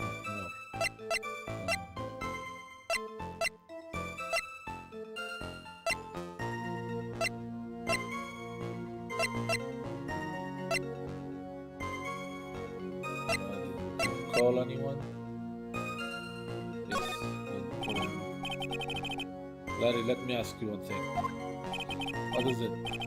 What's with the serious face? Why didn't you call anyone? What do you mean? Normally, when faced with a towering inferno, one would try and tell someone. There is a public hall right by the Dusky Bridge, correct? Well, of course I thought of doing that. So then let's hear why you did it. Yeah, okay. My reason isn't that I didn't try to tell anyone. I just didn't have time to okay? I arrived at the bridge and Nick showed up less than a minute later. Hold it! Something in the previous statement. You claim to have arrived at the bridge at the same time as Wright. Yeah, I thought I would better tell someone about this.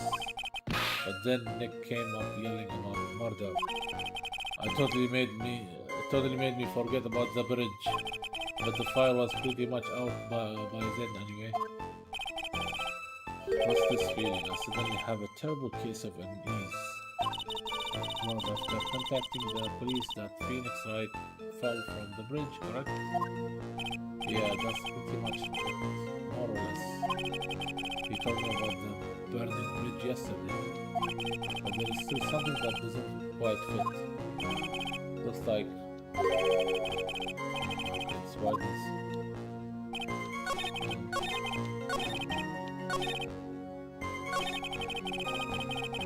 Hold it! Said that way.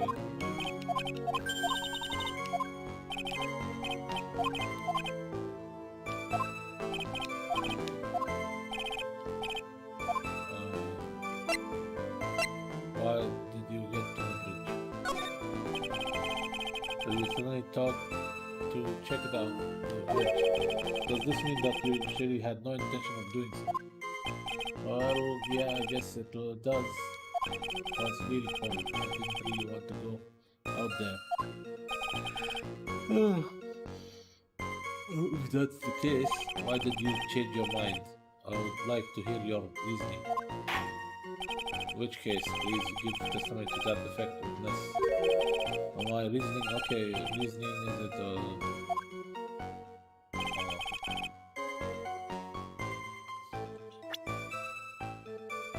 salute, Paul.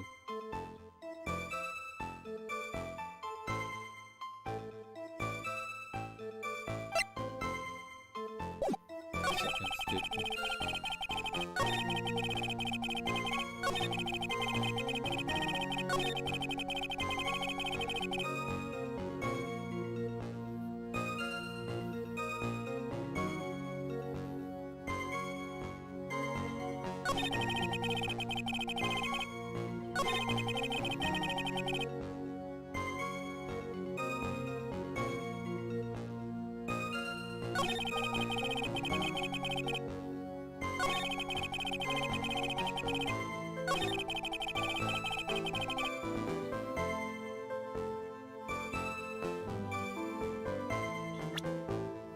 Hold it!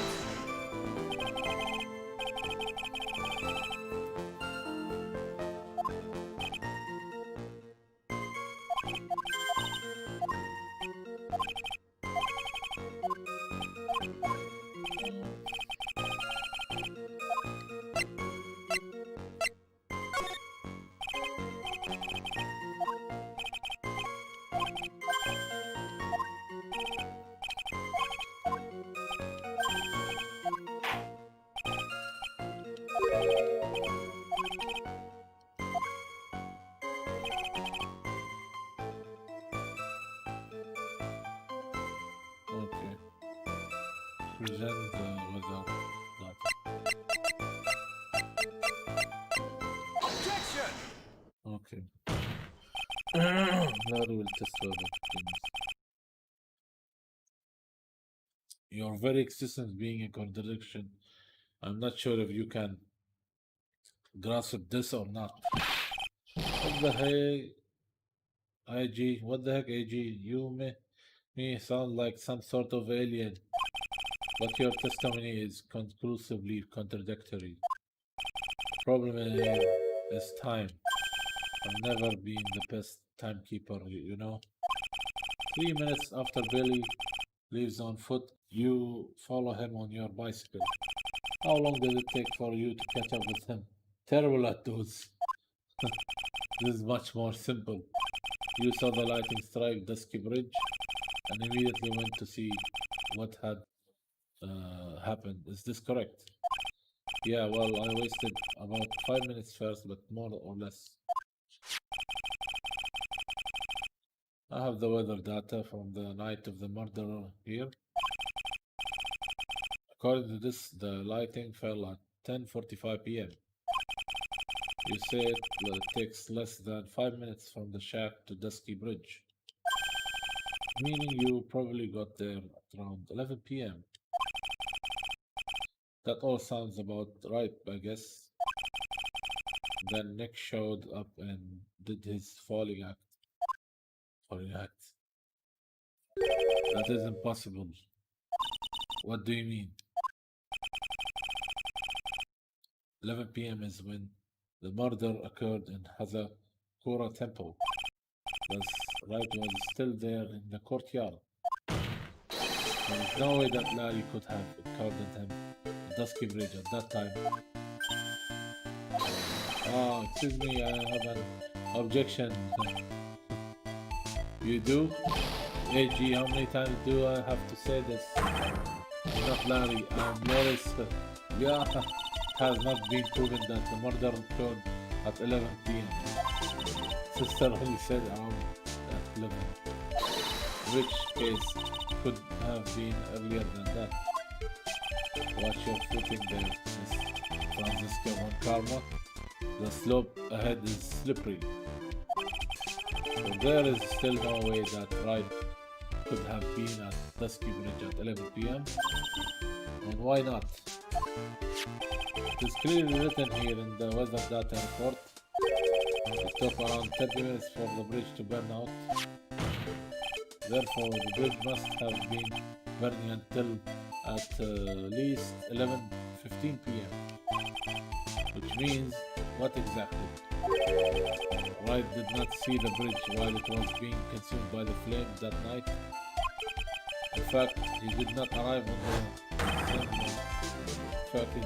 on the scene until after the flames had died down. Larry, you arrived at the bridge at 11 p.m. But Wright did not make it there until at least 11:15. I suggest you stop hiding things and just tell us the whole truth. Now then, what happened during these missing 15 minutes? I feel like I just got brutally woken up by toilet splashback. I guess I was still sleeping. Order! Oh, so there was a missing 15 minutes prior to meeting Phoenix Wright. I hardly see that as much of a problem. Yeah, not much of a problem at all. Really? The bridge is burning before your eyes and there is a phone right next to it. Why then did you not report the accident? Yes, witness, why didn't you? Were you there simply to watch the bridge burn? What? And therein lies the problem. For even after the bridge had burned out, he was still there. Staring into space, this witness didn't even attempt to fulfill his civic duty. That's what it sounds like. Oh, but this is Larry we are talking about, and even he is incapable of being so stupid. Which means there has to be a reason for his inaction. Edgy. I think it's about time I got serious with you, dude. Oh, he's gonna show us his serious face now. Just as I thought, you have been playing with us all this time. Listen, I am. I'm going to tell you everything. Are you sure you want to hear it all? Yes. I may really say it this time. Then say it. Very well. I have terribly bad feeling about this, however. Let's have the witness finally give us the whole truth. Now, for this 15-minute gap, what were you doing, witness? Missing 15 minutes.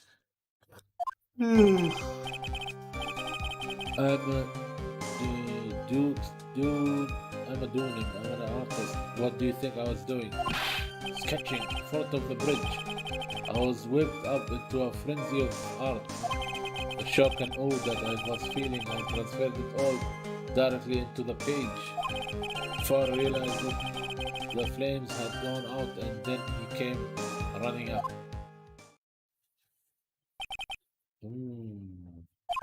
I suppose artists can be strange folk.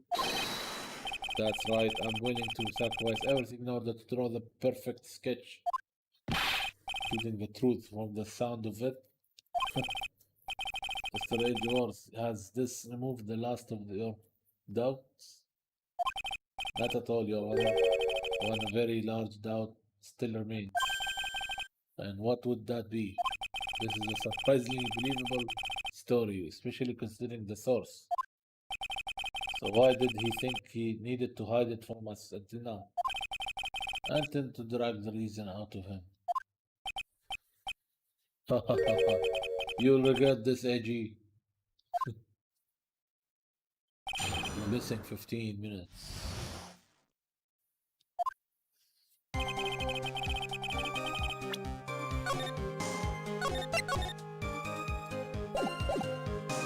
Hold it! Tell us, Larry. My name is Loris. Get it right.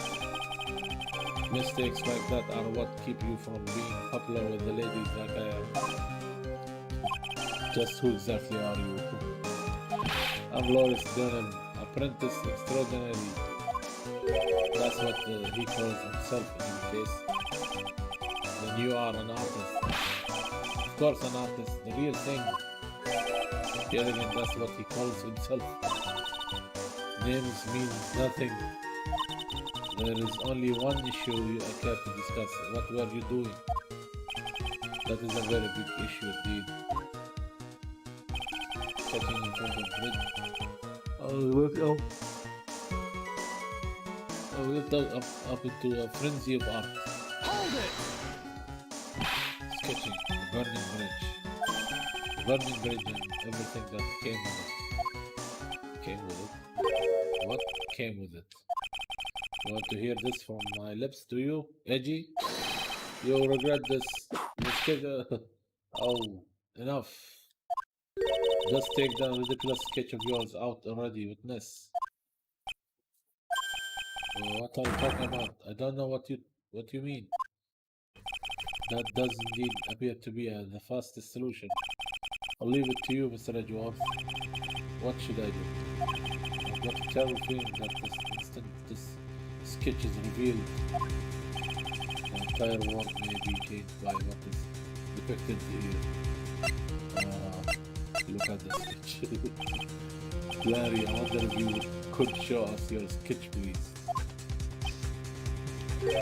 Well, even I couldn't have imagined it to turn out like this. Imagine what? That Loris debut would take place here today like this. Oh, show it now. Okay, but steal yourself. This is the word of Loris Dunham. Oh, there is something in the middle. Oh. Oh, well. So this is Dusky Bridge, correct? Quite a large bridge, isn't it? Your response is must want karma.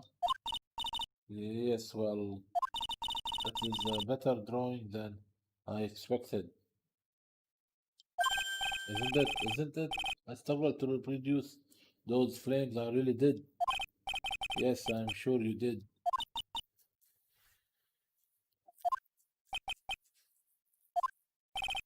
Ugh, this is going to get ugly.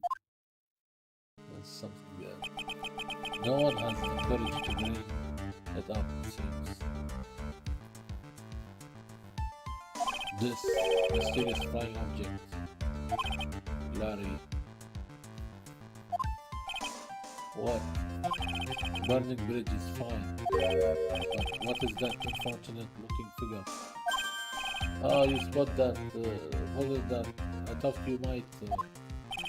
However much I might want to ignore it, I can't. It's Eris, of course, Eris. I wish she would take better care of herself. We have to plan for our future, you know? What would have happened to her if she had injured herself flying like that? Just, Larry, please answer this next question honestly. God, the map on me. Okay. Are you really claiming to have seen this? Are you claiming to have seen the silhouette of the defendant flying over a bridge that was engulfed in flame? Yep, that's what I saw. That's why I drew it. I'm an artist, a real artist. The girl, she's really high up in this picture. Pretty high. Okay.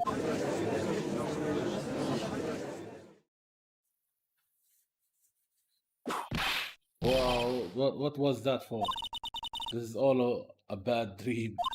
I was hitting you on the cheek to test that theory. Please whip your own cheek from now on if you wish to test your wild theories. Anyway, no court of law will ever acknowledge that people can fly. Actually, there is some precedent for this. She was flying pretty high, my sweet Eris. She was about 30 feet above the bridge, at least.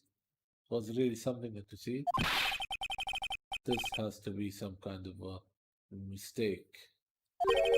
Mr. Edgeworth, please bring the witness back down to earth. For what? Me? This witness is your friend, is he not? Accessory to foolishness, Miles Edgeworth. Let us get back to the cross-examination by force, if necessary. Mr. Edgeworth, I expect you to expose the obvious contradiction here. Yes, Your Honor.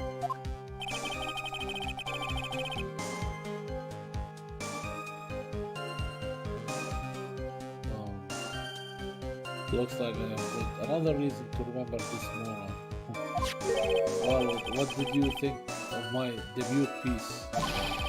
Get that thing away from me. Bloody Stitch.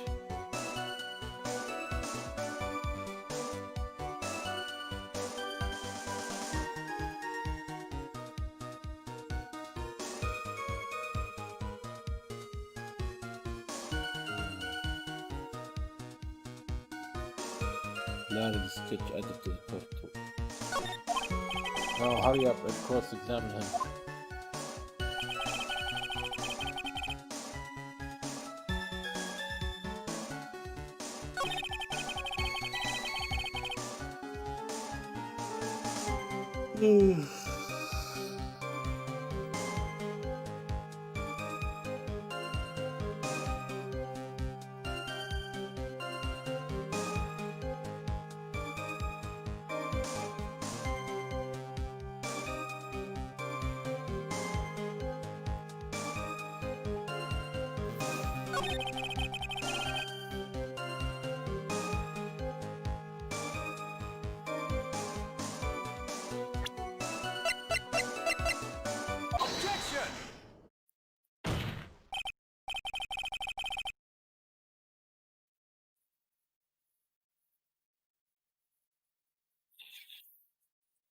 Larry, what did you really see that night?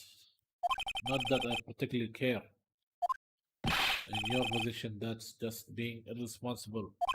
I drew exactly what I saw. I'll give you a whole dollar that it's the truth. If that is truly the case, then there is one thing that we can say for certain. What might that be? The person who flew over the bridge could not have been the defendant heiress. What? What do you mean? I don't understand.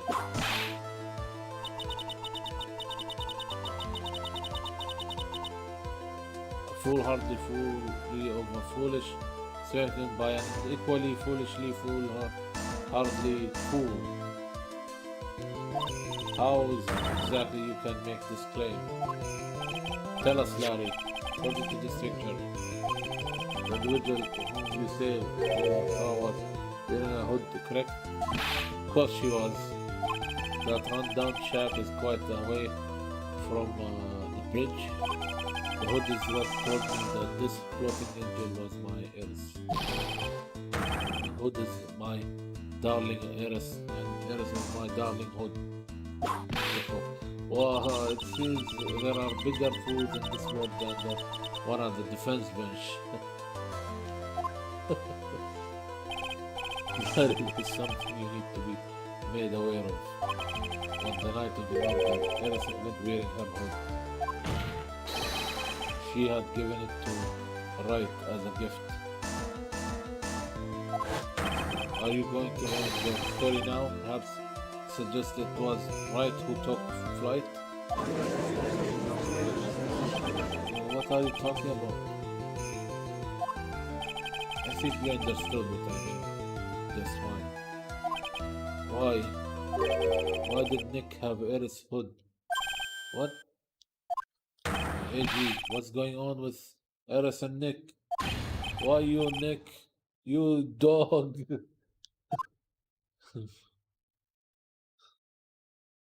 Harvest shape. I do believe that this unbelievably mysterious sketch is destined to disappear. This credited and discarded straight into the garbage. Huh? um, what is it now, witness? It feels like I've been waiting 25 years for this very day to come. Edgy, today is the day I get to completely stupefy you. What? What is the meaning of your outburst, witness? I hate to have to do this, but I have some definitive evidence. Definitive?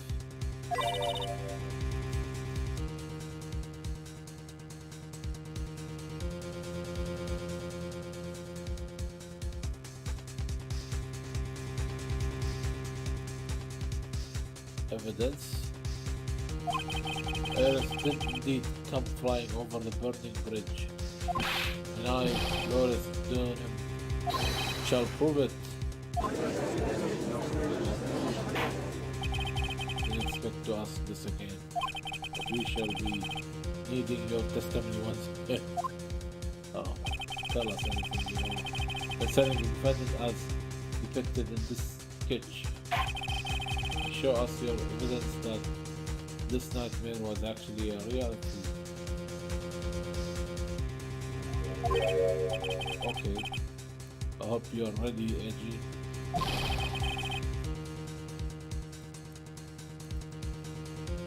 Because I'm going to feed you a whopping serving of a pain.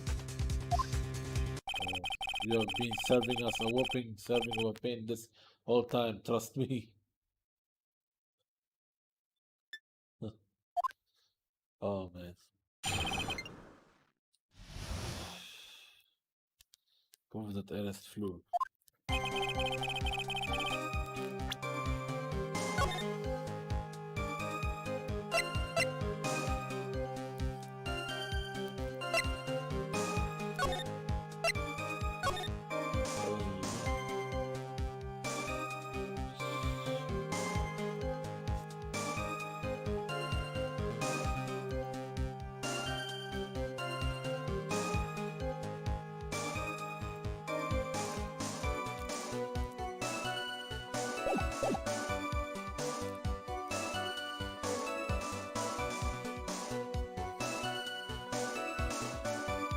When I reached Dusty Ridge, she was already gone. I was so worried, so I frantically searched all over for her. That led me to finding a beautiful crystal sphere, half buried in the snow. I'm sure that Eris was simply wearing a spare hood. After all, no one else could have lost the crystal sphere that night.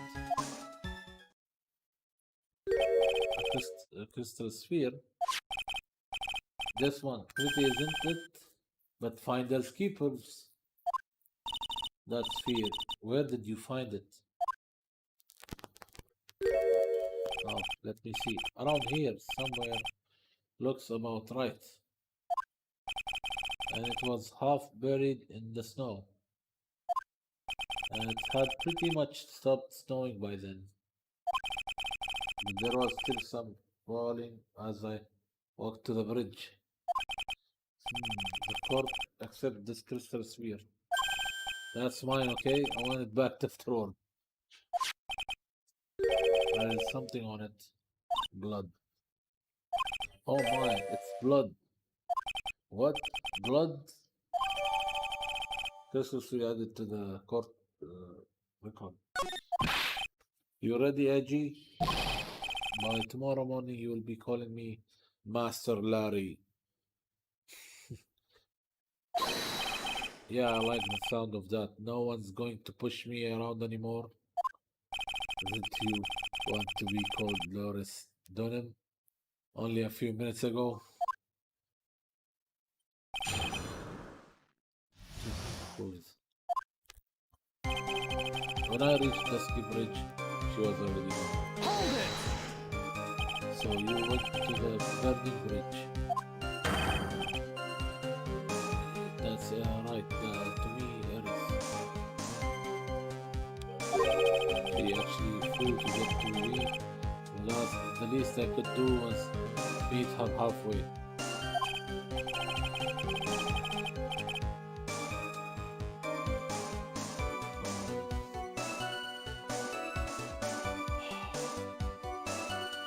But the defendant was not at the bridge when you got there, you say? I guess she went back to Hazakura Temple. She's a girl after all.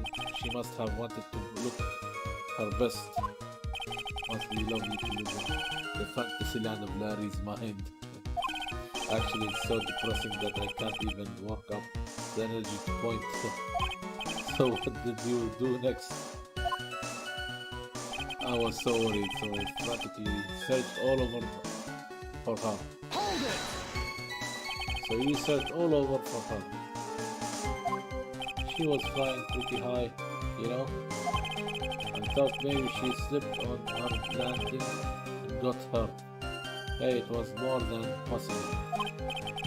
Also, when I headed out to the shack the first time, I was snacking on a banana.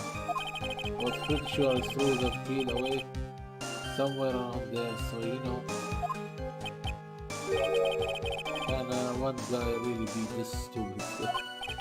So did you find any signs of a so-called landing? I don't really remember. I kept on falling over myself and kind of lost it for a while there.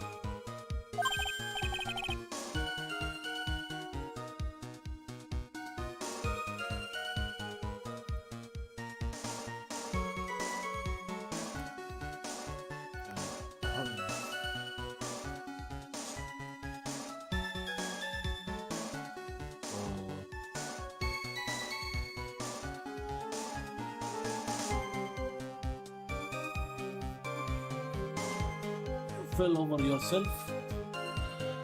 Yeah, the snow was deep and there was even a banana peel out there. Yep, that is stupid, and then there is Larry Butts. The short of it is that you didn't find any signs of her landing, correct? Then what happened next? That led to me finding a beautiful crystal sphere half buried in the snow. I'm sure that Earth was simply wearing a spare hood. After all, no one else could have lost a crystal sphere that night. This case isn't going to end without a fight. Swapping the obvious contradictions in his testimony will be easy. I fear that all that awaits us are further mysteries.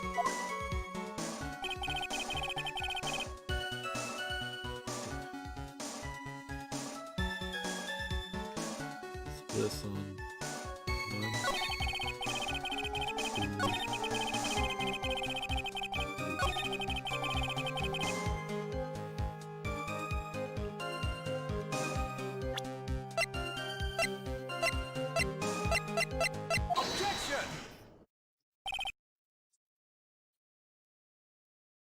Objection!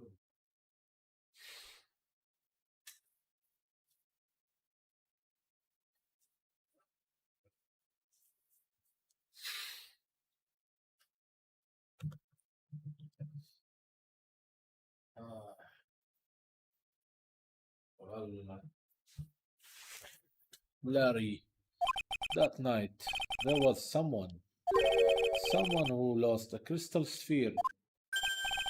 There was? Who? Who was the stupid idiot? Miss Elise Dunham, the mentor to a stupid idiot. The victim. I have a photo of her here. And on the end of her staff you can see a familiar looking crystal sphere. Hey, that's my photograph, give it back. Oh, ouch, ouch. A crystal sphere like that is quite easy to find. I have one just like it on my porch. They look nothing alike. And in any case, please take a look at this. This is a victim and staff found at the scene of the crime. The crystal sphere. It's gone. Oh. What? What? What?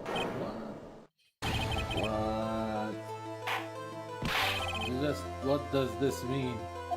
If anyone jumped or flew across the bridge that night, certainly wasn't an heiress after all. She wasn't wearing her hood. More importantly, the crystal sphere found at the landing site was not harmless either.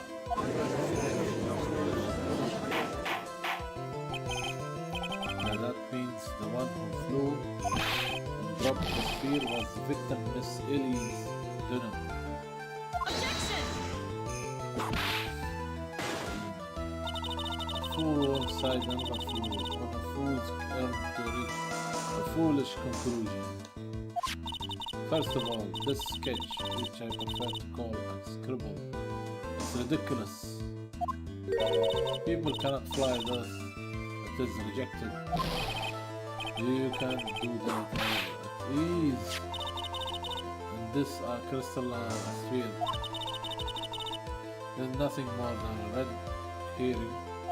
Do you honestly believe that? Give it some thought and I'm sure you realize it is realize it is as well. Miles Edgeworth. Elise Dunham was in her home on the night of the murder. There was no reason for her to go to this village. Therefore, this fear cannot be related to this case, that is all. Objection! Miss Franziska von Karman. Only people who will accept that explanation are scatterbrains and clowns. Why are you pointing at me? The victim's crystal sphere was found near the bridge on the night of her murder.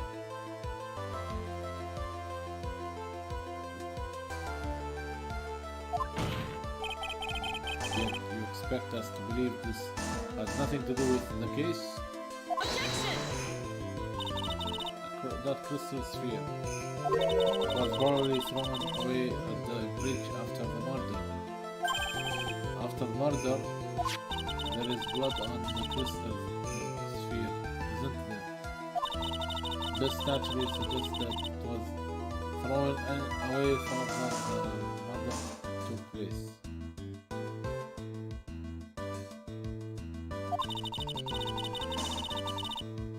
The killer placed it there to throw the investigation off the scent, which is the exact same reason that he drew that ridiculous sketch.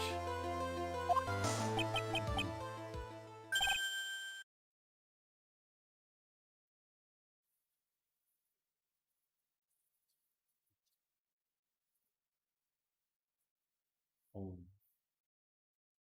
What? You mean I am the killer? No way. All joking aside, just when did this crystal spheres appear near the foot of the bridge? Unless this can be proven in some way, I refuse to believe this is related to the case. She makes a valid point. There is no evidence that Elise Denon left Hazakura temple that night. However, if somehow this crystal sphere can be proven to have been dropped before the victim was killed, then this case is going to transform into something else entirely. Okay. Your response, Mr. Edgeworth. I want your final opinion on the disposition of this crystal sphere. If it's still not related to the case, then this witness who you called will have been nothing more than a monumental waste of time. Prepare yourself for some very appropriate punishment, Miles Edgeworth. Can I prove it?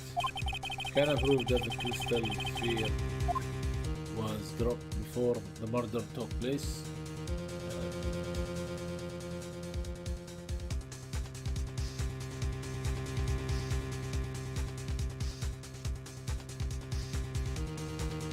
Yes, I can.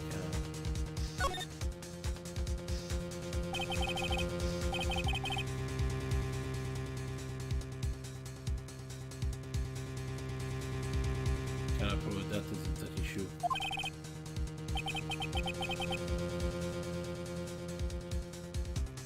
Simply prove it. That's the only option. That's what you do. That's the way the Phoenix Wright would do this. Your Honor, allow me to prove something to you. I'll prove that this crystal sphere is a vital link to solving this case. You will do what? That look in your eyes. You remind me of Phoenix Wright when he's cornered. That should come as no surprise. Because right now I am Phoenix Wright, and I am indeed cornered.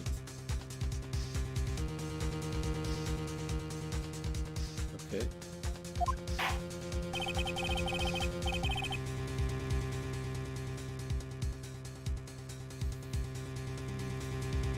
I will order you to present your evidence, Mr. Edgeworth. And that proves that the crystal sphere was indeed dropped for the murder.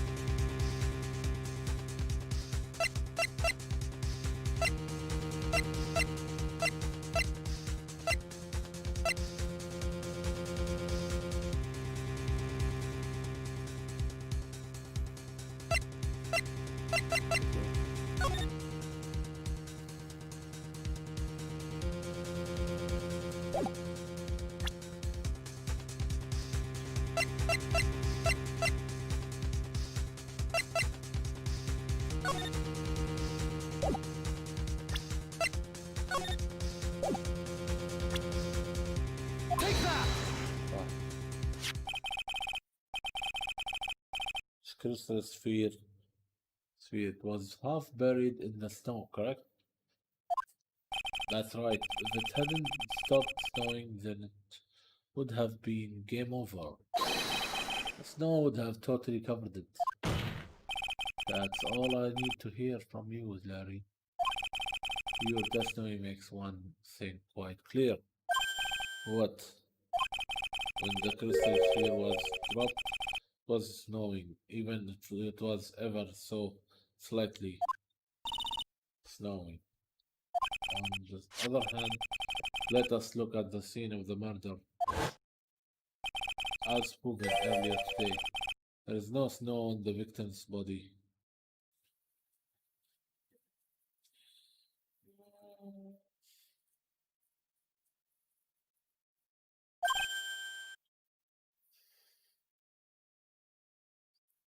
Um,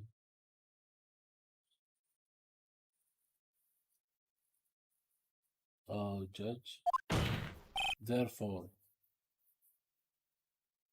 the Christmas tree must have been brought before the order.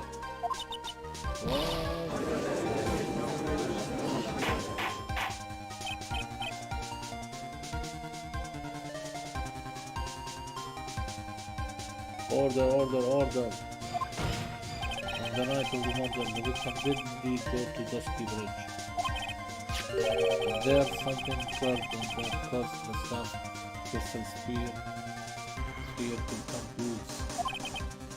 What could that have been? This sphere. Some brother.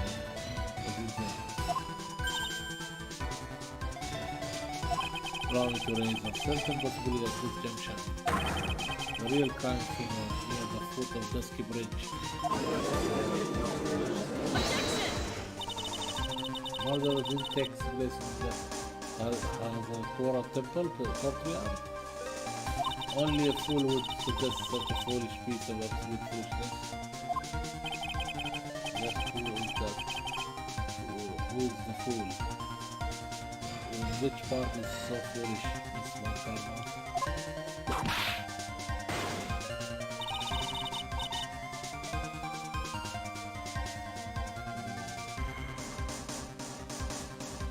Oh, my eyes shutting down.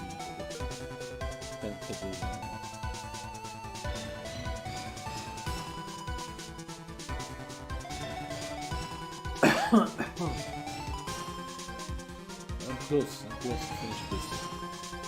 I mean, trial 2. Nothing left. Okay.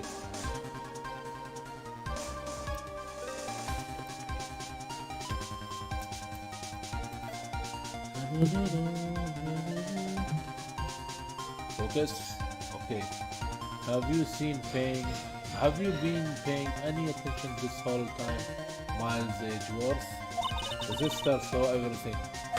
She saw the victim being killed by the defendant in the Hazakura temple courtyard. That's not exactly true. Now is it? To put it more precisely, what she saw was the murder weapon being removed from the victim's body. That's the same thing. No, it isn't. You said it yourself. Very little blood is actually lost. At the moment of a blade's insertion, we wanted to talk about when the most blood would be lost from a body. That would be when the blade is removed. If that statement is the truth, then Dusky Bridge could very easily be the scene of the murder. Murder weapon was not removed, thus there was no bleeding. Okay. You are forgetting one vital thing, Miles Edgeworth. Elise Durham body was found in Hazakura temple. On foot, it takes 15 minutes to travel from Dusky Bridge to Hazakura temple. You mean to suggest someone carried the body all that way to all that way?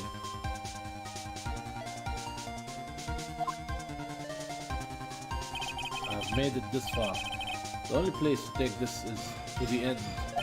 I just need to prove that my version of the events is also perfectly plausible.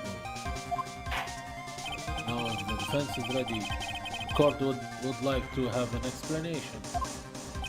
Please show us the method by which the victim's body was carried as a core temple. Is this wrong?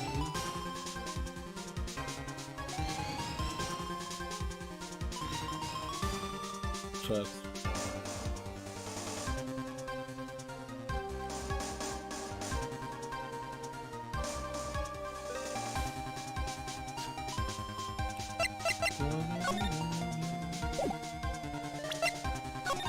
This one. Take that! This is how they took it to Hazakura. And that snowy night. There's one way that the body could have been moved. That's snowmobile.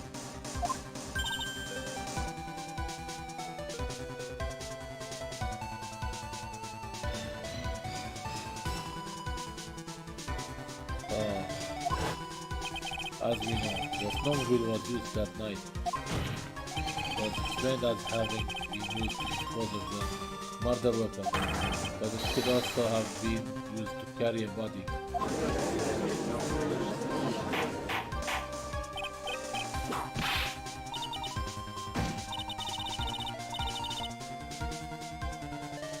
This is completely unacceptable, Miles Edgeworth.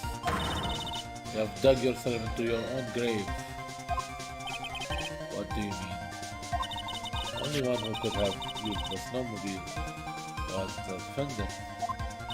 She's the one who moved the body. The one that put the final nail in your coffin. Huh. You're too late, Francesca or Karma. And in fact, the defense has proven something else entirely. We have shown that this case requires further investigation.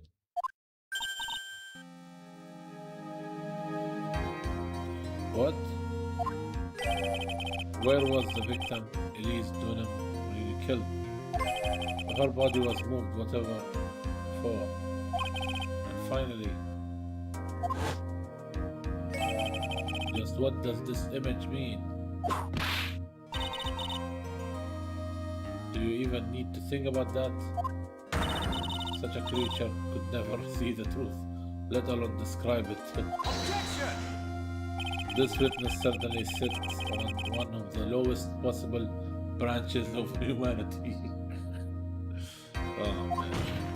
However, he would never utter a lie that could hurt a girl with whom he is enamored.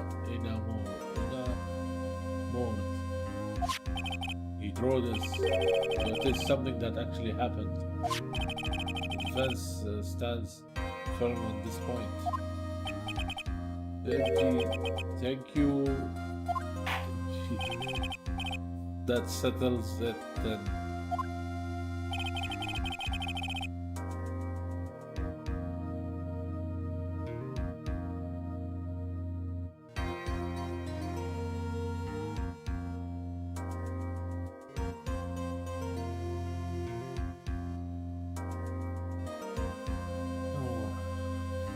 I cannot give a verdict under these circumstances.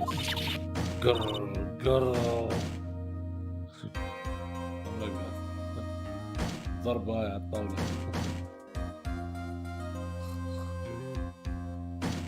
طخ. Well, Wright seems to have fulfilled my part in this. It is just as I thought. Francesca von Karma, you make a wonderful partner. Excuse me. There was one reason and one alone for me being here. This was the darkness lurking in this case, and then pass it to Wright. Okay. Really? That's what this was all about? You could have just told me that from the very beginning. Then I wouldn't have harmed. While Miles and yours. I don't care about what you were here to do. This was my chance to finally grab you under my heel. Shame that your chance seems to have slipped you by. What a shame, Frau. This is your own fault. Such a terrible witness. You are an effort to all. Demand satisfaction. What? Can't believe that the witness testimony relates to an actual event. The witness died. However, there has to be some sort of answer for the question it raises. Have his word. Have his word here today be the truth or lies. Next time we gather in this courtroom, those are the matters that shall be addressed. I'm counting on through investigations by both the defense and the prosecution. And with this, the rest is up to you, right? Court is now adjourned. Oh, finally. We're done with part 2.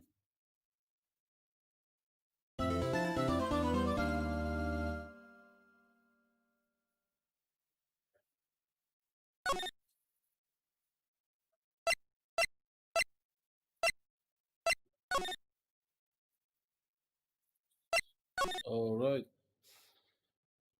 قفلت يا ريال.